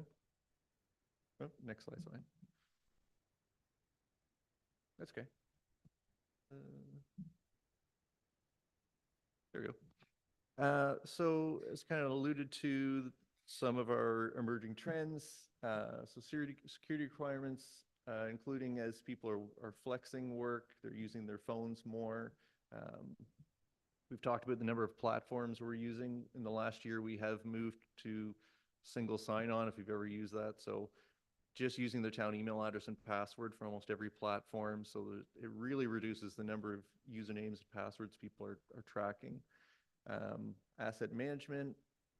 So again, much better idea now. We've done all our audits, so we asset tag everything and work with asset management group of the whole life cycle from, you know, procurement and asset tagging it, the life of it, including, you know, do we e-waste it? Do we recycle it? Do we donate it? Optimizing how we use technology, which we'll get to in a few minutes.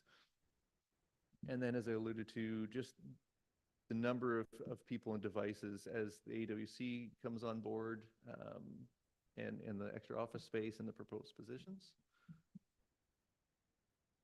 Next slide.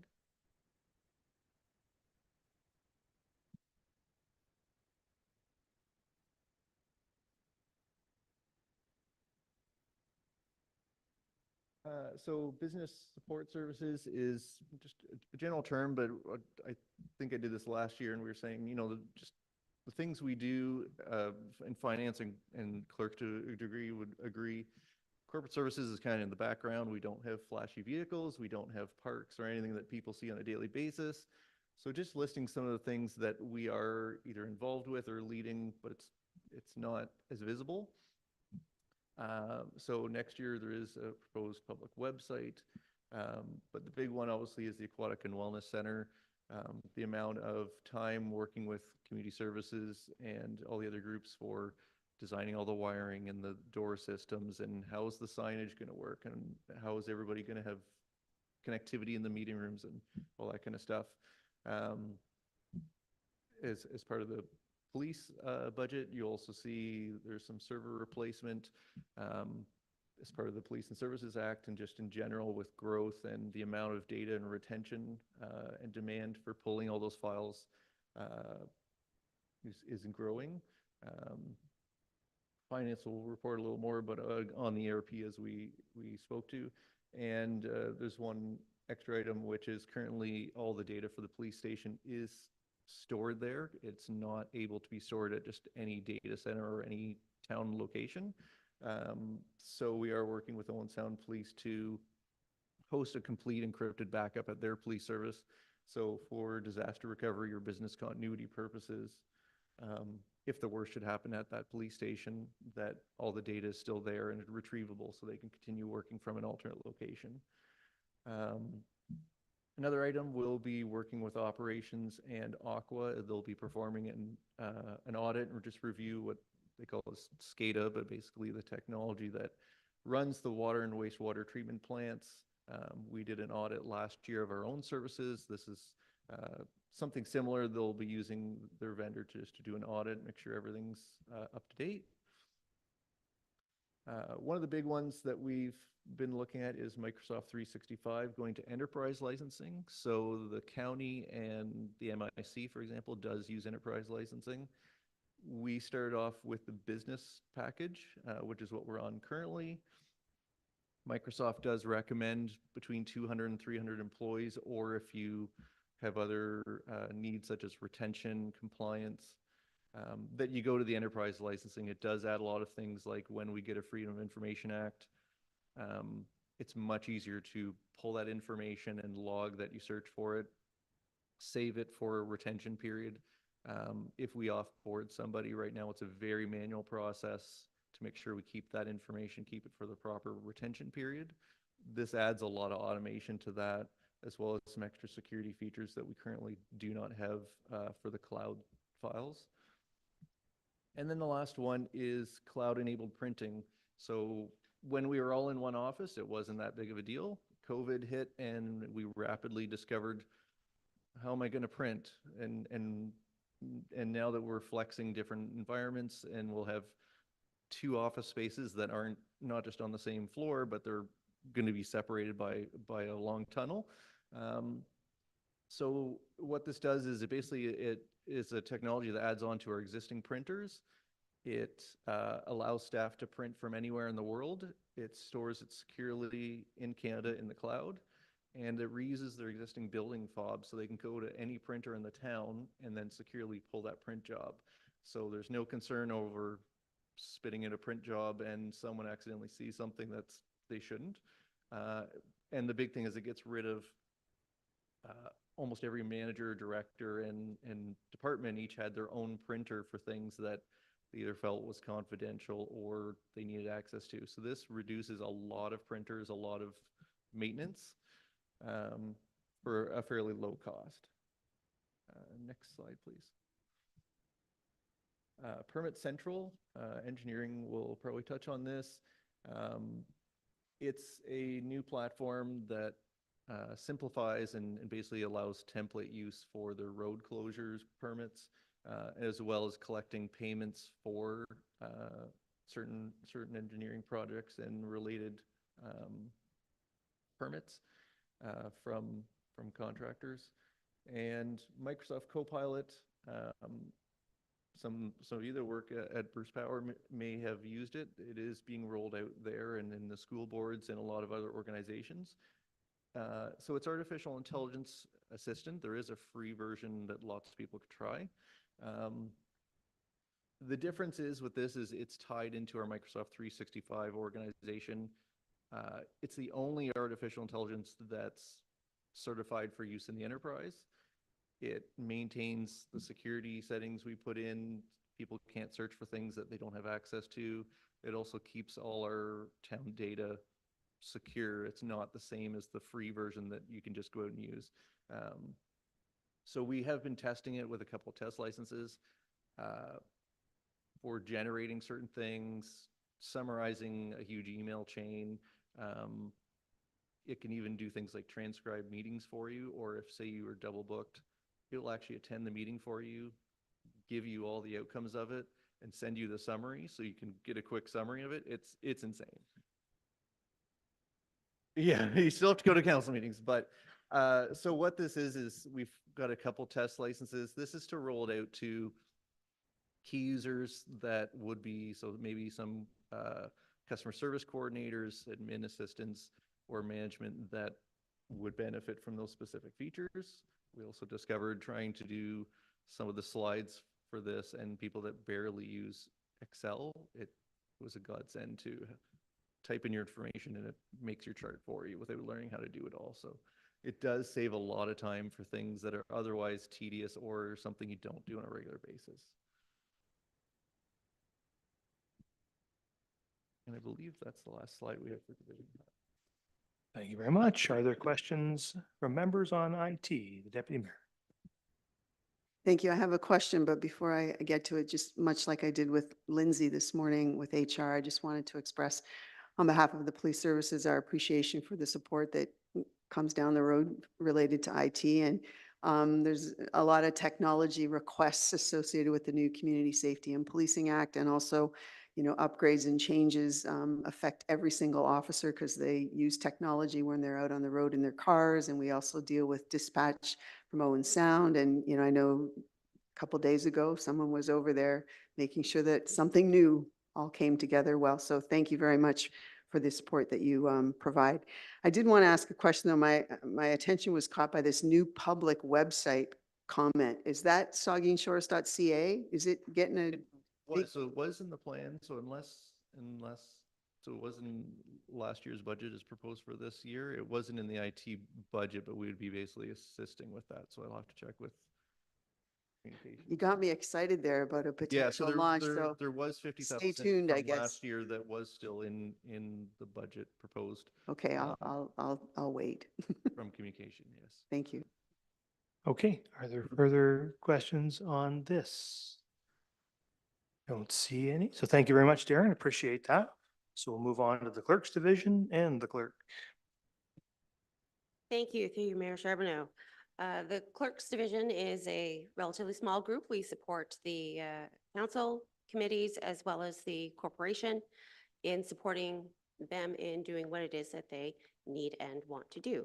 We, of course, also work with the public quite a bit with regards to vital statistics as well as licensing.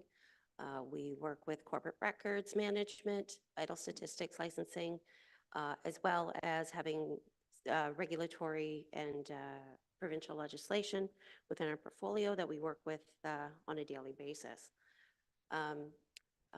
The Director of Corporate Services already reviewed the numbers with regards to the services that we manage. We deal, as I said, with a significant amount of provincial legislation to varying degrees, as well as working with the bylaws and policies of the organization and setting up sort of that governance document framework that Council adopted early last year. So emerging trends, continued improvements in how Council committees, the CAO, senior leadership, and the management team are supported by the division. We very much on a daily basis consider how it is that we can make these small improvements to the organization so that we can better support our internal and external clients.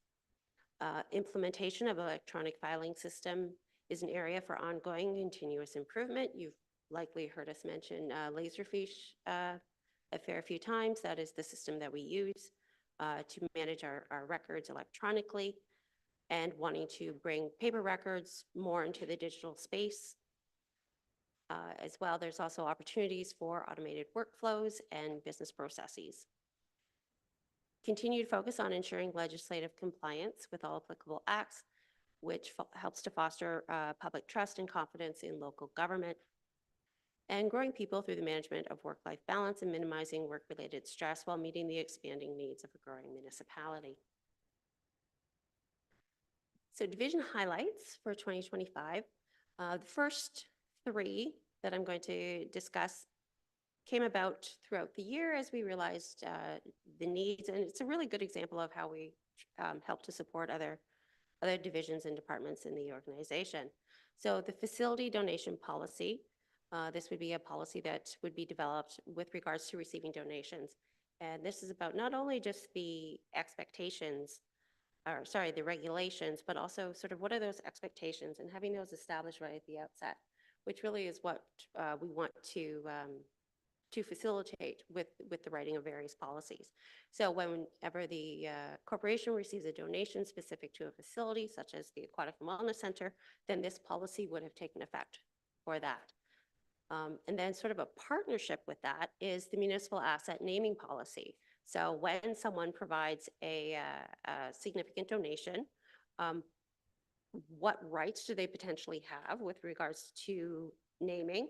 And then sort of that oversight that council would have with regards to approving and finalizing those names. So these are not for the roads. Roads is sort of the next policy that we have.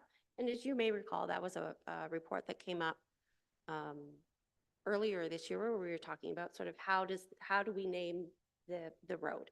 So that is where this policy would come into effect. All of these policies have a $0 ask for the budget. It'll all be done through internal resources and have a priority as being high operating. The stopgap policy review. So this policy has been in existence for quite a while, and the majority, if not all, of the local businesses do have these stopgap ramps in place.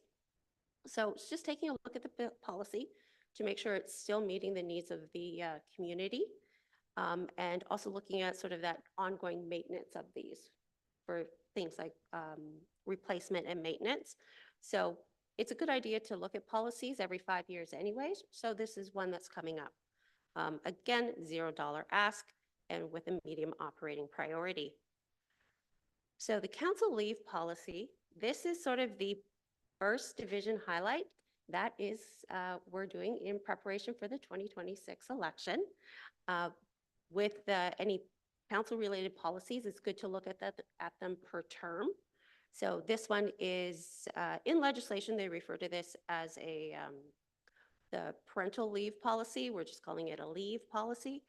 But it is that it is a statutory requirement. So it'll require not only just the policy to be reviewed, it'll be adopted by bylaw before council. Again, $0 ask, and it's a medium operating priority. Fence viewers. So this is something that has come up this year a few times now, where people are looking at sort of the line fences, so the boundary line fences between their properties.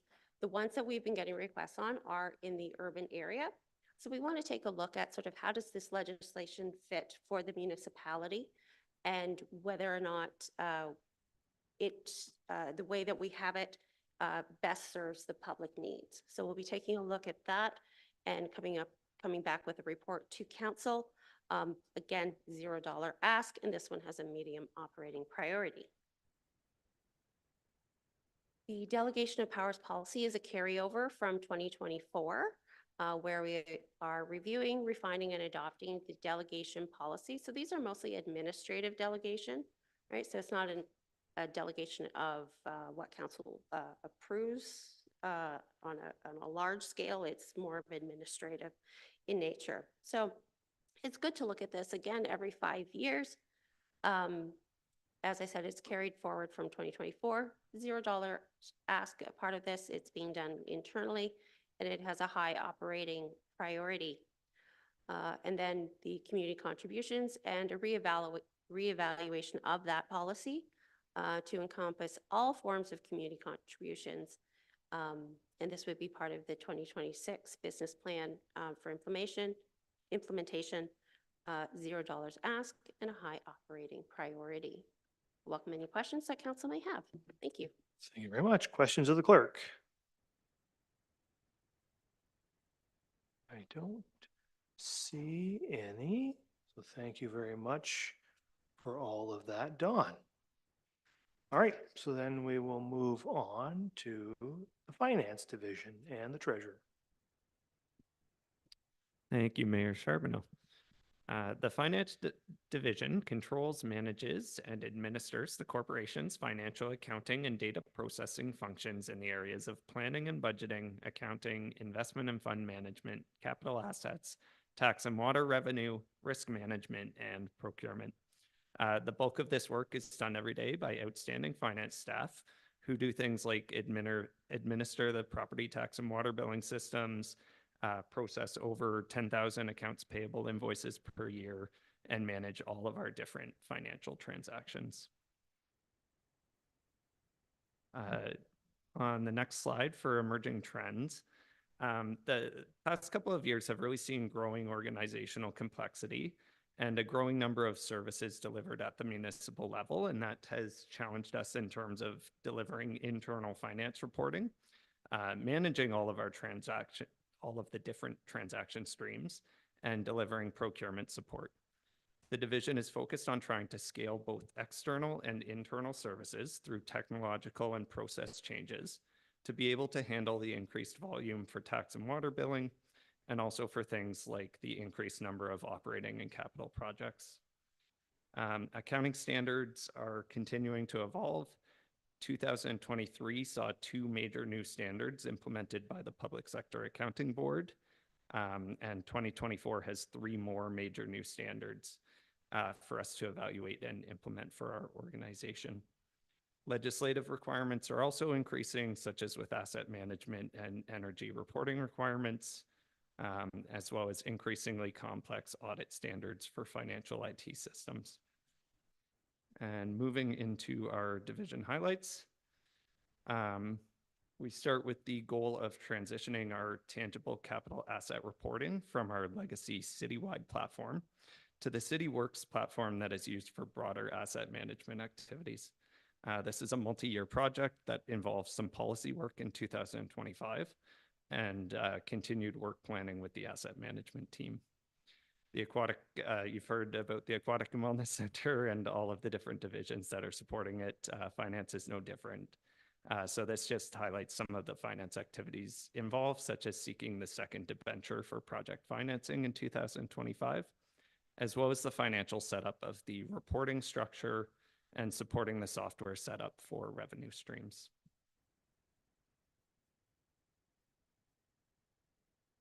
Next up is the proposed creation of a risk management policy.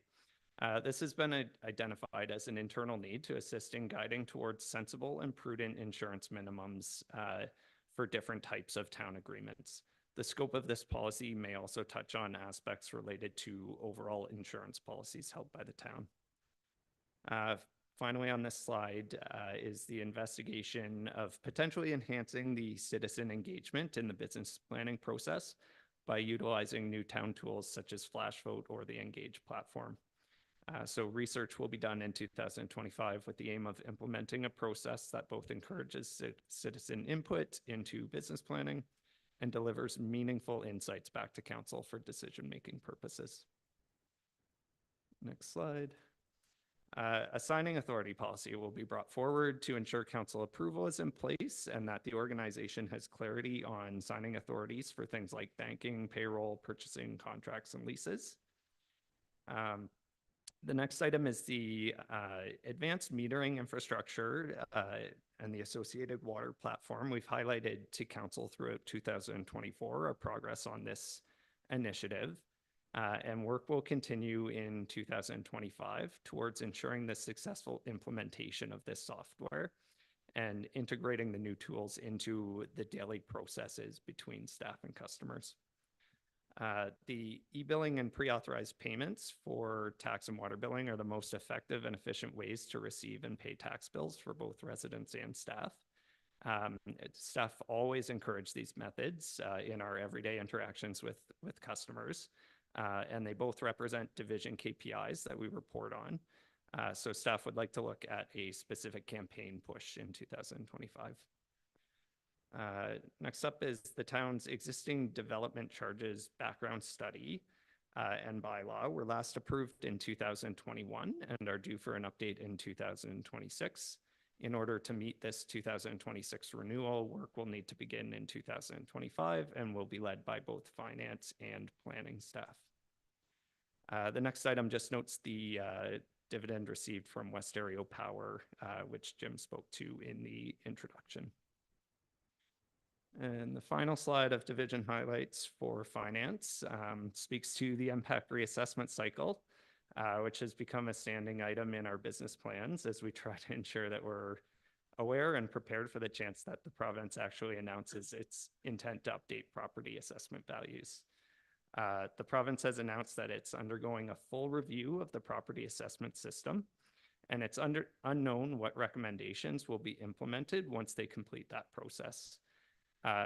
Any announcement they make will not impact 2025 assessments, but the town may need to play a role in communicating changes to the public, and will certainly have workload associated with changes to the system if changes are announced. The next item, the 2026 business plan, obviously an annual item, but given the significance of the work, it's noted here as a division highlight. The updating of the water and wastewater bylaw has been an ongoing project that has lingered over the past couple of years, but a new bylaw is still expected to come forward to council soon. Once approved, similar to the new water meter portal, this bylaw will involve a lot of focus in order to implement it consistently and efficiently. Finally, the customer portal for water and property tax customers to be able to view their account information, their balances, and for them to be able to make payments online is an item that is sorely needed to create more modern and efficient systems. It's not likely that this will be implemented in 2025, But the town has multiple paths from which we could achieve this goal. The new water meter software can potentially integrate with an external platform, and the town's potential ERP replacement may also provide that possibility. So as we're implementing those systems, we'll be working to ensure that we have an eventual implementation of full service water and tax portals. I see two more here, Dan, after that. Yeah. Not that if you want One us to more cut those page. right off the bat, we can, but There's just so many of them. no, okay, carry on. Okay. Financial performance monitoring. This has been a focus area for the finance team for the past couple of years, and our approach continues to evolve. As mentioned in the trend section, this area is heavily impacted by increasing complexity of our organization, and more focus is needed next year to achieve a reasonable level of service that provides management and council with the information that's needed to make business decisions. We're constantly tweaking and trying to improve our tools and engage with management, and we'll continue to refine that next year. The final item shows the impact of the reduction in the town's OSIF allocation, which has also already been spoken to. Thank you. Great, thank you. So questions or comments for the treasurer, the deputy mayor? Thank you through you. It's not for Dan, the first one, but just wanted to thank you for whatever you did in your position with West Ontario to make sure that the number went up instead of staying where it was or went down again. So thank you for that. I also just wanted to ask that wherever, excuse me, wherever we land on this path forward with the reduction in the OCIF funding, the 2.61 impact on the tax levy, I think we should make sure that we put out some messaging to the public about what happened and how we're dealing with it, because it's a big hit. And just important that we convey that, you know, the province has given us less money, and so this is how we're reacting to it. And whether it's a tax increase or some other program, based on the discussions that we'll have at our next meeting, I think we need to convey that in a meaningful way to the public. Thank you.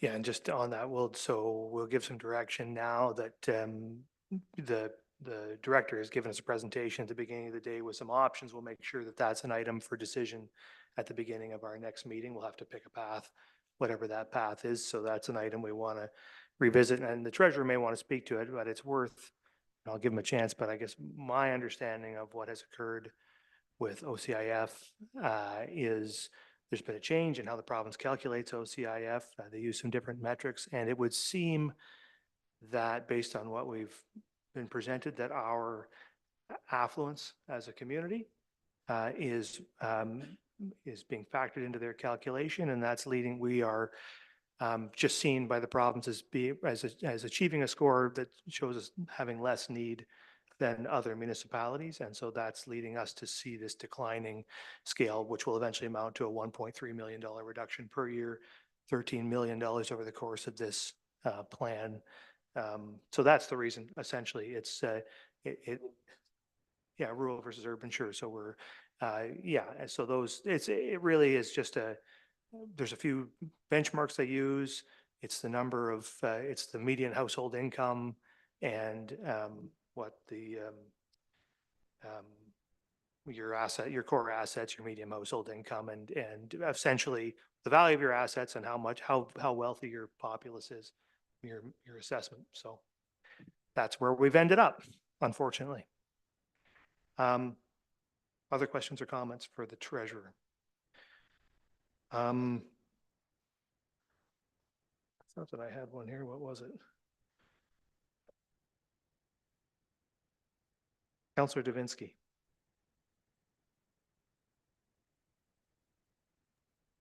Thank you, Mr. Mayor. I'm about to bring up an old chestnut here. It was a year ago that I talked about a constituent in Southampton who has a property that is unique in that it has its main property with a landlocked lot adjacent and behind the back part of its main lot.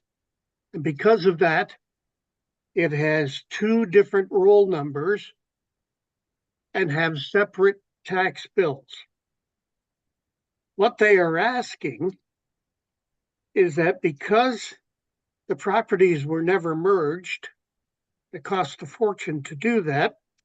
They're paying twice the amount neighbors pay with regards to the police building and waste management fees, which is the main concern in this matter. They don't mind paying. They just don't want to pay twice every single time. This parcel of land has absolutely no services on it or buildings associated with it. It cannot be developed, and it's truly landlocked. I've been out to see it. And I'm not asking for something to change right now. I'm asking, could we send this, and I have a letter here, could we send this back to the town staff to get a report on how feasible it is to change this? At one time, last year, I talked to Dan, and he said there are maybe 10 to 20 properties that fit this bill in the town of Saugeen Shores.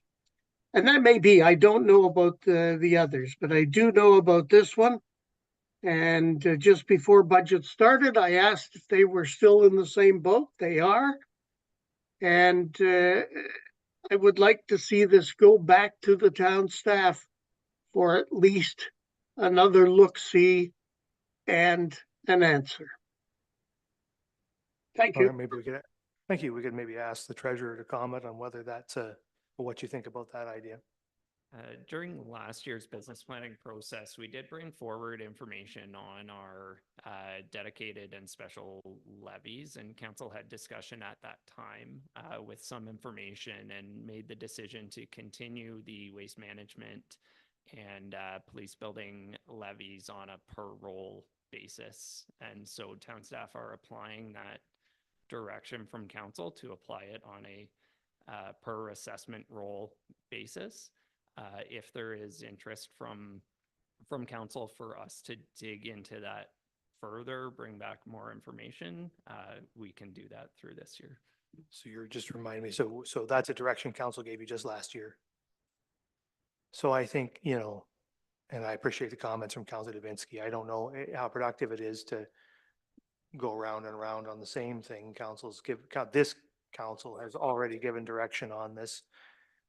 I mean, I guess, unless there's a strong desire to go in a Mr. different Mayor, direction than we gave last year, I think we probably, I'm not sure Councilor Davinsky, I'm just not sure it's productive to ask staff to do a bunch more work on it if council's position was set only a year ago. But Councilor Davinsky, go ahead.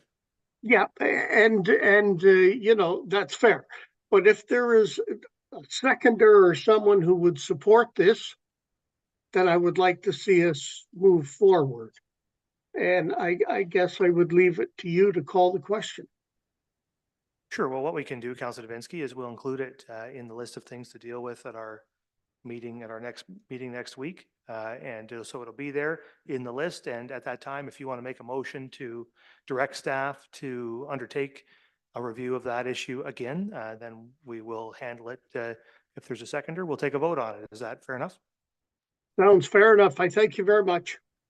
Yeah. So the Director of Corporate Services wants to just make a comment. And if we were asked to add that to the list, just keep in mind the extensive list that Dan just went through. There's so much on his plate already. So if we were to add something on there, we should then take a look and consider what we would then take off the list for 2025 to be realistic. Yep, I think that's fair enough. There are 4 of us and 5. We still have a quorum. Okay, I think so. Okay, so we're good. One thing from me, Dan, is and I'm pretty sure I know the answer, but I want to make sure because the development charges background study is funded from the tax stabilization reserve. I know that the province had removed the ability to fund development charges background studies from DC, from being DC eligible, but then I thought they reversed themselves on that. Am I, You're correct, and we will ensure that it is funded appropriately. so it may well, yet well be funded from DCs? Yeah. Okay, so that's good. Okay, good enough. Thank you very much. So that's the end of the finance division. Yeah, so what we're going to do next, and I'll just like lay out the rest of the afternoon for you. That we're done with corporate services. Unless there's any other questions, I'm going to close out corporate services. Don't see any other questions on that. So what we're going to do is we're going to hear from the police now, so we can make sure that they don't have to come back in a week. And the meeting will conclude in and around 4 o'clock. We will adjourn at that time. This council will turn into a pumpkin if we go beyond 4 o'clock. So we will adjourn as close to 4 o'clock as we can. And whatever is left to do, we'll pick up in a week's time. My guess is, in all likelihood, Matt operations is probably not going to be dealt with today. My guess is it'll get pushed off. So possible yet we'll deal with development services. But for now, we will ask the chief of police to present the police budget. And the deputy mayor, are you leading this, the deputy mayor, or who's? No, actually, the vice chair is Okay. going to lead. Okay, we'll ask our Don Woodley. police services board representative and the chief of police to come forward and speak to the budget. Mayor Charbonneau, members of council, it's my privilege today to present the Saugeen Shores Police Service budget for 2025. This is a first for me to present to council in 68 years. And I'd also like to acknowledge Chief Zettel for all of his hard work and dedication in preparing this budget. Lots of times it takes changes in many different things. So Kevin does a really good job of taking his most recent information and putting it into the budget. So if I could have the first slide, please.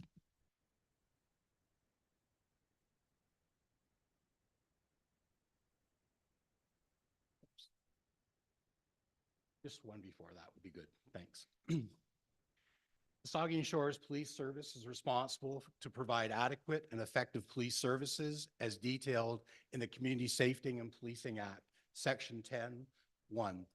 Through our mission and vision and values, we work in partnership with the community to make Saugeen Shores the safest community in which to live, work, and play, and the important part, and visit. Next slide, please. The core police services that we offer, crime prevention, law enforcement, assistance to victims of crime, public order maintenance, emergency response. Beside that, you have the staffing plan. And at first glance, when you look at it, you sort of say, gee, you're increasing an awful lot of people. While permanent full-time staff for 2025 is proposed to be 32, the permanent part-time staff as 1. So there are a number of people in 2025 that will move from contract positions into permanent positions. And then you look and say temporary and seasonal. What does that really mean?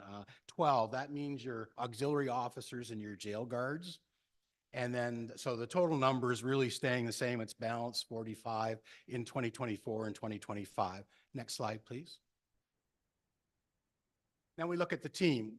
The Police Services Board, John Davinsky, Counselor, Chair, Diane Huber, myself, and 2 members from provincial appointees. And we have, as far as the members go, we have 4 platoons that operate. We have the detective constables underneath a sergeant, the auxiliary members, the special constables, and volunteers. Next slide, please. It's always a good time when we're looking at budget to review the partnerships that benefit the community. And we have a lot of really important ones. The Kids School Program, where officers go out to the schools and look at the knowledge and issues and decisions and support. Crime Stoppers. MHEART is a very, very valuable tool to this community, which is the mobile mental health addiction response team. With our business plan, we have the problem-oriented policing. You probably have seen the officers out on bicycles in the summertime and so on. The 211 program, the Benevolence Fund, positive ticketing campaign, I guess the educator in me comes forward because this is really good because you're recognizing kids in the community that are doing a good deed or they're following the law. So you might have seen the t-shirts, the kids, if they're have their bike helmets or their bicycles are outfitted properly. And again, it's a really good community thing because community partners also provide little tickets, which could be French fries or an ice cream, and the officer can give those to the student or the out in the community as a positive ticketing campaign. We also have the Venerable Person Registry, the ride programs, and I should mention too that quite often with the ride programs, our partner policing agencies also work together that our officers will go to another jurisdiction, and likewise on a specific road program, officers from other jurisdictions will come and assist in those ride programs as well sometimes. Special Olympics, Violence Prevention Grey Bruce, Victim Service, Situation Table for Acute Risk, Road Safety Committee, and Attainable Housing Committee. Those are just a few of the examples of partnerships that benefit Saugeen Shores. Next slide, please. Now we look at the emerging trends. Rapidly growing community requires an increased number of officers to address the increased needs of the community. And that's why I go back to that cover page. You said, and visitors. We are only staffed based on permanent residents. And, the tennis club was brought up earlier. Well, look at 1,300 people pass through the tennis club every year. Those are people that are coming into the community. So our numbers increase through the summer season in particular. And also we look at the contract workers at Bruce Power. So, we do have an increased need of officers. Also, we know that Saugeen Shores is one of the quickly increasing areas as far as population goes on a permanent basis. Unfortunately, the opioid crisis and related crimes and calls for service is a big factor these days. Complexity of cases involving greater time and commitment and resources. Mental health related incidents and calls for service. The hospital quite often is needing extra support, and our officers are the ones that go to help out the situation. And quite often those aren't necessarily captured in police statistics. The homeless and the poverty, the new Community Safety and Policing Act requiring enhanced accountability, training, and supervision. Many of you know this came into effect after being promised year after year, came into effect on April the 1st. Makes it very difficult for a police service to try to adjust the needs and so on by changing policies and procedures, and also looking at the different training and equipment requests that come forward. So you'll see that reflected too in the 2025 budget. Court processes and disclosure requirements. Again, court processes since COVID demand an awful lot of time from police services. And the very important last one is recruitment and retention. Next slide, please. So if we look at, is that out of order, Kevin? I think you're out of order. Can you go one more for me first? No? Yes. So if we look at the operating highlights for 2025, our authorized strength, the intent is to increase to 27 active officers in September 2025 with the hiring of a recruit cadet. This will allow the cadet officer to have completed their basic training in time for deployment in 2026.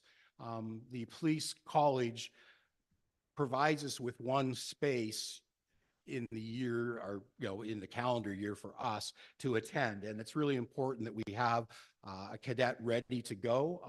So that increase is important also to match with the growing population we have in Saugeen Shores. As far as retention goes, we have to promote retention by converting contract special constable positions and contract support services positions to permanent full-time positions. The creation of a detective sergeant position by promoting a confirmed sergeant to the position. This will bolster the criminal investigations unit and provide them with assistance as needed. Very obvious in the last year how many times our criminal investigation unit has come up and had to do a lot of ground digging work to come up to a good conclusion for the community. Entrance enhances senior supervision through the creation of a deputy chief position. This one really comes about from the Community Safety and Policing Act, because there has been a number of changes where supervision is required to a greater degree with a number of incidents in the community. So it's important to sort of have additional senior supervision to assist with the load on that. Enhanced mental health supports. Our members will be enrolled in a non-denominational chaplaincy model of mental health supports to build resiliency and options for our new members. Through so many times, there have been serious situations with mental health being compromised in officers throughout Ontario, and it was a recommendation that each service should have access to mental health support. So Kevin has worked very hard to partner with Owen Sound, Hanover, and West Gray to enable to provide that for our members for next year. Next slide, please, or back a slide, which, okay. The capital highlights, just the only reason for putting it in here, I know it's an operational day, but the Community Safety and Policing Act has mandated additional training requirements. So we must invest in both equipment training and supervision, which is detailed in the legislation, the regulations. So what this will mean will be vehicle and officer equipment enhancements, leadership, command, equipment and training, office space, and enhanced supervision. Next slide, please. We're back. Which way we going? Okay. So the key thing for you, the operating budget that we have approved as far as the board is concerned is $5,610,482, which brings a year-to-year change of $732,512. The capital I won't go into because I know it's an operational day, but it is on the slide. The one thing we would note is that the Director of Finance and Financial Department suggested that we move 31,000 that was under capital moved into operation as recommended by the financial auditor. So that was my reason for bringing the capital budget into play a little bit today. Okay, next slide. We're back. No, we just skipped by that one. That's okay. Next one. Okay. Well, okay.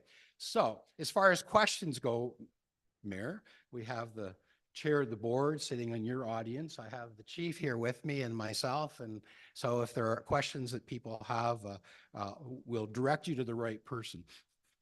Absolutely. All right. Thanks very much for the presentation. Questions for the police service representatives? Do you have one, Councillor Halpin? Yes, through you, Mayor. So we're going to have a new cadet start in the fall of 2025. Yeah. So Make sure, Kevin, you're talking to the mic if you're talking.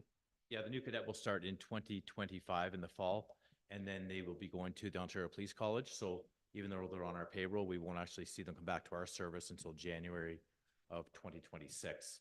At which time they'll be paired up with a coach officer for 3 months and then ready for spring deployment on their own. Okay, so that would be an impact of 4 months' wages on 2025. That's correct. At a cadet wage, yes. Thank you.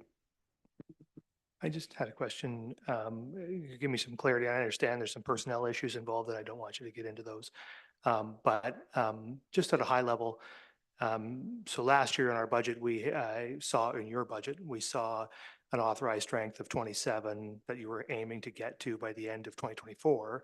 And now you're presenting an authorized strength of 2027 that you're aiming to get to by the end of 2025. And I understand you have some personnel things happening. Could you just maybe clarify for me, what is your authorized strength is the total number of people you can have as police officers in the municipality. That's what the board is allowed. Is 27 the actual number, or is it actually more than that in terms of the number of police officers that you can have on your payroll at any given time? Or maybe I'm misunderstanding what's occurred there. Give me some explanation there. I gave a very complicated answer last night at 9 o'clock. I think it was. Yeah, well, I appreciate you. Very long run answer. To simplify it, it is the secondment. So we had a secondment. We've taken one of our officers and we've lent him to the Ontario Police College for the drug recognition training, and he teaches courses down there. That contract was supposed to end at the end of the year, and then he would be our wage again. When that officer's down at the police college, that wage is fully subsidized, wages, benefits, uniforms, everything else.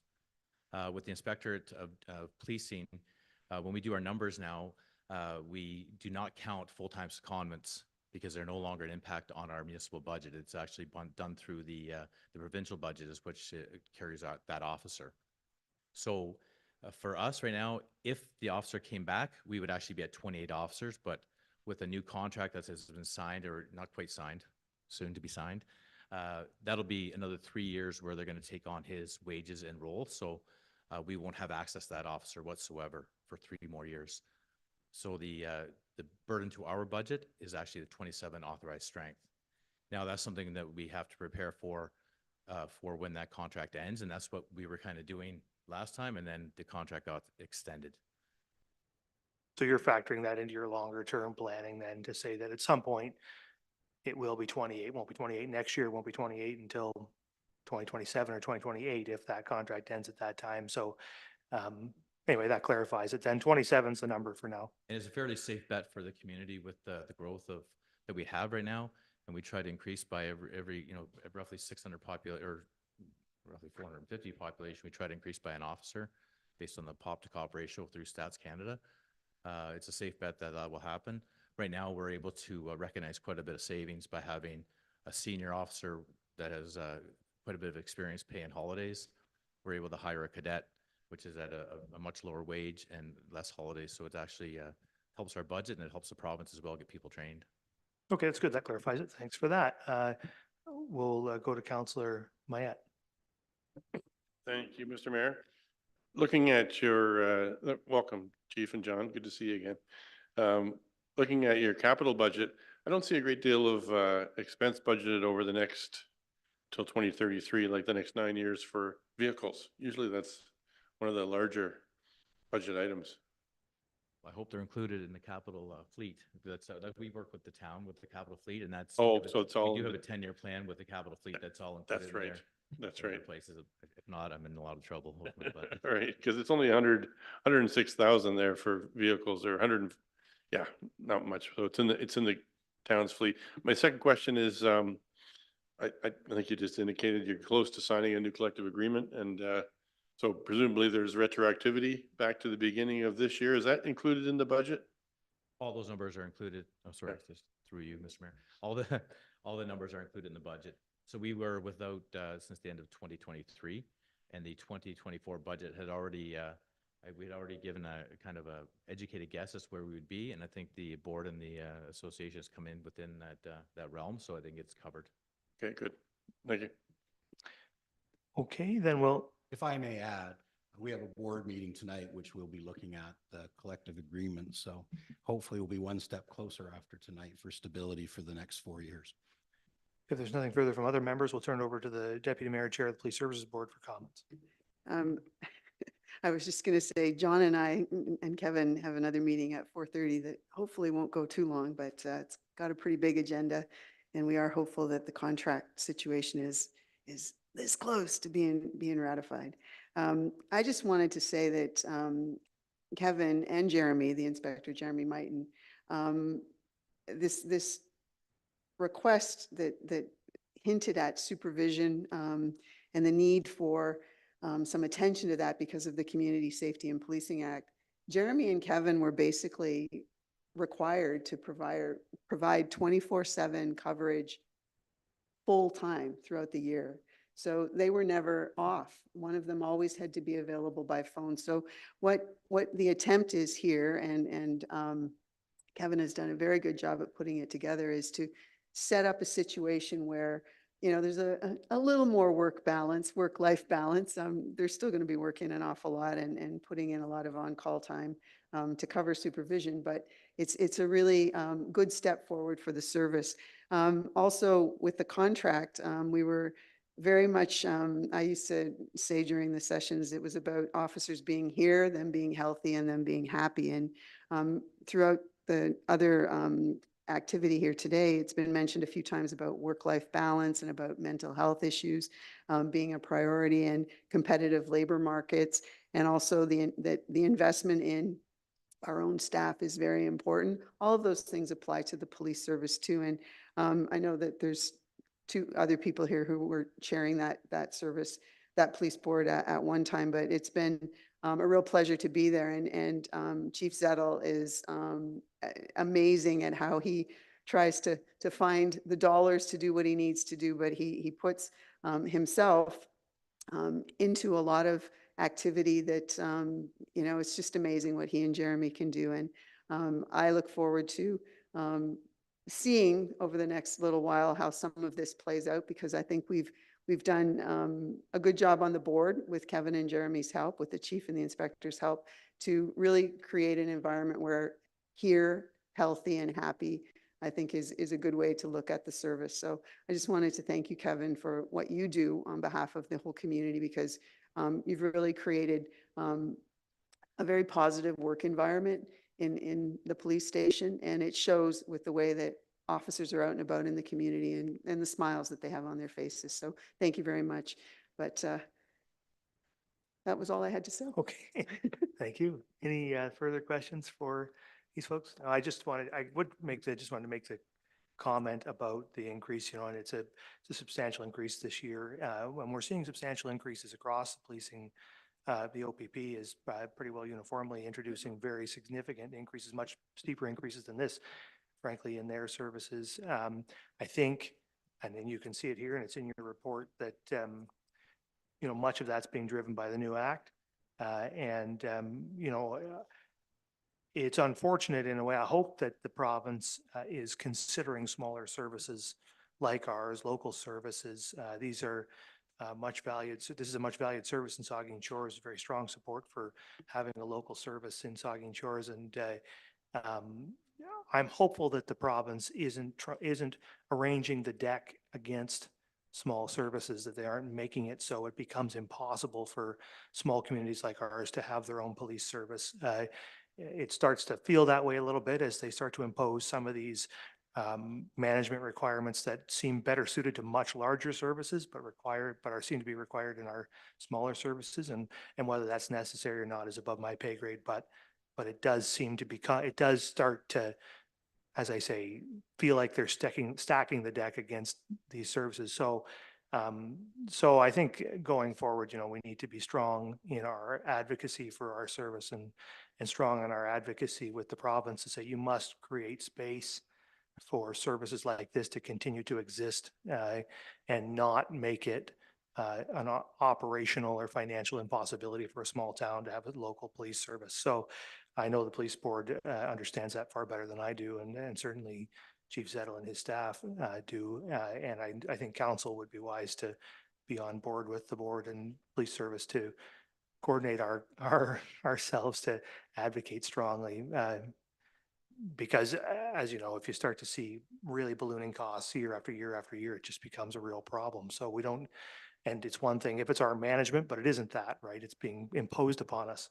And that is, I think fundamentally unfair. So anyway, those are my comments. It may be the deputy mayor and the chief said he seems to wants to have a comment too. So Well, She goes first, though. She goes first. All right, deputy mayor.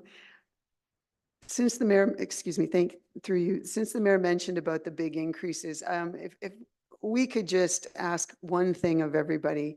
There's a lot of media reports coming out for communities around us that are talking about big increases.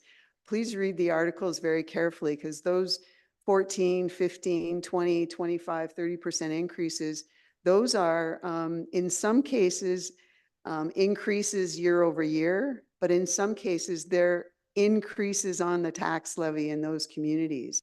So here, when we, on one of the slides, it said about a 14% increase, that's year over year. And then you translate that down to our tax levy. So, it would be helpful if somebody picks up on, oh, police had a 14% increase.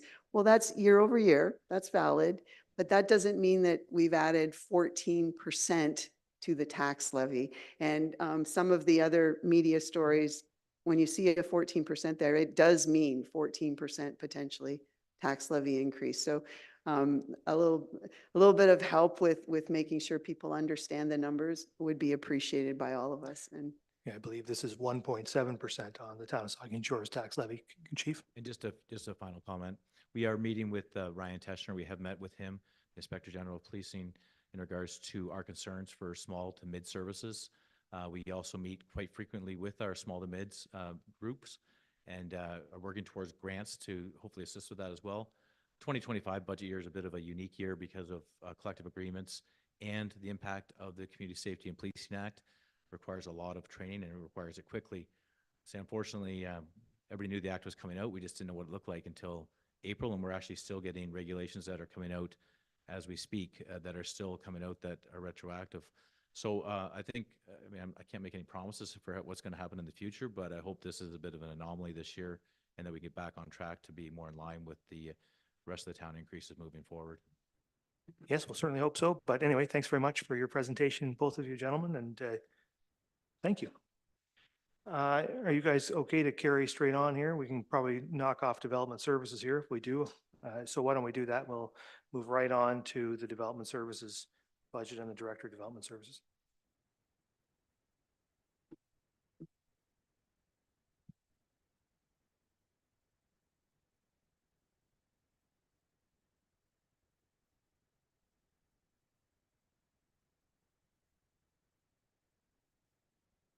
Thank you, Mr. Mayor. And just confirming, Morgan, you'll be advancing the slides? Or am I? You are, okay. Great. Well, thank you, Mr. Mayor. I'll launch right in the interest of time. Development services is made up of engineering, asset management, building services, law enforcement, planning, and economic development. We have, next slide, 5 main priorities and objectives: infrastructure planning and development. Number 2 is economic development. The 3rd is growth management. The 4th is compliance. And the 5th is asset planning and forecasting. And these priorities are the focus of 3 divisions on the right side of the slide. Engineering services managed by Rahul Amin, planning and development managed by Jay Posner, and the building services and bylaw enforcement divisions managed by Josh Plantz, who are here as a panel with me today. The department has 20 full-time positions and 8 temporary or seasonal positions currently. And next slide. This slide shows our structure. Our total headcount is recommended to increase to 31 in 2025 with the addition of a permit technician and 2 bylaw enforcement students. And the permit technician will be funded by building reserves. Next slide. Looking ahead into the future, we've laid out some positions that we're forecasting there being need for. And first, we'll see a tree permit bylaw enforcement officer. This is a placeholder flowing out of the town's urban tree canopy plan and tree conservation bylaw, which will be presented for approval in the coming months. And then we would do analysis of what that service is needing in 2025, and that's why the position is set for 2026. Similarly, a placeholder position for an environmental coordinator in 2026, which would be to coordinate work to carry out a variety of environmental initiatives pending the implementation analysis of the recommendations that were provided by the Environmental Ad Hoc Committee, along with other initiatives set out in other parts of this plan. An engineering technologist is proposed in 2027 to support investments in town road, bridge, and drainage infrastructure. And lastly, you'll see a building inspector planned in 2031 for added capacity for supporting forecasted growth. And this position would be self-funded by permit revenues. Next.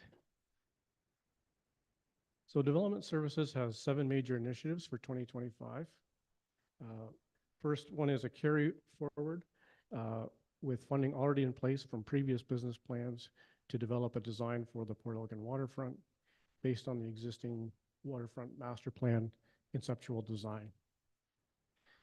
Next is another carry forward multi-year project for High Street With the design process expected to be largely completed this year, our expectation is reconstruction will start in 2025 and extend through 2026, subject to finalization of the cost estimates and phasing design by our engineering team.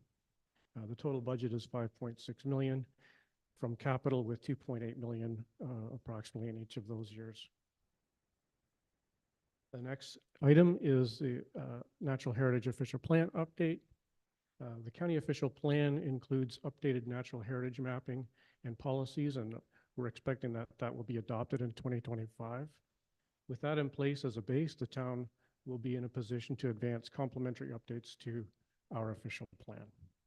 As this will entail some complex mapping and extensive community engagement, a consulting assignment of $90K is proposed to complete this work.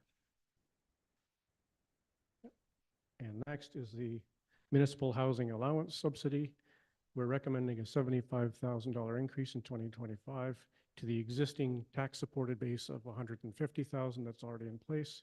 This would bring the subsidy to $225,000, and that we would be recommending that that be the ongoing commitment going forward. Continuing on, we've more initiatives on the next page. We've identified a campaign to support downtown Southampton, and this would be working with the BIA as a multi-year advertising campaign to support businesses while High Street is being reconstructed, with a budget of $10,000 in 2025. Environmental Ad Hoc Committee recommendations follow-up is an initiative as directed by Council earlier this month. We'll analyze the resource needs and prepare an implementation work plan, including potential for climate change partnership opportunities with a budget of $10,000 to support that. And last is the surplus town land assets. This initiative recognizes the existing multi-year program that we've been doing activities, including studies, surveys, appraisals, legal reviews, proposal evaluation, negotiations, asset updates, and council reporting, all with a goal of ensuring the town is optimizing its land assets. And with that, I'll turn it to. We'll start by. Sorry, I'll let the No. questions at this point. Yeah. No worries. We'll get council just to ask any questions they have on the departmental major initiatives or personnel plan. Councillor Grace. Thank you, Mr. Mayor. Thank you, Mark, for your report and all of your staff for their information. I wanted to go back to the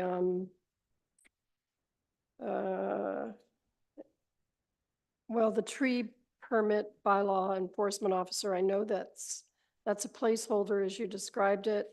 And I'm wondering about the possibility of, I know just from the perspective of the Environmental Ad Hoc Committee and our position on this, I'm not sure how council's going to roll out on this, but our position as a committee was not to really see a position where you'd have somebody monitoring smaller properties, individual properties, and the need for somebody monitoring that, but really to focus on significant woodlands, woodlots. So I'm wondering about the potential for rolling together this with the arborist position that's mentioned in the operations budget. Through you, Mr. Mayor, that is a possibility that we can look at. Keeping in mind that we'll be carrying forward that philosophy that you just outlined. And part of that is enforcement also equals education, and education takes time, effort. And so even if we don't have a regulatory regime that requires a lot of, rigid enforcement, to make that work, the other side of the coin is the education, and that will still take a fair bit of staff effort, which would be beyond what the current arborist would have capacity to do. But if there's an opportunity to blend those two in the future, I think we'll take a hard look at that. And is that arborist position that's mentioned in the operations plan, that would be an additional arborist position? I know that that's Matt's area, but I'm just going to check for a nod. I believe so, but yes, that's right. It wasn't a nod, but okay. I also wanted to mention just some comments about the environmental coordinator position discussed as a potential for 2026. I'm not sure about this one. I can say that from the perspective of the work of the Environmental Ad Hoc Committee that just finished up, it's pretty clear from the work that we did that it would benefit the municipality greatly to have a climate change mitigation and adaptation, eventual adaptation plan in place.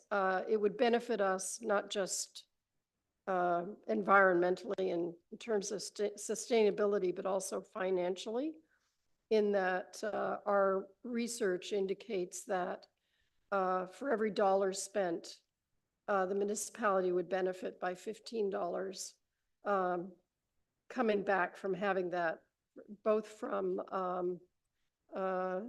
insurance, possibly reduced insurance costs and premiums, as well as the fact that when we looked into the opportunities for grants, infrastructure grants, I mean, they're basically saying, if you want to get a grant, you need to have a climate adaptation plan in place. So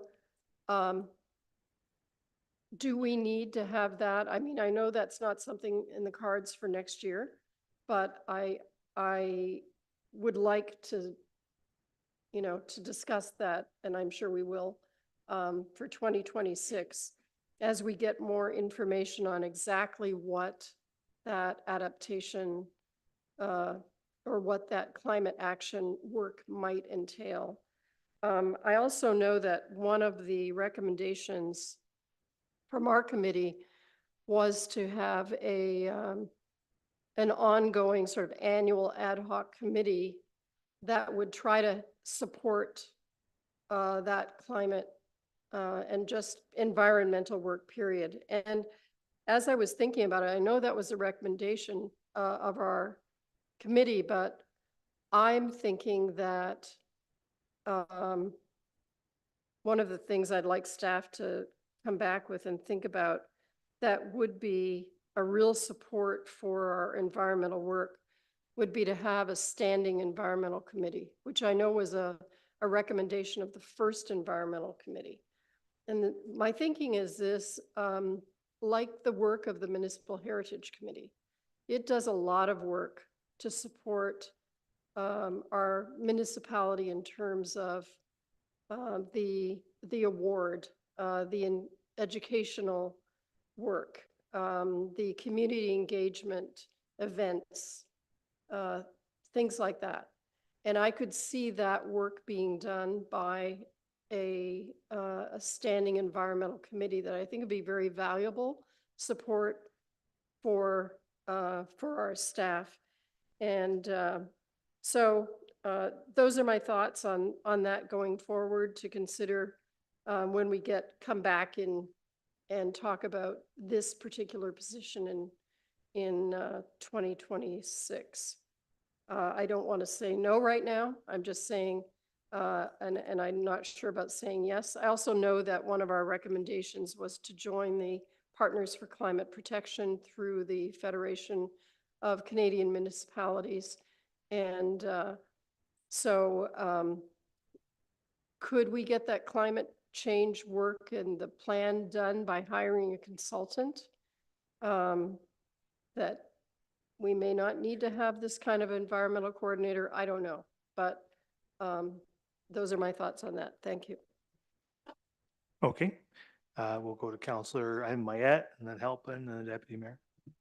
Thank you, Mr. Mayor.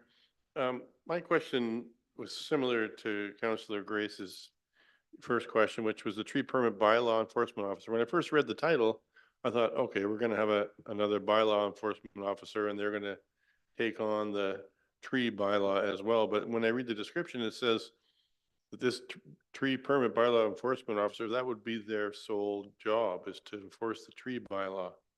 Would it not make more sense to add a second bylaw enforcement officer and have both of them enforce all of the bylaws, including the tree bylaw? Through you, Mr. Mayor, I think the thinking behind this one is that we would position the expertise of this role as having an enhanced understanding of trees, which a generalist bylaw enforcement officer might not necessarily have. And also that would support the education aspects of what's expected of this as well. And you think there's enough work there for a full-time staff to enforce the tree bylaw? Through you, Mr. Mayor, I think the other part of the enforcement workload will be that there was consensus around regulating tree removals on our land as well more aggressively. And so I think, you know, that's not something the current bylaw, the current arborist can tackle, and is beyond the scope of the current bylaw activity. And so there will be work to enforce the cutting of trees or address offenses of cutting trees on our lands. So that will take work. We are planning to bring in a regulation that deals with woodlots and woodlands. And so that will be work that isn't currently on anyone's plate. And then, as I mentioned, the education that goes along with that. But that is part, what you're raising is why we're taking 2025 to analyze this and come back with a firmer job description and et cetera for 2026. All right, and my second question, and I'm not trying to eclipse anybody, but with the municipal housing subsidy allowance. So I thought last year we started with 75,000 and it went up to 150,000 this year. It seems to be that we're at 150 and we're going to go to 225. Through you, Mr. Mayor, 2 years ago, we started at 75,000 and last year we went up to 150. And this year is the next step. Oh, I missed a year in there somewhere. Okay, thank you. Councillor Halpin. Thank you, Mayor, and through you. Most everything I was going to say has been covered, and I think it's good that we have 2025 to figure out everything for the bylaw and for the environmental position. So that's good. I was just going to ask a question. The Natural Heritage Official Plan, in just a few words, what is that and what does it do? Thank you. Sure, through you, Mr. Mayor. Official plans of any municipality are required to have designations in them that protect natural heritage features, mainly woodlots and wetlands. And our plan was approved, I believe it was 2014. So we're a fair bit out of date with the mapping and the designations for that, as well as there have been a number of policy changes that govern those kinds of features. So our current official plan's out of date, and so this process would update both the maps and for those designations in the plan, as well as update the policies that go with those, protecting those features. So really it's not a new plan, it's updating the existing plan? That's correct. Okay, thank you. Okay, the Deputy Mayor. Thank you, and through you. One question for clarification and then another question, but the item that's here in the major initiatives, it's the Port Elgin Waterfront Detailed Landscape and Engineering Design, and you said it was a carry forward. This is funded by the lease payments from the Port Elgin Main Beach, right? This is the one that was carried over? Correct. I think a more precise answer is it's funded from Waterfront Reserve, is my understanding, subject to the treasurer correcting me. That's so it's from Waterfront Reserve, which the lease payments, I believe, do go into. Okay. Yes. Okay. Then my question is, in the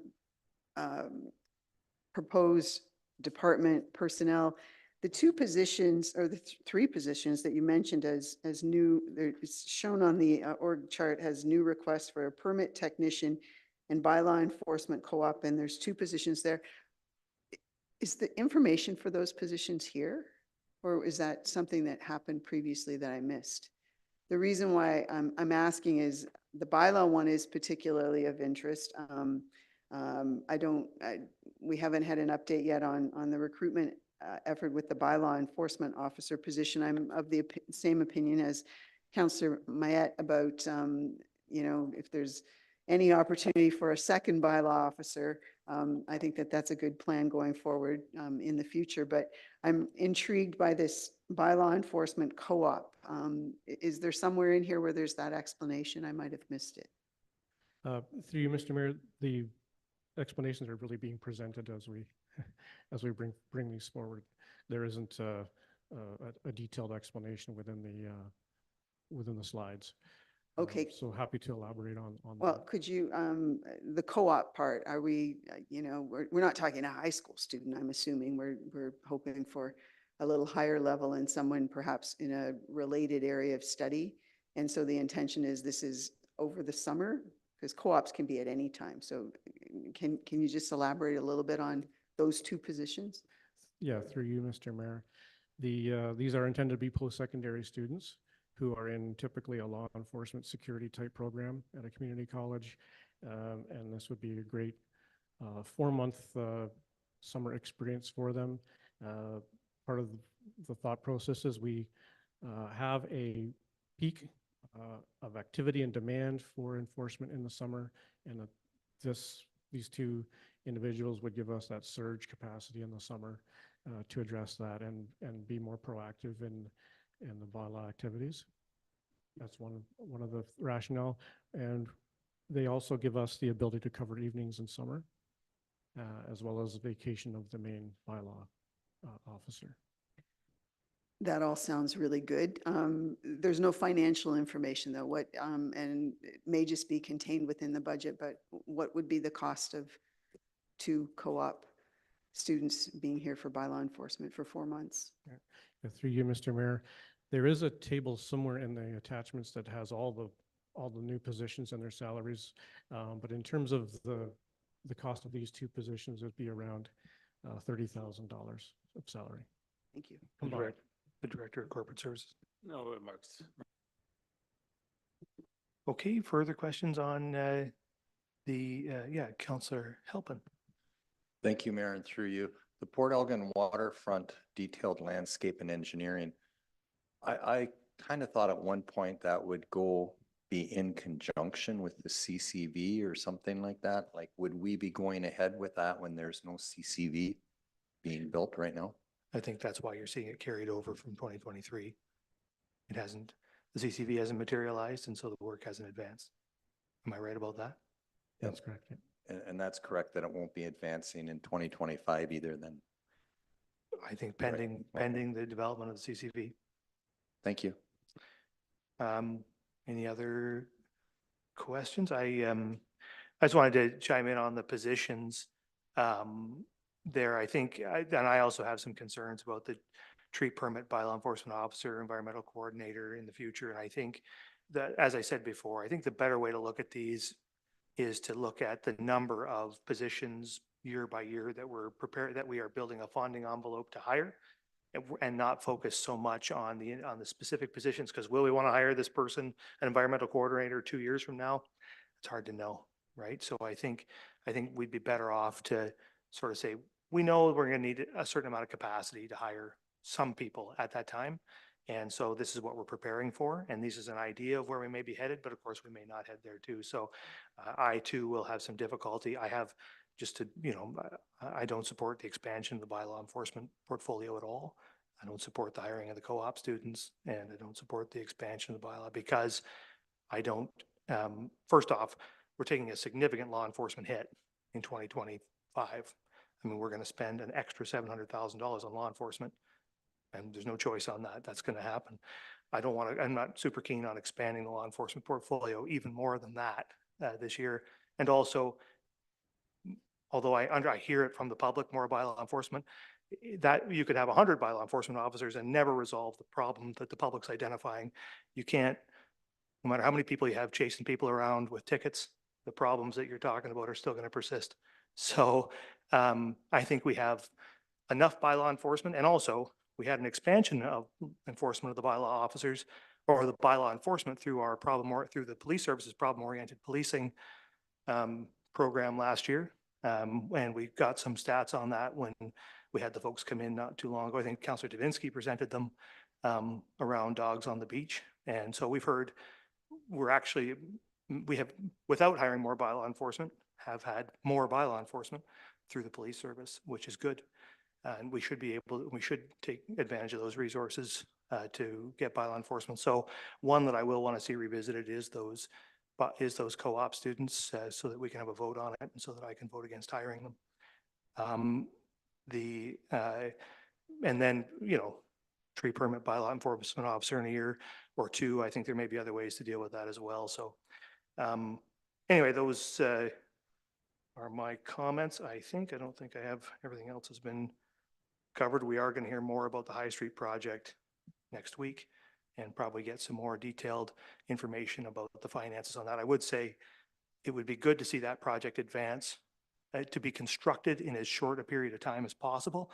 I know the plan was phasing over some period of time. I don't think that's a good idea. I think get in, construct it, get out, do it all at once if possible over a shorter period of time, because disrupting, even if it's disrupting High Street for the minimum amount of time possible is ideal in my view. So I see you have 25, 26.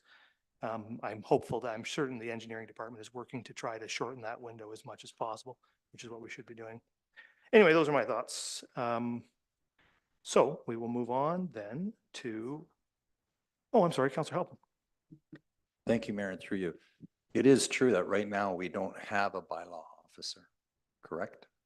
There is one funded in the program, right? I don't know what the status of the hiring of an individual to fill the position, but we are funding one position. Do you have an update on that, the director? Yeah, through you, Mr. Mayor, we are very close to completing the recruitment to fill that vacant spot. Thank you. Which is funded ongoing, yes. Thank you. The Deputy Mayor. Thank you. Excuse me. Thank you. Through you, there was an item here which related to supporting downtown Southampton during construction. Have we begun any kind of conversation with the downtown Port Elgin or highway Port Elgin businesses about any potential disruption because of the project with the repaving? It might not be as disruptive perhaps as what we're anticipating for High Street, but have we begun those conversations? Through you, Mr. Mayor, yes, we're talking about that. Yeah. Yeah, good question. Yeah, so if there's nothing further, we will move on to engineering services and the manager of engineering.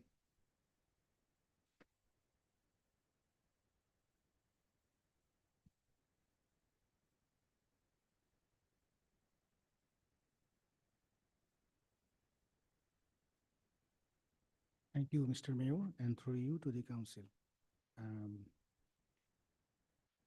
So I am happy that we are doing capital up to 25th because we'll be presenting High Street on 25th. So less questions at this time. So engineering services is responsible for the design and construction of roads and related infrastructure and provides customer services on permits and development applications. We also manage and track information about the town's existing and new assets, including properties, and manage projects for major community facility construction projects. The service we managed, that's included project management services for our annual capital program. We do design and construction, both for in-house and outsourced project. We also act as a Danish superintendent for the town. We manage our lot grading plan applications. We also do municipal consent application, road occupancy permits. We do the engineering reviews for new development applications that included site control plan and also other aspect of new development. We actually develop, update, and lead implementation of the town's asset management plan. We also manage transportation master plan, other core infrastructure services plan. Our asset management group, they actually manage the GIS, including city works, fleet and facilities. We also manage lots of data requests from internal and outside stakeholders.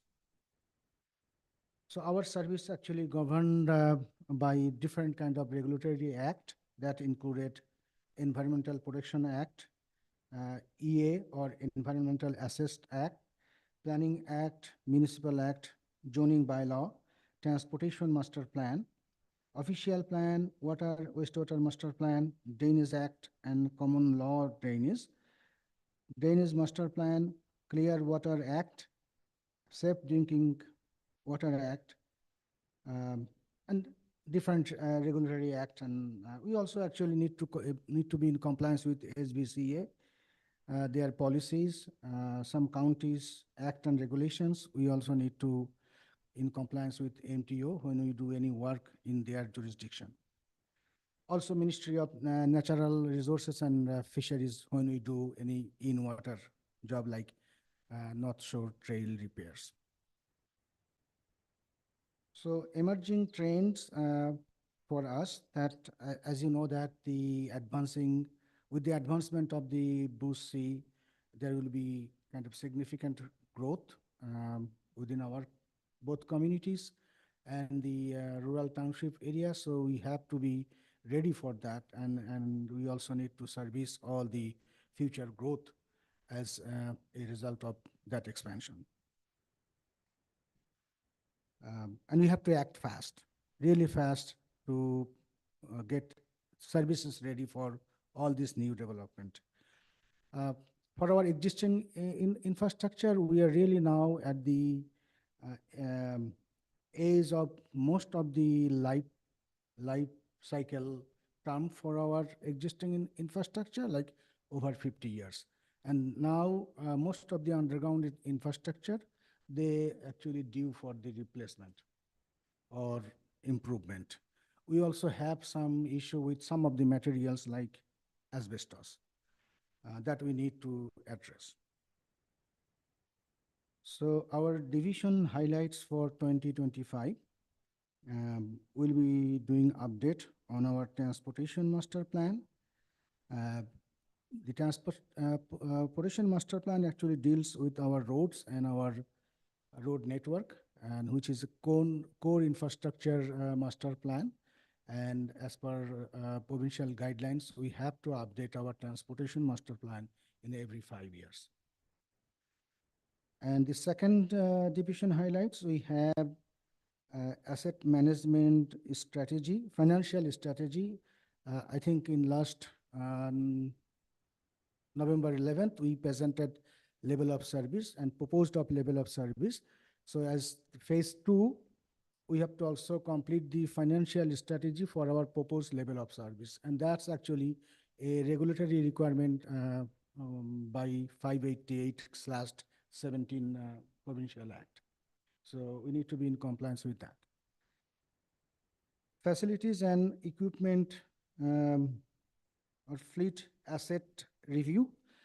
This is our continual work with all the departments and divisions. We review the fleet and we also manage the fleet asset, and we will continue that. Coordination of major equipment and fleet.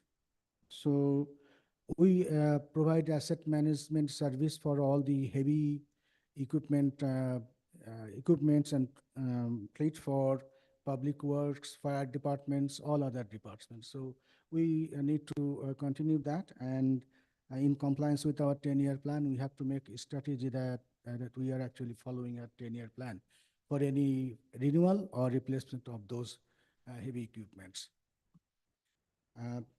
But as I said that I missed that. For transportation master plan update, we have a budget for 150K, and for the asset management, the phase 2, the financial strategy, we have only 10K. And for other two, that facilities and coordination of major equipment is actually zero cost because we are doing with our internal capacity. The fifth one is Laneway Real Estate Review. This actually is a organizational initiative. We have to coordinate with other departments, maybe our town lawyer, clerks division, and also maybe building services, planning, so that we can actually come up with a strategy because we are receiving lots of requests from residents all around from the community. Some of our laneway actually, even though we own, we are not managing that, and it is like kind of some residents requested that if we can just dispose some of the laneway and they can manage and they can use that in an effective way. So that's, we have to come up with a strategy. So our plan to come up with a staff report or policy in 2025. And again, it will be internal, so no cost for this initiative. And the last one is Centennial Pool Asset Disposal. We'll be actually working with community services, and whatever the support they need for this disposal, we'll be providing that support to them. Okay, that's all for the engineering division. Thank you, Rahul. So questions or comments for the manager of engineering? Don't see any. I just wanted to make the comment on the Centennial Pool asset disposal. I think it just should be highlighted. I think that there, unless folks disagree with me, I think the intent is to be rid of that asset when we open this facility. We don't wish to operate them both at the same time. We don't want to keep paying those lease payments to the school board. I see there that you note here, reach an agreement with the school board about the asset. I'm not sure what stage those conversations are at with the school board, but I would say that it should be noted clearly to the school board, it's the intent of the town of Saugeen Shores to be rid of that asset when we open the Aquatics and Wellness Center. And if that means it doesn't belong to the school board, I guess that's what it means. Right? Yes, that's correct. So hopefully they're aware of that. That's the only comment I had. There's no other comments. Then we will move on. Thank you, Rahul, to planning and development and the manager of planning and development. Yes, thank you, Mayor. It's always good to speak to council, otherwise I might be just talking to myself. So the planning group is responsible for the research, development, implementation of long-term planning policies in land use planning, economic development, housing diversity, while administering the town's components of the development application review and implementation process.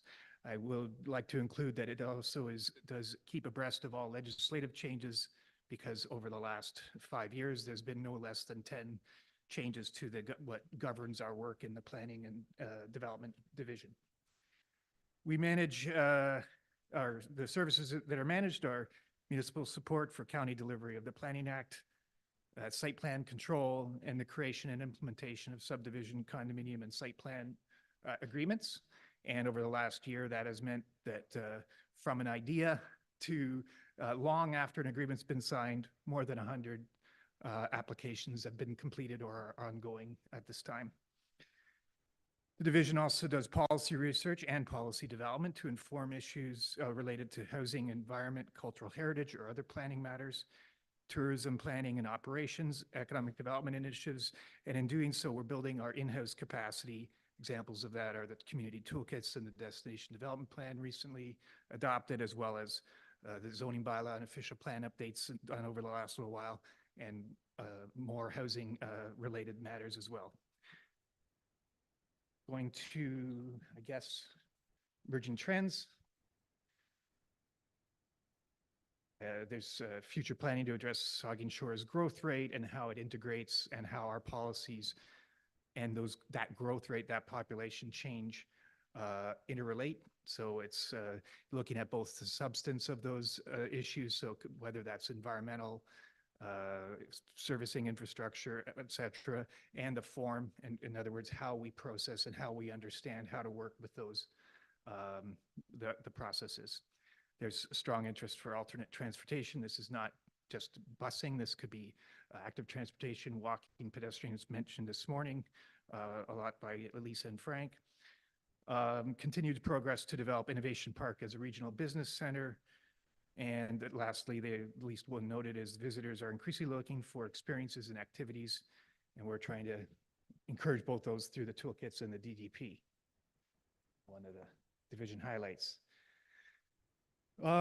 Support the BIAs.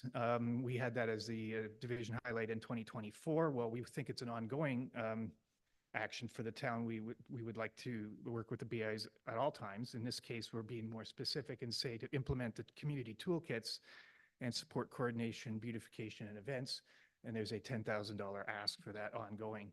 Early actions proposed are to support the creation of the full-time BIA coordinator role, support multicultural day event in Saugeen Shores, preparing report on the farmers market, increase participation in Spruce the Bruce, and there are other items in the business plan, and establish data collection for who visits and who our residents are and how they use and support our businesses. Second item is implement destination development. The recently adopted plan, this would be specific actions with no increase to budget, just using existing operating budget, collaborate with the BIAs and community organizations to plan and facilitate shoulder season events and off-season events, markets, food festival, winter theater performances, art gala, et cetera, et cetera. Investigate the development of community art and work on an art project in collaboration with Saugeen First Nation. Next item has been here before, the community planning permit system. But notably, and I guess if you see it by its absence, there is a dearth of like land use planning projects noted. It's because I think the CPPS is a very, very large sort of full team effort, and will, if supported, will take a lot of the town's or a lot of the division's labor. Policy studies, we would like to seek support for a $20,000 ongoing tax supported opportunity to address urgent and or emergent issues as they arise, and to have that capacity to move quickly there. Development guide update to consolidate and update standards, including accessibility and low impact development. It's been several years since the last update, and there's quite a few legislative changes. Tourism study would help collect information to inform and assist future analysis, including the prep of the preparing for the economic development strategic plan in a future year. Like to supplement the Spruce the Bruce program with a grant supplement of $15,000 annually on an ongoing basis. Earlier this year, we adopted an updated CIP, Community Improvement Plan, which expanded the program opportunities for businesses and landowners, and we're recommending a supplement. And then I think it's the last one is 2025 Multicultural Day, and we've already said it. On June 21st, Saugeen Shores is home to Multicultural Day event hosted by Settlement Services Grey Bruce. And in celebration of the growing diversity in the community, we'd like to have the day supported with some funding to the budget. There. Okay, thanks very much. Questions for the manager, the deputy mayor? I had a question about who was the lead on the Multicultural Day. I just didn't hear who you said was organized by. Settlement Services Grey Bruce. Settlement Services? Thank Yes. you. Further questions for the manager? I just, one thing with the support for the business improvement area and the $10,000 budget, you mentioned one thing was the BIA coordinator. Are we talking about supporting that financially? No, it's good to clarify that. The recommendation, Mayor, is that it would be funded by the BIAs themselves, but we would provide the support services, potential support for education, training, and other things that we can do in-house, and we're exploring that now, but it will take the effort of the BIAs to increase the support for that role. Okay, and you mentioned, so the community permit planning system, that I take this as a change in tack that we're actually going to fund this year and not await, not be, this isn't intended to be supported by the tax stabilization reserve. We're not looking for external funding for it. Well, with that, I don't want to misquote Hamlet or Malcolm X, but we're at the just do it stage. We've been waiting a while to get funding from the federal government through the Housing Accelerator. We're still hopeful and we've applied for that. But, I think we're recommending that we're going to do it. And I think it's about time to pull that lever to support housing diversity with very much a focus, unique in Ontario, for affordable housing. So the director noted in his presentation that the plan is a natural heritage official plan update for $90,000. And you have the CPPS in your division highlight. You commented that CPPS will take a considerable amount of staff time. I would expect that's true. But so too, I imagine, will the natural heritage official plan update. Can you do all that work? Well, it'd be nice if it was limited to those two major initiatives, or one major initiative in the division highlight. As we're building capacity, I think original quotes for the CPPS were much higher, but there will be a lot of in-house work that we can do. Natural heritage is a little more specialized, but we have an opportunity that the county has put forward a natural heritage system where we could, depending on how council wants to proceed on the county policies, we could steal a lot from them to make our local policy, therefore saving a bit of time, potentially money. Though there's still opportunities to refine mapping, update the woodlands areas, for example, identify linkages or enhancement areas that can support ecological diversity and climate change resilience, et cetera. I just worry a bit about the capacity of the department because, we want to advance a bunch of housing stuff too, right? Like there's the Blue Water subdivision lands that, the lands we've identified as surplus. We have contracts. We have irons in the fire that we need to negotiate. Plus these couple of big planning projects. We want to make sure there's enough capacity to advance those. Council's particularly interested in advancing the housing files, and we want to make sure the department has capacity. I've heard a little bit from the administration in the last year that they're short on resources to advance, particularly some of those housing files. All at the same time. Council wants them advanced. Can you tell us here today that you have the capacity? Because I don't even I see nothing in the business plan about advancing, surplus land, and to put out RFPs and all the things we would want to do if we wanted to advance affordable housing on town-owned lands. Do you have the capacity to advance those things in the way that I think council wants them advanced in 2025? I think by presenting them in this business plan and the ones you identified in addition, I think there is capacity. And I think we've been thinking about doing at least the CPPS for quite a few years.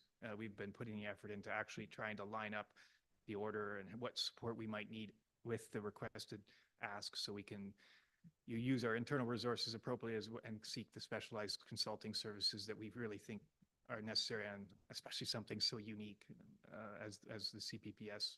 Looks like the director may have a comment too. There we go. Thank you, Mr. Mayor. The only thoughts I would add to what Jay has said is that the CPPS, the original estimate that we got from our consultant, was a fair bit higher than 150, but we thought in order to get that down to size, as staff, we will weigh in on that and shoulder some of that.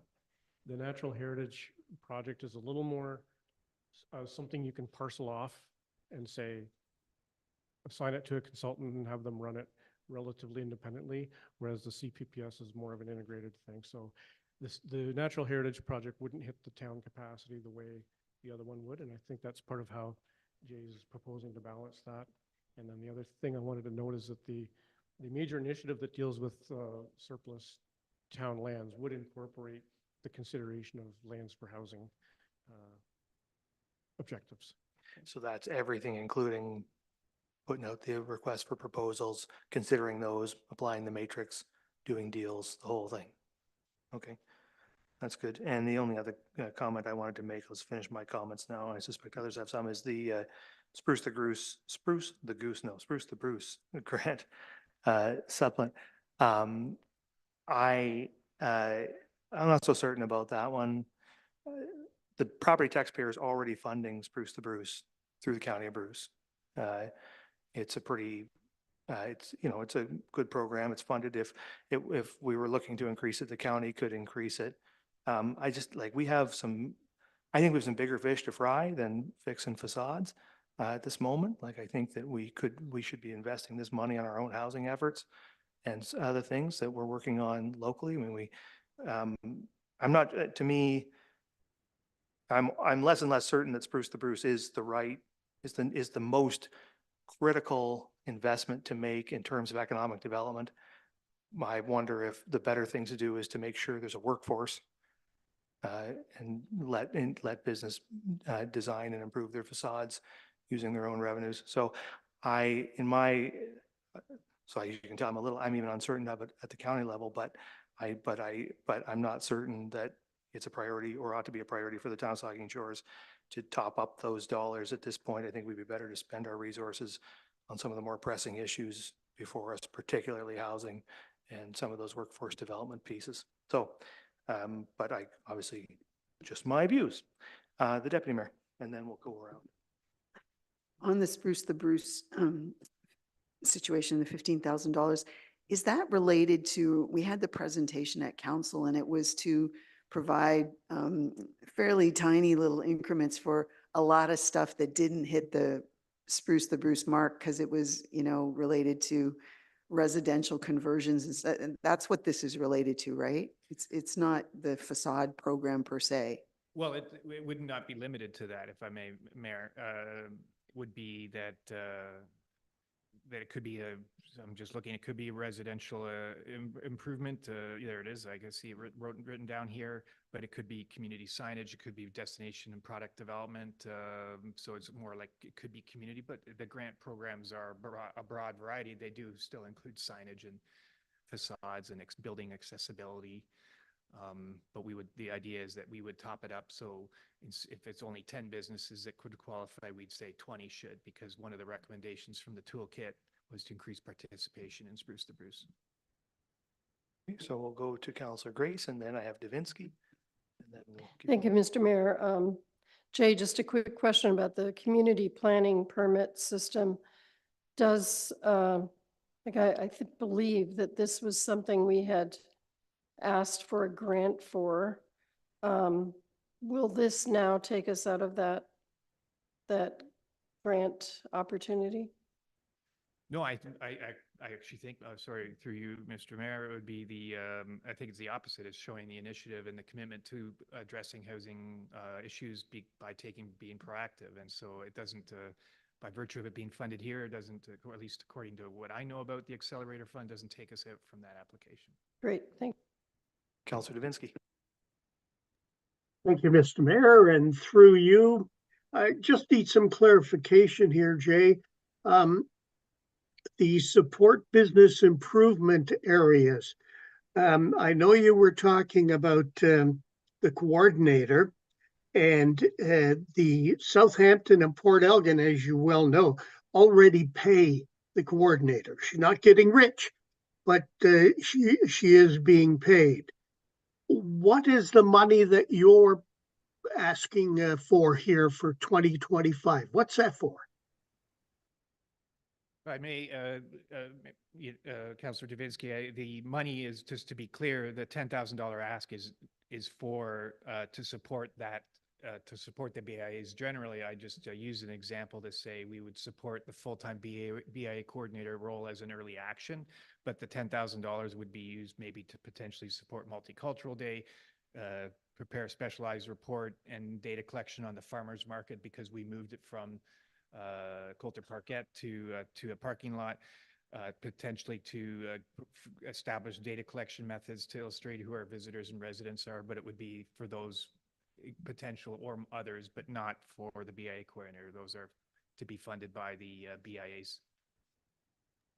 Okay, and as far as the Multicultural Day goes, I think it's a terrific idea, and we should go through with it and make sure that we study it well.